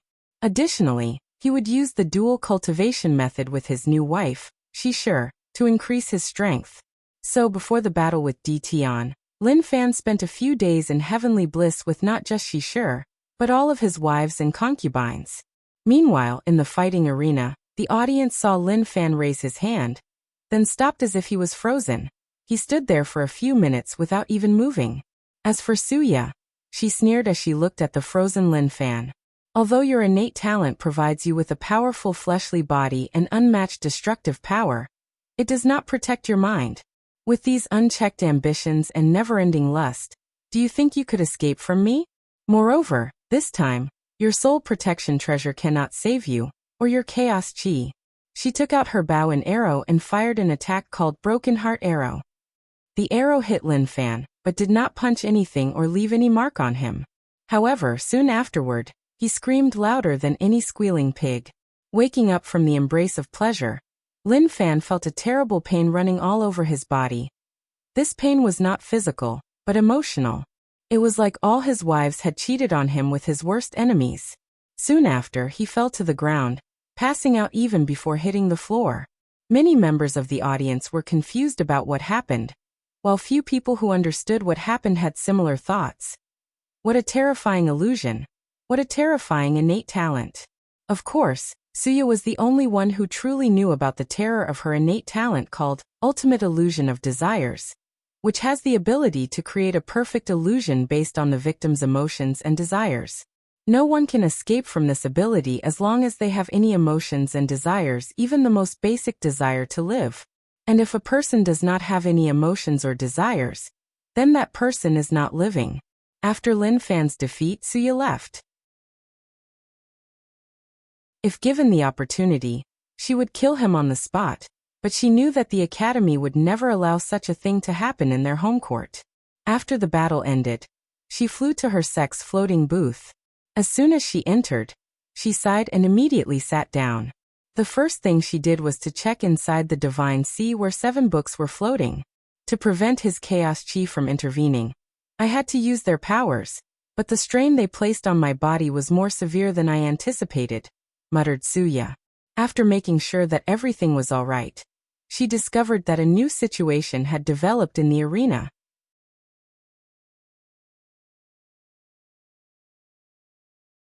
Chapter 265. After Suya and Lin Fan's battle ended, another challenge occurred. It was Jian Wushuang who challenged Ji Song. Unfortunately, the latter declined the invitation. "Why did you refuse my invitation?" asked the swordsman. "Because I have a more important battle waiting for me after this." It was then that Jian Wushuang remembered the promised battle between Ji Song and Wang Wei a few decades ago. So he said, "In that case, how about we decide the outcome of the match with one attack?" Ji Song first grunted at the suggestion, but after seeing the determination and fierce fighting intent inside his opponent's eyes, he accepted. So the two of them flew into the arena, in front of all the viewers. Without wasting time, Jian Wushuang took out his sword and instantly his calm and gentle temperament changed. He became sharp like a sword. A supreme sword will manifested from his body. The sword will seem endless, boundless, infinite. After spending more than 10 seconds gathering that sword will, he looked at Ji Song, who was looking at him calmly, without moving an inch. Without saying another word, Jian Wushuang slashed his sword. A large moon-shaped slash rushed straight towards Ji Song, leaving a mark on the arena that seemed to divide it into 2 parts. Meanwhile, Ji Song with a calm demeanor raised his hand and blocked that attack with his bare hands. After the slash hit his hand, it did not explode nor was it completely destroyed. It fought against Ji Song's hand for a few seconds before it was extinguished. Jian Wushuang looked at the slight cut in Ji Song's palm with a calm expression on his face. My intuition was correct. After the third round of the tournament, I suddenly felt a great threat from Ji Song, meaning that he had a fortunate encounter that dramatically increased his strength. I guess that even if I use my innate talent and my hidden cards, I might not be his opponent. Thank you for participating in my little game, said Jian Wushuang, who then flew to his own booth. Meanwhile, Ji Song looked at the wound on his hand, as it refused to heal. With his fleshly body, a small wound like that should heal instantly. Unfortunately, the sword will remained in his body, impeding his regenerative ability. Nevertheless, he did not care that much as it was only a matter of time before he was properly healed. Then Ji Song raised his head, looked in the direction of the broadcasting formation and said, Wang Wei, it is time for your defeat in my hand. So let's start negotiating the logistics of the battle. A few days later, in the great Zhou imperial capital, Ji Song's hand was completely healed, and he was in peak shape. He was meditating in order to be in the best shape for this match. Soon his brother Jisoo entered the room. Opening his eyes, he said, Brother, what is it? I just heard from Imperial Father that you refused to place your name in the Heavenly Tao Protection Book before your fight. That's correct. Why? Don't you know how dangerous such a battle can be? What if something goes wrong? Asked Jisoo. This battle is a way for me to get rid of Wang Wei as my heart demon. If I go and win, knowing that I am basically immortal while my opponent is not, then how is that going to help me get rid of my heart demon? Still, you Imperial Father, and all the people that are asking me to use this method as a form of protection, only shows that none of you have any faith in me to win this match. Do you think that your actions are helping my state of mind, right before such an important match? Jisoo sighed after hearing this. You are right. I'm just a little worried, that's all. I understand your concerns, said Ji Song. But all of you should have more faith in my strength and abilities. Plus, my Tao protector will be there, so I will be fine. Jisoo nodded his head, then he said, The Tao opening sect has accepted our terms for this fight. That's good. In the endless void outside of the myriad emperor world, two people were floating in the empty space. These two people were Yenchen and Jihan, the Tao protectors of Wang Wei and Ji Song. They each took out a black stone the size of a basketball. The stone had slight space fluctuation. Under their control, the two stones fused together, thus becoming twice its original size. Following this, the two raised their hands and mobilized the power of law from their bodies and infused it into the stone. Soon the stone started to rapidly grow. To be precise, a world slowly started to grow. A few days later, the two true monarchs looked at the new world in front of them with satisfaction. It seems that we were able to make full advantage of the void stone since the world grew to the size of a middle thousand world, said Jihan. True, but it may not hold enough for their battle, replied Yenchen. That's indeed a problem. In that case, let's connect this artificial world to the myriad emperor world. That way, the space will be more stable and be able to heal itself. No matter what damage they do during the fight, it won't be a problem. Agreeing with this proposition, Yenchen helped accomplish the task. Next, they added the finishing touch to the world. After all, this newly created world was in a state of chaos. There was no life, the entire earth was mostly lava and steam, the clouds were dark, there was no forest or mountains, and the air was not breathable. Yenchen wanted to leave it, given the eventual fate of this world. But Jihan was adamant about making it livable to even mortals, although they did not place any living organism in it. The process took them an entire month. After it was complete, they quickly finished the final step, which was to place formations around this world. Wang Wei opened his eyes from his meditation after receiving the news that everything was ready for the fight. He stood up and stretched his body. After making sure that he was in perfect condition, he left the room. After saying hello to his family, he met with Yenchen, who teleported him to the location of the battle. Meanwhile, all the cultivators in the world tuned in to watch. The Heaven Chosens who were still at the academy also started watching this event. Although they were not happy after learning that they had to wait for the final result of this match before they could gain access to the Tao tablets, It was still helpful for many of them to watch such a battle, whether it was to analyze it and learn something from it, or to determine the level of strength or threat of the two participants to them. It was still worth the wait. Meanwhile, after arriving on the battlefield, Wang Wei instantly felt Ji-song's aura at the center. However, he did not immediately go to meet him. Instead, he surveyed the surrounding environment of this world. He discovered that it was a very primitive world full of forest, mountains, rivers, oceans, and many more. He also noticed the large amount of volcanoes, and the fact that the gravity of this world was abnormal. He sneered after making this discovery. One thing that Wang Wei also noticed, or should say felt, was that this world was weird compared to the Myriad Emperor world, or even the Warring Kingdom world. It was like it was incomplete, like the laws that govern this world were missing a few things. After doing his investigation, he finally flew to meet Ji-song, who was waiting for him with eyes closed. "I'm curious why you insisted on making this battle public," asked Wang Wei. "Are you becoming an attention whore like Lin Fan?" Opening his eyes with a calm and collected look, Ji-song replied, "Do not insult me by comparing me to the likes of him. The only reason I wanted this fight to be public was because I wanted the world to see me defeat you, just like they did in the Qi Luck trial. Want to regain your lost face? Well, everyone has the right to dream whatever they wish. Did you bring it?" "Yes," replied Ji-song as he took out a token from his space ring. "What about yours?" Wang Wei took out a drop of deep red blood. Just by appearing, the temperature of the surrounding raised a little. Soon after, the blood and the token flew in the sky before disappearing into a formation. Wang Wei then looked at Ji-song and said, "I can tell you, old friend, today will be one of the worst days of your life." He then rushed straight towards his opponent.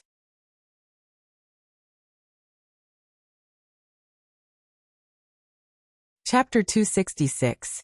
As Wang Wei rushed towards his opponent, the aura of an ancient and primal desolate beast emanated from his body. Before Ji-song could react, he saw a first headed straight to his head. Instinctively, the void around oscillated slightly as a gravity shield surrounded his body. Unfortunately, it was of no use. Wang Wei's fist easily broke the shield and sent Ji-song's body flying away, as his cranium was shattered in the process. However, this was not the end. Turning into a rainbow, Wang Wei instantly appeared in front of the flying Ji-song. His speed was extremely quick. There was no exploding noise of breaking the sound barrier, no shockwave from his rapid acceleration. It was like someone blinked and Wang Wei appeared. Furthermore, there was no sign of the space breaking. With hesitation, Wang Wei punched Ji-song to the ground, creating a massive shockwave once the crown prince's body hit the ground. Cracks larger than even the continent of Asia appeared in the place that he landed. All of Ji-song's bones were destroyed, and he was coughing blood non-stop. Nevertheless, he also healed quickly. While getting up, Ji-song controlled the gravity of this entire world, and placed it entirely on Wang Wei. As a result, every time Wang Wei took a step forward, deep footprints would be left behind. According to his calculations, this level of gravity and pressure barely reached the level when he first started his cultivation under the ocean. So he shrugged it off and rushed towards Ji-song. The latter clashed head-on with Wang Wei's fist, but his entire right arm was pulverized upon intact. However, without hesitation, he used his left arm and other by time for his other arm to grow. Nevertheless, the left arm suffered the same fate as the other. Ji-song wanted to use his feet, but he was not given enough time. Wang Wei grabbed him by his head and flew straight to the nearest chains of mountains. Boom, boom, boom. Using Ji-song's body as a shield or digging equipment, Wang Wei ran through more than 20 mountains without stopping. Then he looked at Ji-song's body, and he was not as in bad shape as one would imagine. Moreover, his two arms were halfway from completely regrowing. Nodding in satisfaction with this new punching bag, Wang Wei flew underground using Ji-song's body as his digging tool. He wanted to see what was at the core of this artificial world. After a few minutes of digging, Wang Wei arrived at his destination. He first looked at Ji-song, who had the skin in his body grind off from the gravels, ores and minerals underneath the earth. Nevertheless, he was still alive. Wang Wei then focused on the environment, and all he saw was lava. The heat around was enough to melt any steel or diamond construct. He frowned after seeing this as he knew that his opponent would benefit from this environment. So Wang Wei took a deep breath, then blew out. A chilling cold came from his mouth, instantly solidified the lava, and turning it into an ice continent. Finally, he threw Ji Song's body into the continent. Following this, he spent the next 5 minutes holding Ji Song by the foot and smashing him all over the place like children playing with their dolls. Once he saw that his opponent was on the verge of death, Wang Wei stopped as he looked at him. I have to say this battle was more disappointing than I anticipated. Luckily for you, I'm in the mood to be arrogant, so let me see what your true strength is. After that, Wang Wei waited a few minutes until Ji Song was completely healed. The crown prince then looked at him with hatred and humiliation, but he did not say anything. Flying straight to the surface, Ji Song prepared for his next attack. Looking at the sun, he raised his hand and made a downward motion while saying, "Falling Sunday, a powerful gravitational force applied to this world's sun. Bring it crashing down towards Wang Wei." However, he just watched it happen without even doing anything. A massive explosion occurred with Wang Wei at the center, which then soon enveloped a quarter of this entire world, scorching everything in its path: trees, rivers, mountains, and oceans. Soon after that, the entire world went dark, and the temperature rapidly decreased. Nevertheless, not all plant life in this world died as a result of lack of sunlight. With spiritual qi still existing between heaven and earth, these plants do not have to obey the laws of physics. Meanwhile, far away from the explosion, Ji Song had an ugly look on his face as his divine sense could see still noticed someone standing in the middle of the explosion. After everything was cleared, Wang Wei was standing perfectly fine, with not even a scratch on his white skin. Even his sacred sun clothes were not damaged in the slightest. With a smirk on his face, Wang Wei said, "Well, if this was a real Middle Thousand world, maybe this attack would work. Unfortunately for you, even back in the divine altar realm, mortal fire did not affect me. So, even if this sun had a temperature of a few 100 billion Fahrenheit, without having any spiritual flames, it's no use." "Wait, why am I explaining my abilities to you? Have I been infected by that idiot Lin Fan? My mother always warned me that idiocy was contagious. Maybe she was right. The wisdom of the older generation is always valuable." Nodding his head, he decided to listen to his mother's words more often. Meanwhile, Lin Fan, back in the academy, was outraged while watching all of this happening. This was the second time that he was humiliated in front of so many people in just a few minutes during this battle. Unfortunately for him, Wang Wei has recently developed a dislike for both Li Jun and Lin Fan. The reason? Because both of these guys have a massive harem full of beautiful women, and he was a little jealous. Although it was his choice to practice monogamy, he can still complain. And it's not like he can change his mind now, as Wu Hong would immediately kill him, and he will be as helpless as Ji Song is currently in this fight. Also, since Li Jin is his brother, and he cannot maltreat him too much, his attention was placed on Lin Fan.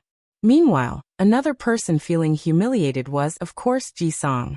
But he did not let his emotions get the best of him. To him, this fight was far from over, as he still had many cards to play. Suddenly, countless black little vortexes appeared around his body, floating around him like subatomic particles floating around a nucleus. Then these black vortexes entered his body. Oddly, no real visible change occurred afterward. Still, giving the confident look on Ji Song's face, it seemed that something amazing may have happened. Then he waved his hand to manifest a very large black vortex, which started attracting and swallowing everything in the surrounding. As for Wang Wei, he looked at the ground, forests, rocks that were pulled toward Ji Song due to a powerful attractive force. Even he was submerged by this force, but it was no use to him. Nevertheless, he still rushed forward toward his opponent. Although his path was blocked by numerous giant flaming meteorites created by all the debris that Ji Song pulled, that still did not stop his footstep. He rushed straight into these meteorites and destroyed them without reducing his speed.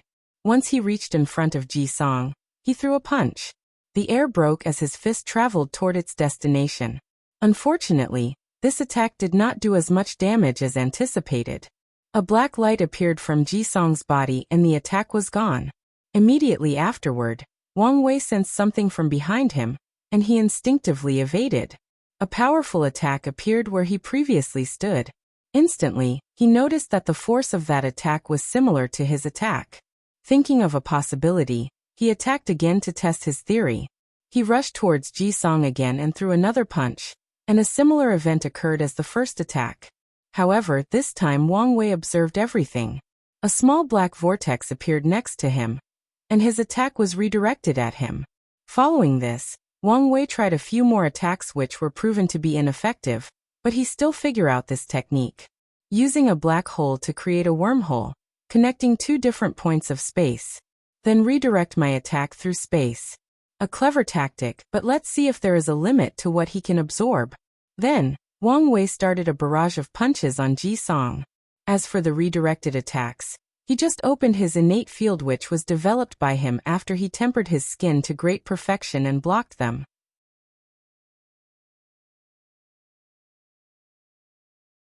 Chapter 267.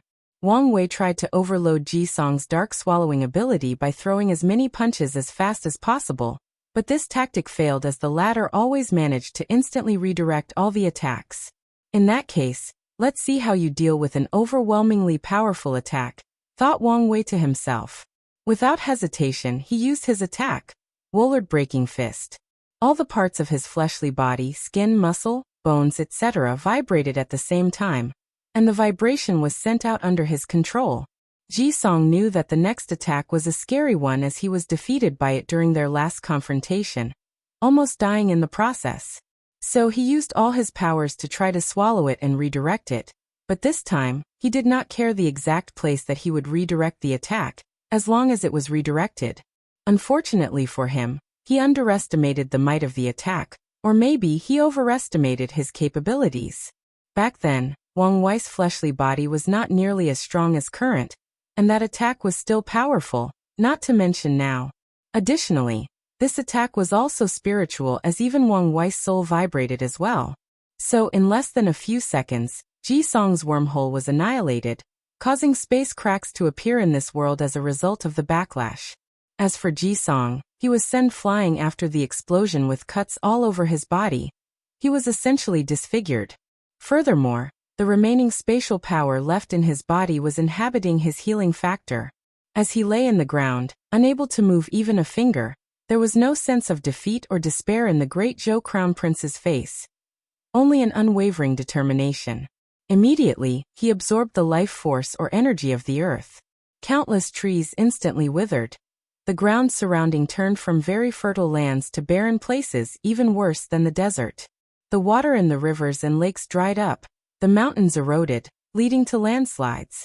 This world who had lost its sun turned even more bleak and desolate after getting up from the ground. Ji Song started to absorb the surrounding area into his body, forming a giant armor.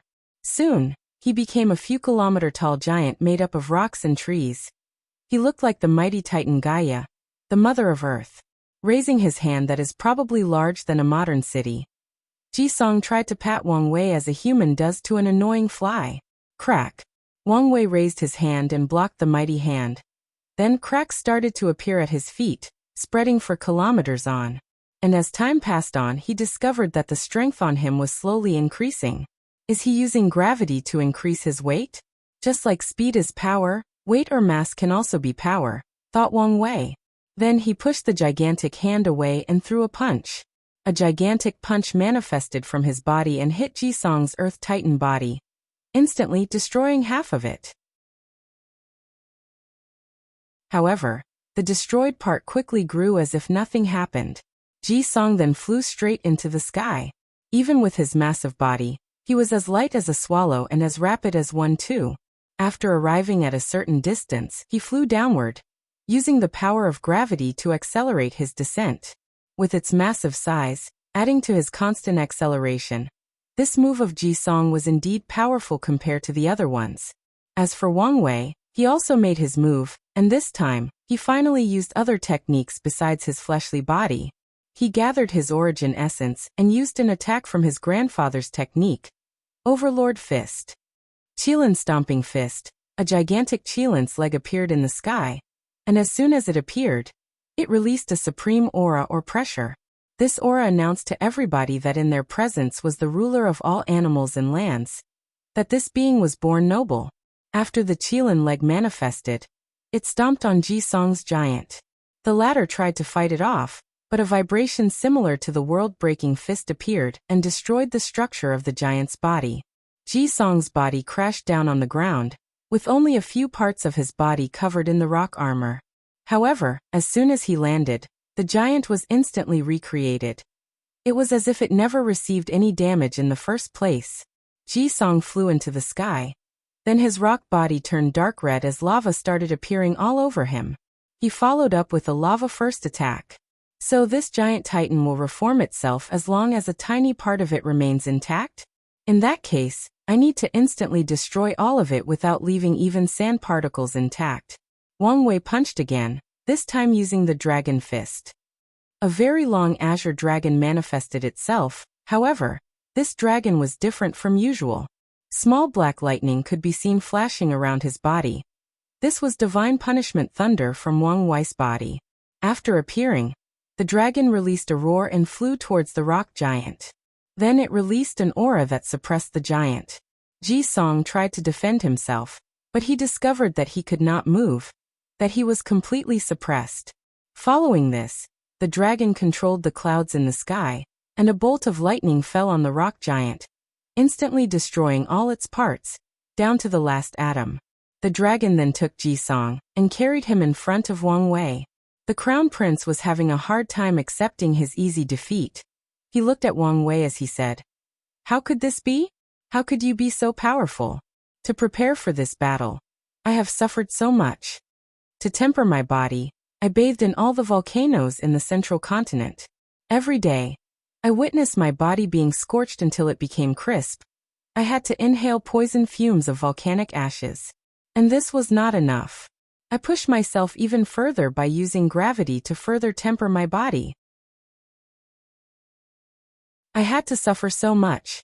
And the only thing pushing me forward during those hardships was knowing that someday, I will place my foot on top of your head as I gaze condescendingly at you, a loser. But all of this was for nothing. Why? Tell me why? Was all my pain and suffering for nothing?" Many people watching this battle sighed after hearing this. Many people envy these heaven-chosens, but do not know what they have to go through to have all the fame and power, all the sweat that they shed. Wang Wei was silent for a moment, then sneered. "The world has never been fair, and fate is the greatest mockery to us all. Even if you work hard all of your life, a person more talented than you can only use a few days to accomplish something you spend your entire life pursuing, or even worse, might be born with. Additionally, you assume that you are the only one working hard." Wang Wei took Ji Song from the dragon and held him by his throat. "Do you have any idea what I've been through to be so powerful? I tempered my body in the core of the sun. I placed gravity on my body, while diving thousands of miles under the ocean to use the pressure to temper myself. On top of that, I swallowed hundreds of saint-level pills at the same time to use their energy to destroy and reconstruct my organs. I used all of these methods at the same time. And that was not the end of it. I even used the power of divine punishment thunder to refine my body. And even during my battle with you, the gravity formation on my body has not been turned off. Could your suffering compare to mine?" Then, Wang Wei slapped Ji Song so hard that he was sent flying. He flew through countless mountains, passed over the ocean in this world, and only stopped after reaching the end of the world, where the barrier of this small plane was located. As Ji Song laid on the floor, he did not care about his injuries as his state of mind was greatly affected. He always believed that he was the hardest worker of all his peers because of how he pushed his body. He always believed that even if he was not the most talented, his effort alone would be enough to give him an advantage over his peers, and eventually would be the key to his eventual step of proving the Tao and becoming a great emperor. No, he knew that his ideas were a complete joke. While Ji Song was slowly losing himself, a weird power coming from his ribs started acting up. In a few minutes, he transformed into a 5 meters tall creature with 2 horns, black scales with fire veins, sharp claws. "I finally got out. Who knew that this body was the heavy axe physique? It seems that I'm lucky," said Ji Song in a strange, gravy voice totally unlike his own.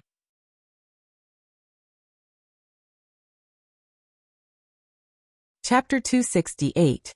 The space broke apart and Wang Wei walked out of it. There, he witnessed Ji Song's sudden transformation. With a scan of his divine sense, he sensed a powerful force from a bone in Ji Song's ribs taking over his soul. Meanwhile, after the new owner of Ji Song adjusted to his new body, he finally looked at the person in front of him and said, "I have to thank you. If you did not destroy his confidence so thoroughly, it would not be so easy for me to take control of his body." "Devil?" asked Wang Wei. Then he shook his head. "I'm even more disappointed in you, Ji Song. You could not even control your power." As soon as those words came out, the face of Ji Song's face, half of it was twisted, while the other was perfectly fine. However, the change only lasted for a few seconds before returning to normal. "Well, I cannot believe that this guy's reverence for you is so great that even your taunting words are enough to ignite his fighting will," said Ji Song, still with his strange gravy voice. "I see.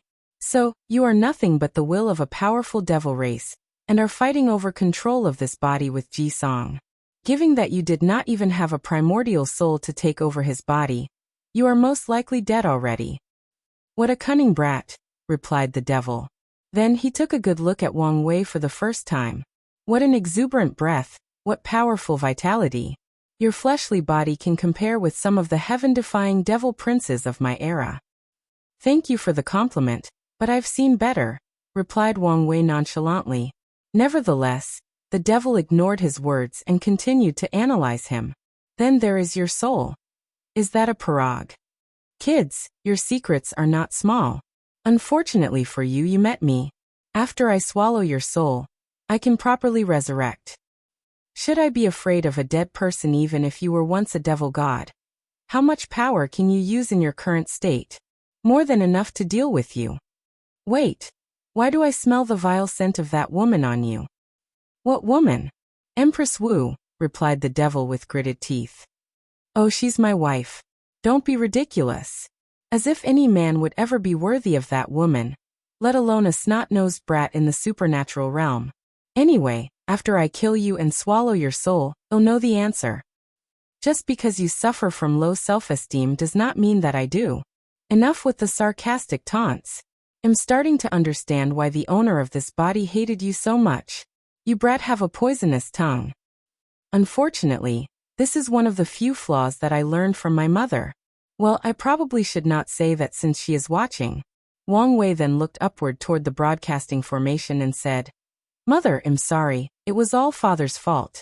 He taught me that you had a poisonous tongue, and that I should learn from you to mess up the mind of my enemies."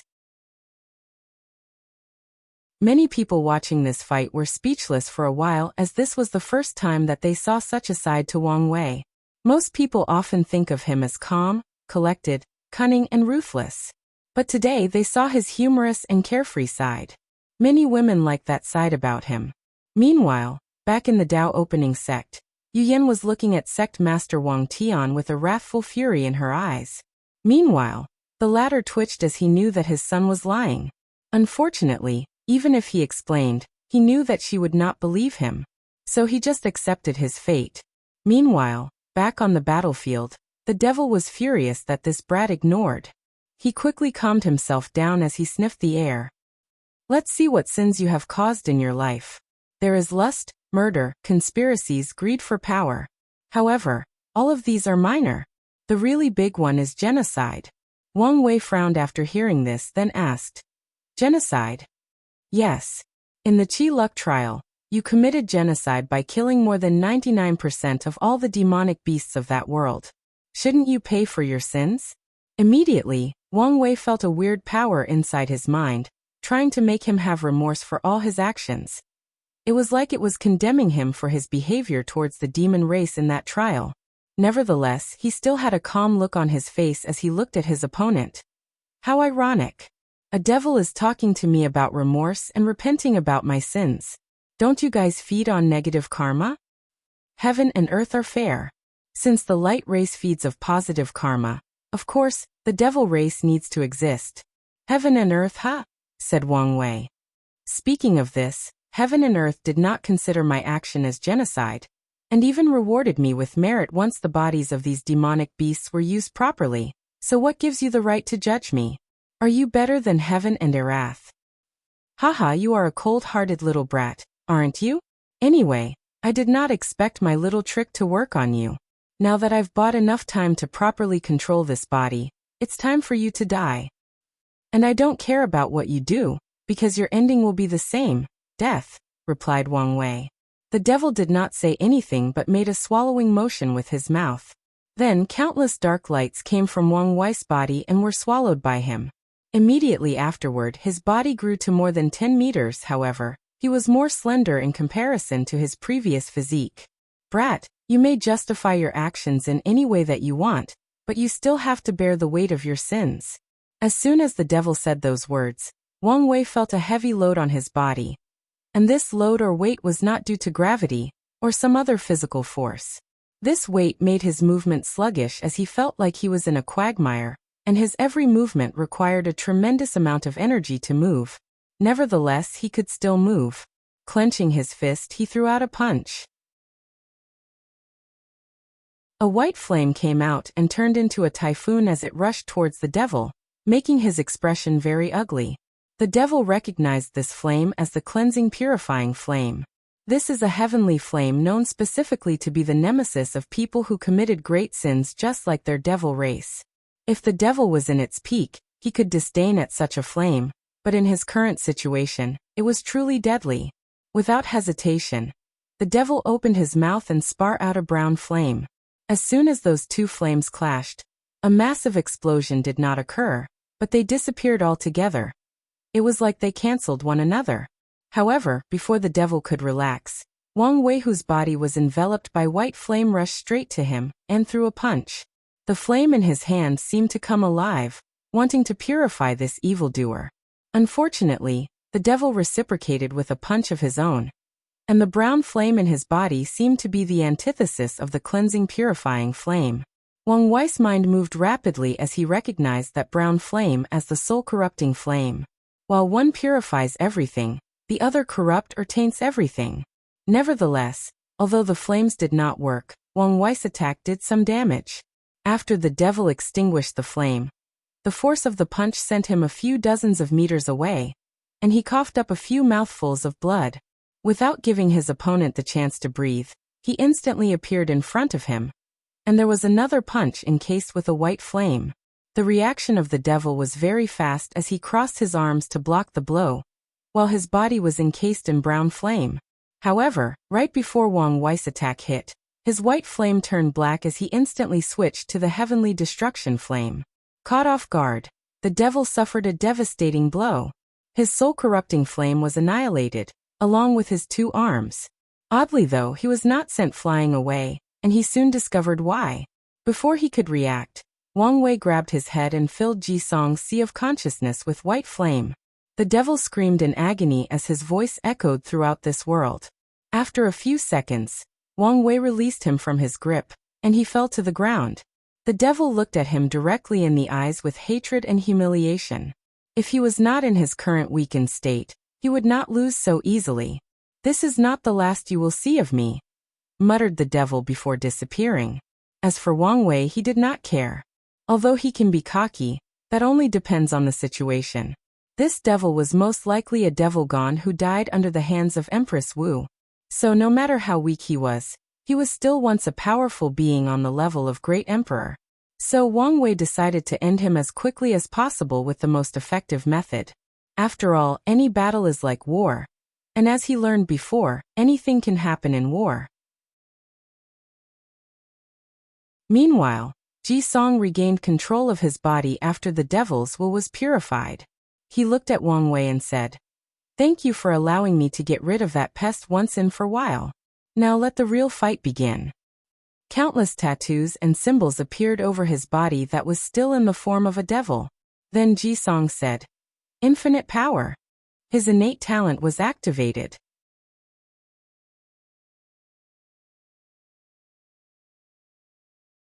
Chapter 269.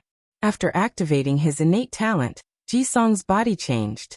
His arms regrew themselves, his devil body returned from the 10 meters height to 5 meters, but he was more muscular and bulky. Without hesitation, he rushed towards Wang Wei and threw a punch.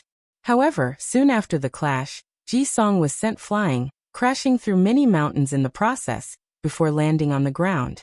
Meanwhile, although he was the winner in the confrontation, Wang Wei had a frown on his face.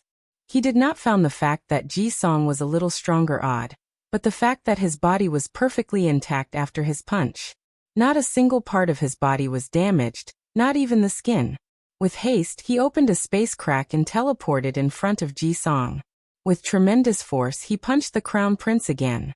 This time, Ji Song was sent flying from one of the worlds to the other. Nevertheless, he was still intact. Guessing some of the ability of this innate talent, Wang Wei started a terrible beating on him. In the next 15 minutes, he used all his billions or more gene of force, but Ji Song was intact. Moreover, after such a period, he discovered that his attack could no longer send Ji Song flying away, but only push him back a few dozens of meters. Meanwhile, Ji Song was secretly horrified. By now, only he knew how much his strength increased, and it was by a few hundred times. Yet he could still barely fight with Wang Wei. He could not imagine the horror of his enemy's fleshly body. Nevertheless, Ji Song knew that the winner of this battle would be him. Time was on his side. "You talent should have a drawback, right?" asked Wang Wei after punching Ji Song away for the 1000th time. "So what? It's still enough to win this fight." Wang Wei was right. Ji Song's talent did have a drawback. His innate talent infinitely multiplied his power without limit. However, once his strength increases beyond a threshold that he should be able to bear, his body will adapt to that level of strength without being backlash. However, as a consequence, he will not be able to use his innate talent for at least another 500 years. Ji Song expected this battle to be difficult, but he did not expect his talent to be pushed beyond his limit during it. Even so, he did not regret using it. On the 20th minute that he activated his ability, Ji Song's power finally matched that of Wang Wei. When the two clashed, he was equal to him. Explosions occurred with their every movement. The entire artificial world trembled as space crack appeared all over. Luckily for these two, there were no living inhabitants, and this world was linked to the myriad Emperor world, giving it the ability to rapidly heal the tear of space. Otherwise, it would have been long destroyed. Wang Wei had a happy smile on his face as he clashed head-on with Ji Song. It was a very long time since he had a real blood-boiling battle. Although he would spare with Wu Hong, he always felt like a toddler being taught by a child during these sections. Boom. Boom. Shockwaves followed these two demons and gods everything their first clashed together, destroying everything in their path. Whether it was the beautiful luscious plains, the majestic mountains, the roaring volcanoes, or the soothing and peaceful snow areas, none of them were spared by their wraths. By the 25th minute, the battle started to become strenuous for Wang Wei. Every time he attacked, he was forced to use all the strength in his body. His muscles and bones ached because of the strain of the battle. His origin essence was consuming at a speed that he never experienced. By the 30th minute, Wang Wei was slowly being pushed back with each of Ji Song's attacks. His muscles and bones would be destroyed and regrow with each attack. Nevertheless, the smile on his face never faded. By the 37th minute, he was being sent flying away with each of Ji Song's attacks. He was slowly losing the battle. After one attack, Ji Song floated in the air as he looked down on Wang Wei, steamed coming out his body in large quantity. Doesn't feel good to be in the losing end and being maltreated, does it? After healing his injuries, Wang Wei stood up from the ground, cracked his bones as he said, "It's never wise to be cocky when you have nothing to back it up. My power is enough to back it up." Wang Wei sneered after hearing this, then he placed his right hand on his chin while the left hand is crossed around him. With a pensive look on his face, he talked to himself out loud. "How should I end this battle? Should I use my young emperor ability to weaken him, then destroy him with one punch? No, that method is too flashy. I could use a soul attack. Then this fight would end too easily. There would no satisfaction in doing so. In that case, let me try my innate talent. It's about time to test it in battle." Then weird tattoos and symbols appeared all over Wang Wei's body as he activated his talent. Shackles of fate.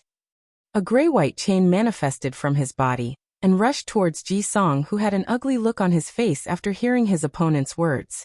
Without hesitation, he threw a powerful punch. However, his attack passed through the chain as if it was invisible. Seeing this, Ji-song tried to use his light speed to evade the attack. Unfortunately for him, no matter how fast he was, he could not escape fate. A few seconds later, the chain entered his body. At first, he was confused as nothing immediately happened to him. But then his face changed as his strength rapidly decreased. Then a memory appeared in his mind. The memory showed that his innate talent could not infinitely increase his power, but only 100 times. Ji-song was confused as to why he had two different memories. Then he realized that the strength increase of his innate talent was no longer a few hundred times, but a 100 specifically. "What have you done to me?" asked Ji-song with horror in his voice. However, Wang Wei did not answer him. His innate talent, Fate Shackles, is based on the principle that fate is unfair. Some people are born more physically fit than others, some are born more intelligent, more agile, some have a more noble bloodline, etc. And this is because fate decides this at birth.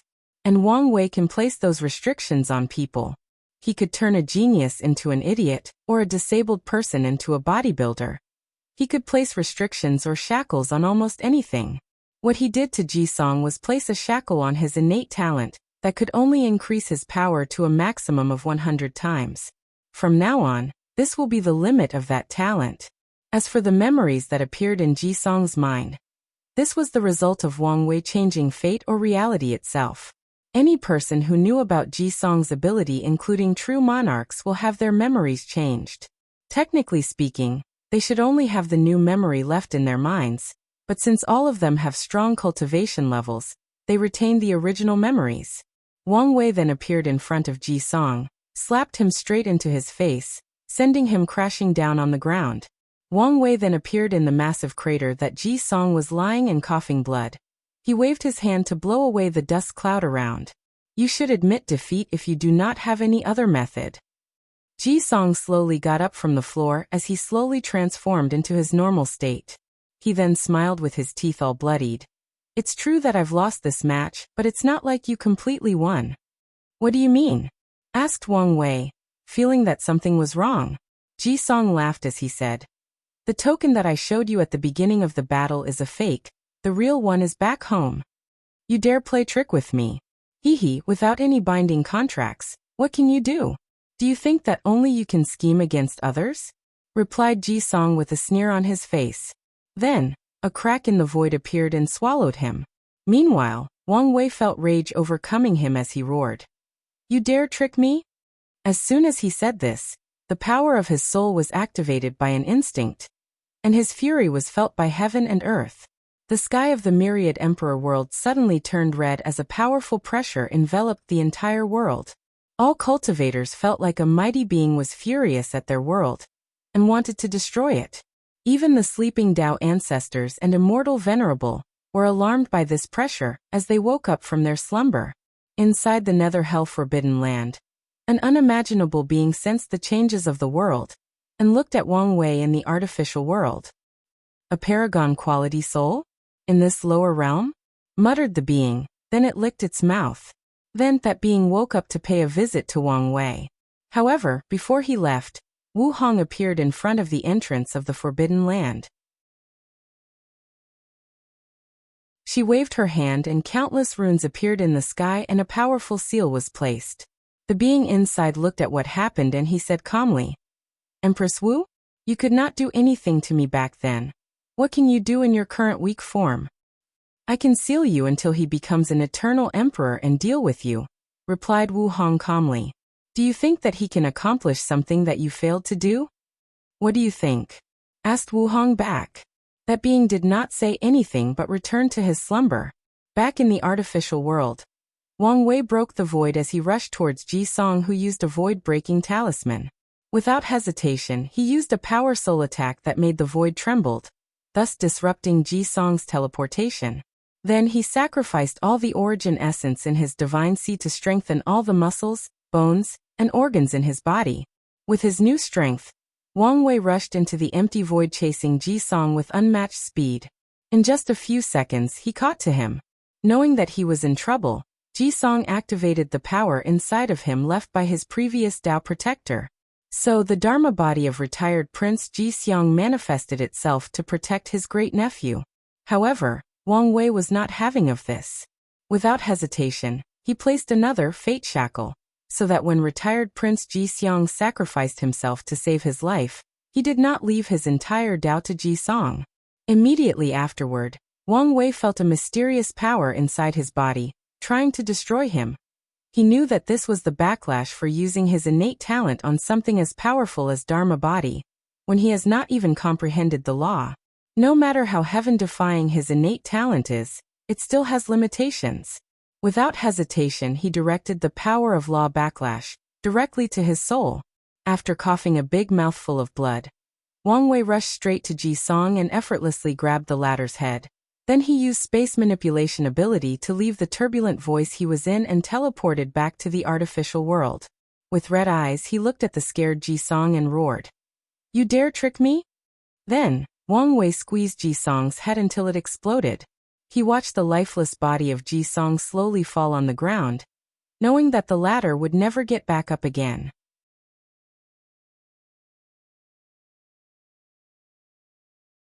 Chapter 270. In the void outside of the artificial world, retired Prince Ji-han looked at Yin Chun with fury on his face. Around him were also many true monarchs of the great Zhou imperial dynasty. As for Yin Chun, he too was surrounded by true monarchs of the Tao opening sect, including Wang Wei's grandfather, Wang Chang. According to the agreement, heaven chosens are allowed to kill one another only when they reach the primordial spirit realm. "So why did you stop us from saving the crown prince?" asked Ji-han. "Why did you people go back on your words?" asked Wang Chang.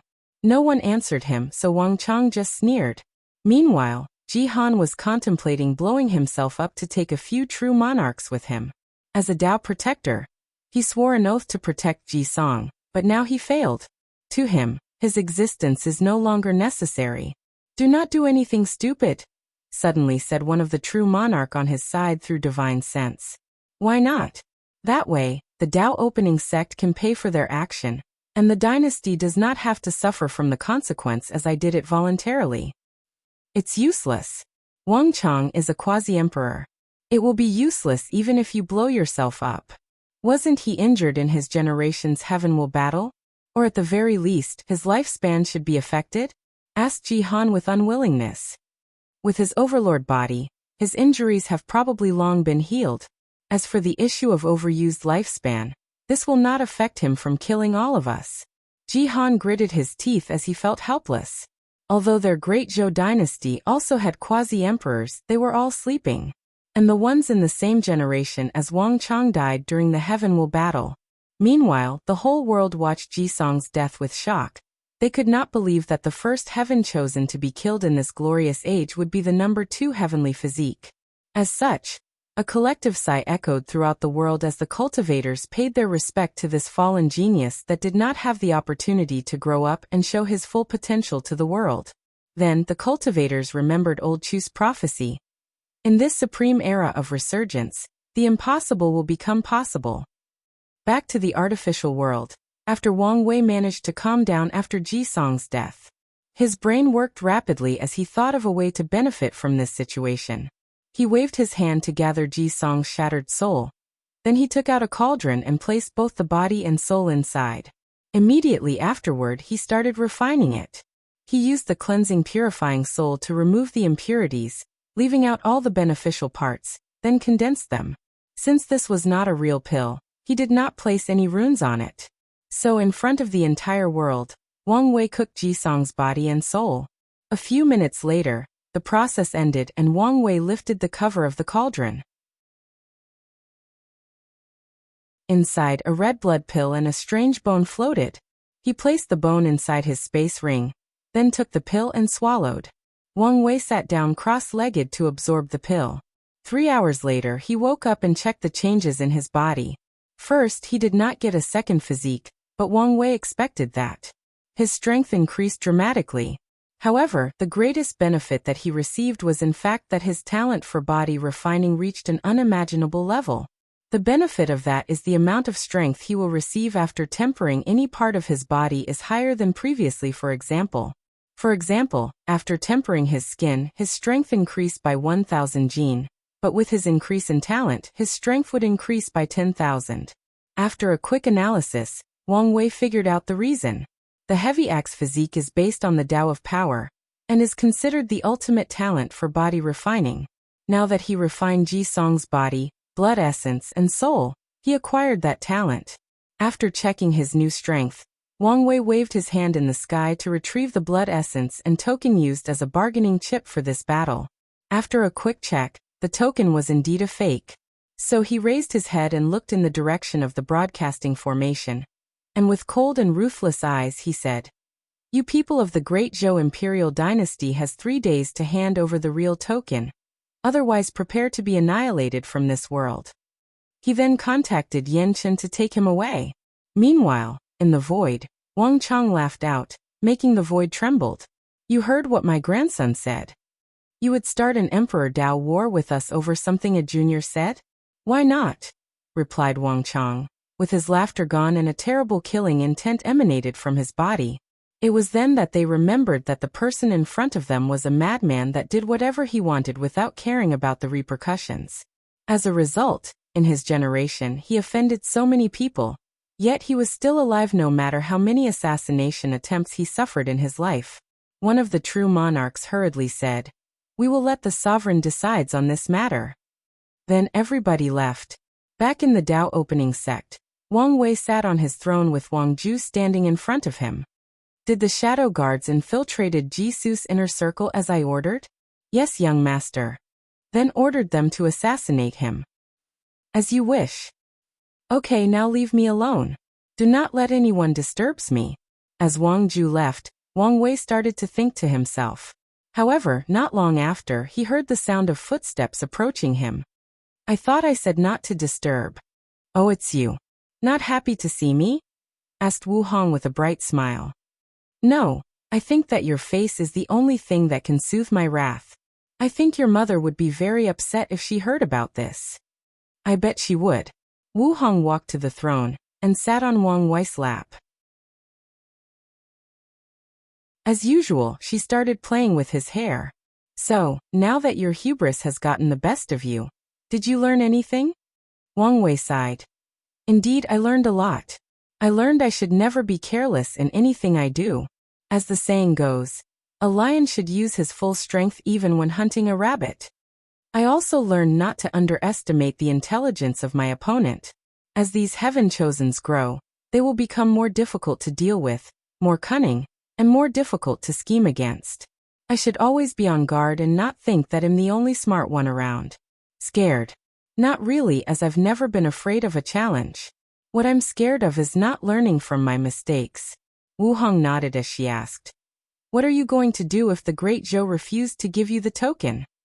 "They will hand it over, and if they do not, then we can start a war with them.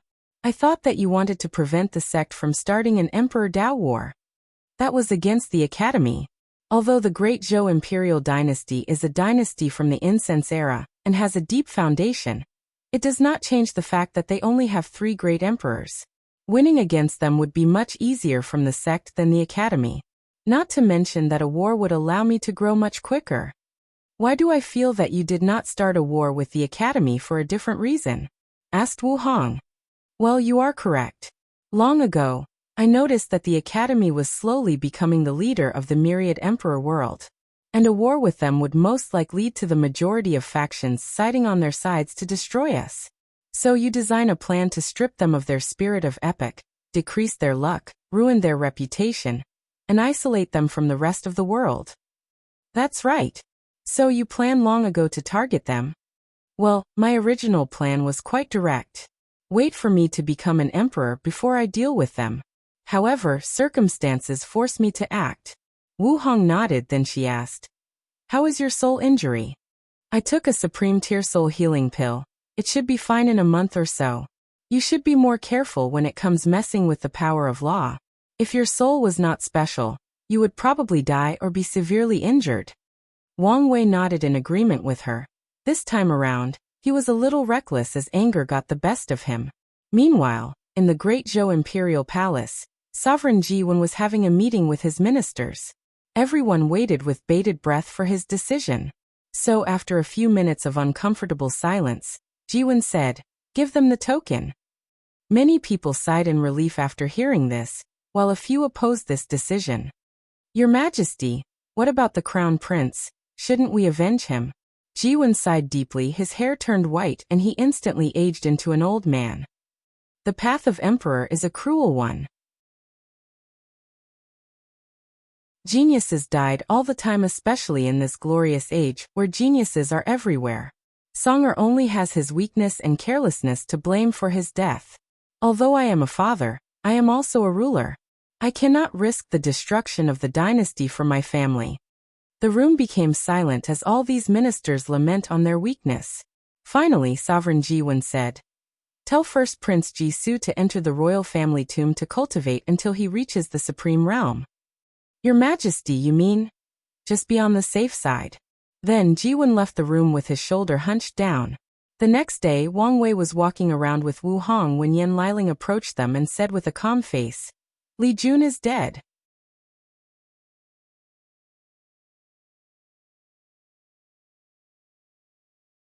Chapter 271. Wang Wei frowned after hearing. Then he said, "Where is the body?" Yan Liling then led him and Wu Hong to a room inside the Li family manor. There, they saw Li Jun's head on a table, and only his head. Intense fear and shock could still be seen in his eyes. He took out a bottle of holy spring water from his space ring, and tried to feed it to Li Jun's head. Then he paused for a moment. He then took out his sacred sun token, and threw it to Yan Liling. "Go to the resources hall and use my token to get a blood-sucking leaf." Yan Liling's eyes flashed with a little surprise as she knew that this is a supreme tier herb used for healing. The leaf contains a great deal of vitality. The reason it has such a scary name is that the tree requires the blood and vitality of cultivators to grow properly. Without saying anything, she flew to the resources hall and returned soon after with a green leaf in her hand that exuded a soothing breath. Without hesitation, she fed it to Li Jun's head. A few minutes later, a bunch of tattoos and symbols appeared on Li Jun's face, then his body regrew itself. Even his soul that already entered reincarnation was pulled out from there. When Li Jun opened his eyes, he looked at the people around, then he said, "So my plan worked?" Meanwhile, Wang Wei used his divine sense to check Li Jun's soul imprint. He wanted to make sure that it was the original Li Jun, not someone who had all his memories. "So for what reason that you had to waste your taboo innate talent?" asked Wang Wei calmly. "Big brother, I do not think that it was a waste," replied Li Jun. Then he threw a punch in the air, making a breaking sign. He smiled in satisfaction. His taboo innate talent allowed him to die once, then rebirth and become stronger. The talent involved around the concept of truly knowing death before you can bring it upon people. Moreover, the stronger the person who kills him, the more benefit he will receive. Unfortunately, he could only use this talent once in his life. After taking a few minutes to test his strength, Li Jun was very satisfied. He could feel that he was only an inch from breaking through the divine body realm. Then Li Jun looked at the group and said, "Look what I've discovered." He took his space ring that was returned with his body, took out a talisman, and placed it on his forehead. Soon afterward, Li Jun's memory appeared in front of everyone. Soon after Wang Wei left for his battle with Ji Song, Li Jun left the sect headed to the academy, and his target was Di Tian. He first set a disturbance in the Di family area, forcing Di Tian's shadow, Di Jia, to come to deal with the situation. Then, Li Jun captured her and called Di Tian himself. Wang Wei frowned after seeing this because he noticed that Li Jun used a very powerful formation to prevent other people from noticing the situation around the Di family manor. Li Jun himself knows nothing about formation, so someone from the sect must have known about this plan, helped him, but they did not tell him about it. He guessed that they worried that he would refuse, and they were right. He would never allow Li Jun to do such a risky plan even with his taboo talent. Concentrating himself to ignore his annoyance, Wang Wei continued watching the memory. Soon afterward, Di Tian showed up. He looked at Li Jun, then he said, "Where is Di Jia?" an act which greatly surprised Wang Wei, as he was always under the impression that Di Tian was a cold, ruthless, and calculating person. In this short encounter, he seemed to show genuine care for his subordinate. "She's fine," answered Li Jun. "You better pray that she is." "So, what is Wang Wei's dog doing attacking me? Is your master too scared to face me himself?" Li Jun smiled and answered, "Since the master's dog is enough for the hunt, why would he show up?" Without needing to discuss with his opponent, Li Jun attacked. Unfortunately, he was more outmatched than Ji Song was during his final battle. "His fleshly body is so strong," muttered Wang Wei with a surprised look on his face. There has been so little information about Di Tian that he was genuinely surprised. Meanwhile, after being maltreated for a few minutes, Di Tian said to Li Jun, "I thought that you had some kind of plan to try to attack, but it turns out that you were just sent on a suicide mission. In that case, I will help you. All things must breath their last breath." A black and white will appeared behind Di Tian, then he punched forward.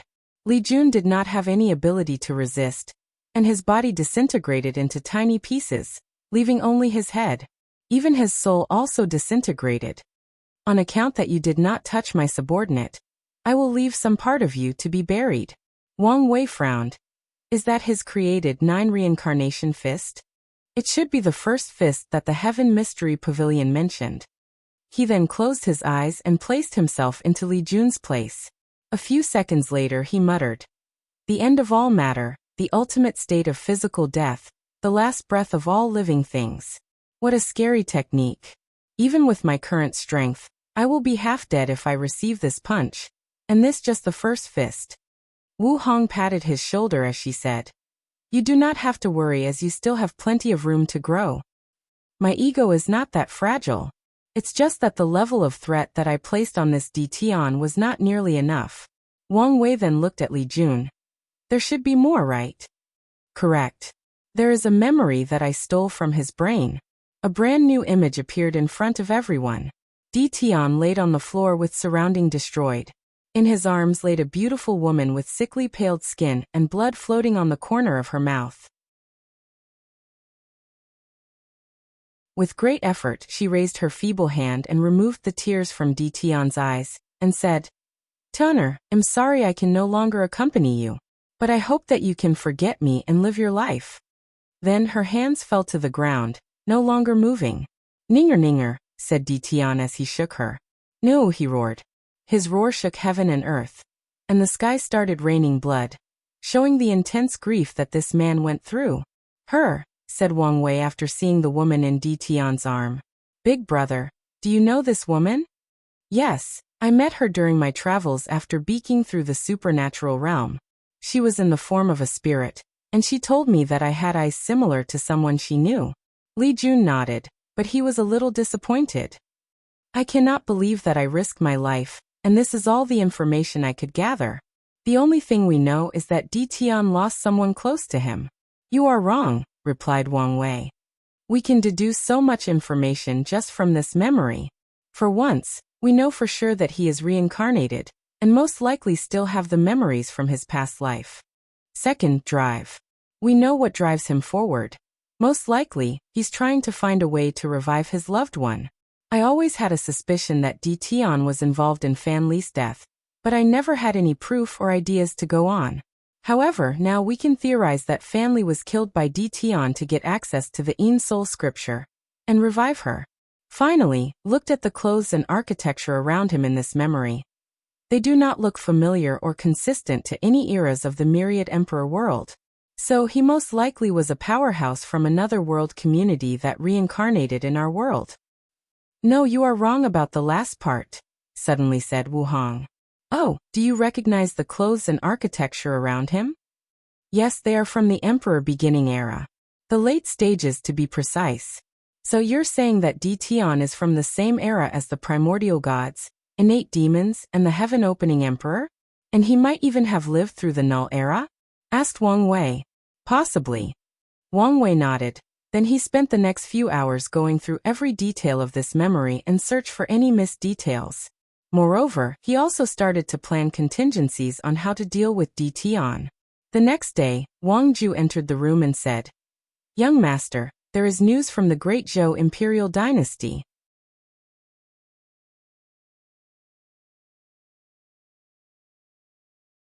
Chapter 272.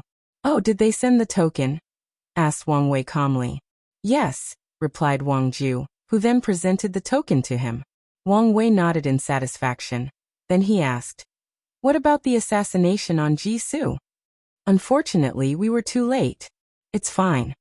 Wang Wei knew his actions were purely out of anger, so now that he calmed down, he did not care about the outcome. When is the tablet's secret realm opening? A week from now. A week. It should be enough time, muttered Wang Wei. Is there anything else? The Divine Tao League asked the sect to allow Feng Lijuan access to the pagoda trial. The sect master asked that you can decide. Let me see their offer, said Wang Wei, as he took out a paper containing the resources that the League was willing to offer. However, he soon sneered after reading. The Great Zhou Imperial Dynasty offered an innate material, and this is the best that they can offer? Well, it is common knowledge that the divine clans are slowly fading into obscurities. Most of their foundation has been used up trying to break their bloodline restrictions, replied Wang Ju calmly. Tell them to offer an innate material like the Great Zhou, or the answer is no. Then he dismissed Wang Ju. He was also about to say goodbye to Wu Hong before entering a brief cultivation retreat, but she stopped him to give him something first. Looking at the book in his hand, Wang Wei was puzzled. Then after opening the first page, he squinted his eyes. Are you sure about this? I cannot reciprocate the favor, at least not now. There is no need to be like this with us, replied Wu Hong with a smile. Wang Wei sighed before nodding. The book in his hand is an emperor scripture. To be precise, it's Empress Wu Sealing Sutra, known as one of the most powerful cultivation techniques that ever existed. The reason that Wang Wei said that he could not reciprocate the favor was that the sect's rules do not allow him to pass their emperor scriptures to anyone even with his status. However, once he creates his scripture, he can do whatever he wants with it. Wu Hong took a moment to read the scripture. Then he sighed. He read all the 9 emperor scriptures of the sect, and only the origin path scripture come close in terms of uniqueness. Many ideas appeared in his mind after reading that scripture. Although he could not cultivate it in such a short moment, it did inspire him when it comes to creating his scripture. Then Wang Wei suddenly had a brilliant idea. I need you to help me with something. He whispered something to Wu Hong's ears. Well, I should be able to do it, but you will need other things for your plan to be successful. The sect can deal with the other problems, replied Wang Wei. Then the two schemed together before Wang Wei entered his cultivation room. He took out the devil god bone from Ji Song's body, then absorbed it into his body. No, to be precise, he fused it with his bones, making it permanent. Since the bone was left after Ji Song's death, then someone might be able to rip it from his body. He did not want to take any chances. Unfortunately for Wang Wei, this bone was way too powerful for him alone to accomplish this task. So he called his grandfather to help. However, even Wang Chong could not do anything. In the end, one of the emperor formations had to be secretly used to help Wang Wei completely fused with the bone. In the final moment, before the bone was completely fused, an accident occurred. The will of the devil god appeared to mess around. At first, Wang Wei was going to use his own will to fight this devil god to temper himself. However, he soon realized that this guy's power was not nearly as powerful he wanted it to be. Unfortunately, this guy was simply impossible to get rid of. Even after defeating him in a will battle, he remained inside Wang Wei's body. So Wang Wei decided to use his soul to get rid of him. However, an idea suddenly came into his mind. It was to test his true will ability against him. So he gathered the power of his 13th body refining realm, his infinite divine sea, his 720 divine runes, and his more than 60 origin patterns, forming his true will. The moment he attacked the devil god, the latter screamed out loud. The Duyi realm? How can you have such power? Then he was annihilated. Duyi realm, muttered Wang Wei. Is that the real name of my true will ability? I've never heard anything about this. Then he pondered whether to ask Wu Hong, but he refrained from doing this. He did not want her to get in trouble again. When it comes to power beyond his control, Wang Wei's attitude has always been to be patient and careful, otherwise, he will the one who suffers. By the time that he absorbed the devil god bone, it was already time for the secret realm to open, so he left for the academy with Yan Chen. Luckily for him, he arrived in time. As soon as Wang Wei met with the other heaven chosens, he noticed something odd about them. He could see an invisible golden shield surrounding them. He then realized that this might be the power of the Heavenly Tao Protection Book. Right now, all these 29 people are immortal. No matter what people do them, they will be revived. Well, at least until the primordial spirit realm. This might be a problem, thought Wang Wei to himself. Soon though, he noticed something that he overlooked. Feng Heng was not part of the people here. He knew that the latter forfeit from the tournament midway through, and there were rumors that it was because he awakening the yin-yang eyes. Wang Wei always felt that something was odd with Feng Heng after his encounter in the Qi Luck trial. The latter obviously had the power of the yin-yang eyes, but he denied it. But now he suddenly awakened this power. Everything seemed fishy. Wang Wei's brain rapidly moved. Could it be that he stole the eyes from the real owner? Given that he could not use its strength properly back then, he hid it from everyone. This would explain why he was so weak despite having such a physique. But now he discovered a way to inherit the true yin-yang eyes, so he used the excuse of sudden awakening to explain. Then, Wang Wei suddenly remembered the strange individual who used a formation to have a secret conversation with Mo Xingyun. If that person is Feng Heng or related to him, this could explain a lot of things. Feng Heng most likely made a deal with Mo Xingyun to acquire her power of devour to swallow the yin-yang eyes from the real owner. Whatever he offered her might be the reason that the Mo family started to move around and searching for something soon after Mo Xingyun had this meeting. And it was also around that time that Feng Heng also quit the tournament and returned to his sect. Wang Wei guessed that he figured out most of the situation. Even if there are a few things that he is not aware of, it should not be that important. Speaking of Feng Heng, he also noticed that Lu Meixiu also did not show up for the tournament. Even someone like him wanted to use the tablets, so he did not believe that she and Feng Heng did not want to as well. Thus, given his grudge against her and Feng Heng's shady behavior, he decided to spy on these people's movements more urgently. So he took out a talisman and ordered Wang Ju to place more emphasis on those two. Soon afterward, the top 30 heaven chosens used their token. A massive gate appeared in front of them, and everyone entered. After entering the gate, Wang Wei found himself in a strange place. 3,000 stone tablets were floating in the air, and 30 seats were on the ground. The seats were numbered 1 to 30, and the first seat was the closest to the tablets. After seeing this, Wang Wei sneered as he could guess that this was the academy's scheme to instigate infighting between those people. If it was a normal tournament, the seating arrangement would have been determined by the ranking, but now the tournament was cancelled and there was no ranking. With the pride and arrogance of those heaven chosens, they will fight for a better spot. Ignoring all of those people that were looking at one another with vigilance, Wang Wei walked to the first seat, sat down, and closed his eyes. The other top heaven chosens looked at one another, but they did not say anything. They knew that he deserved that spot.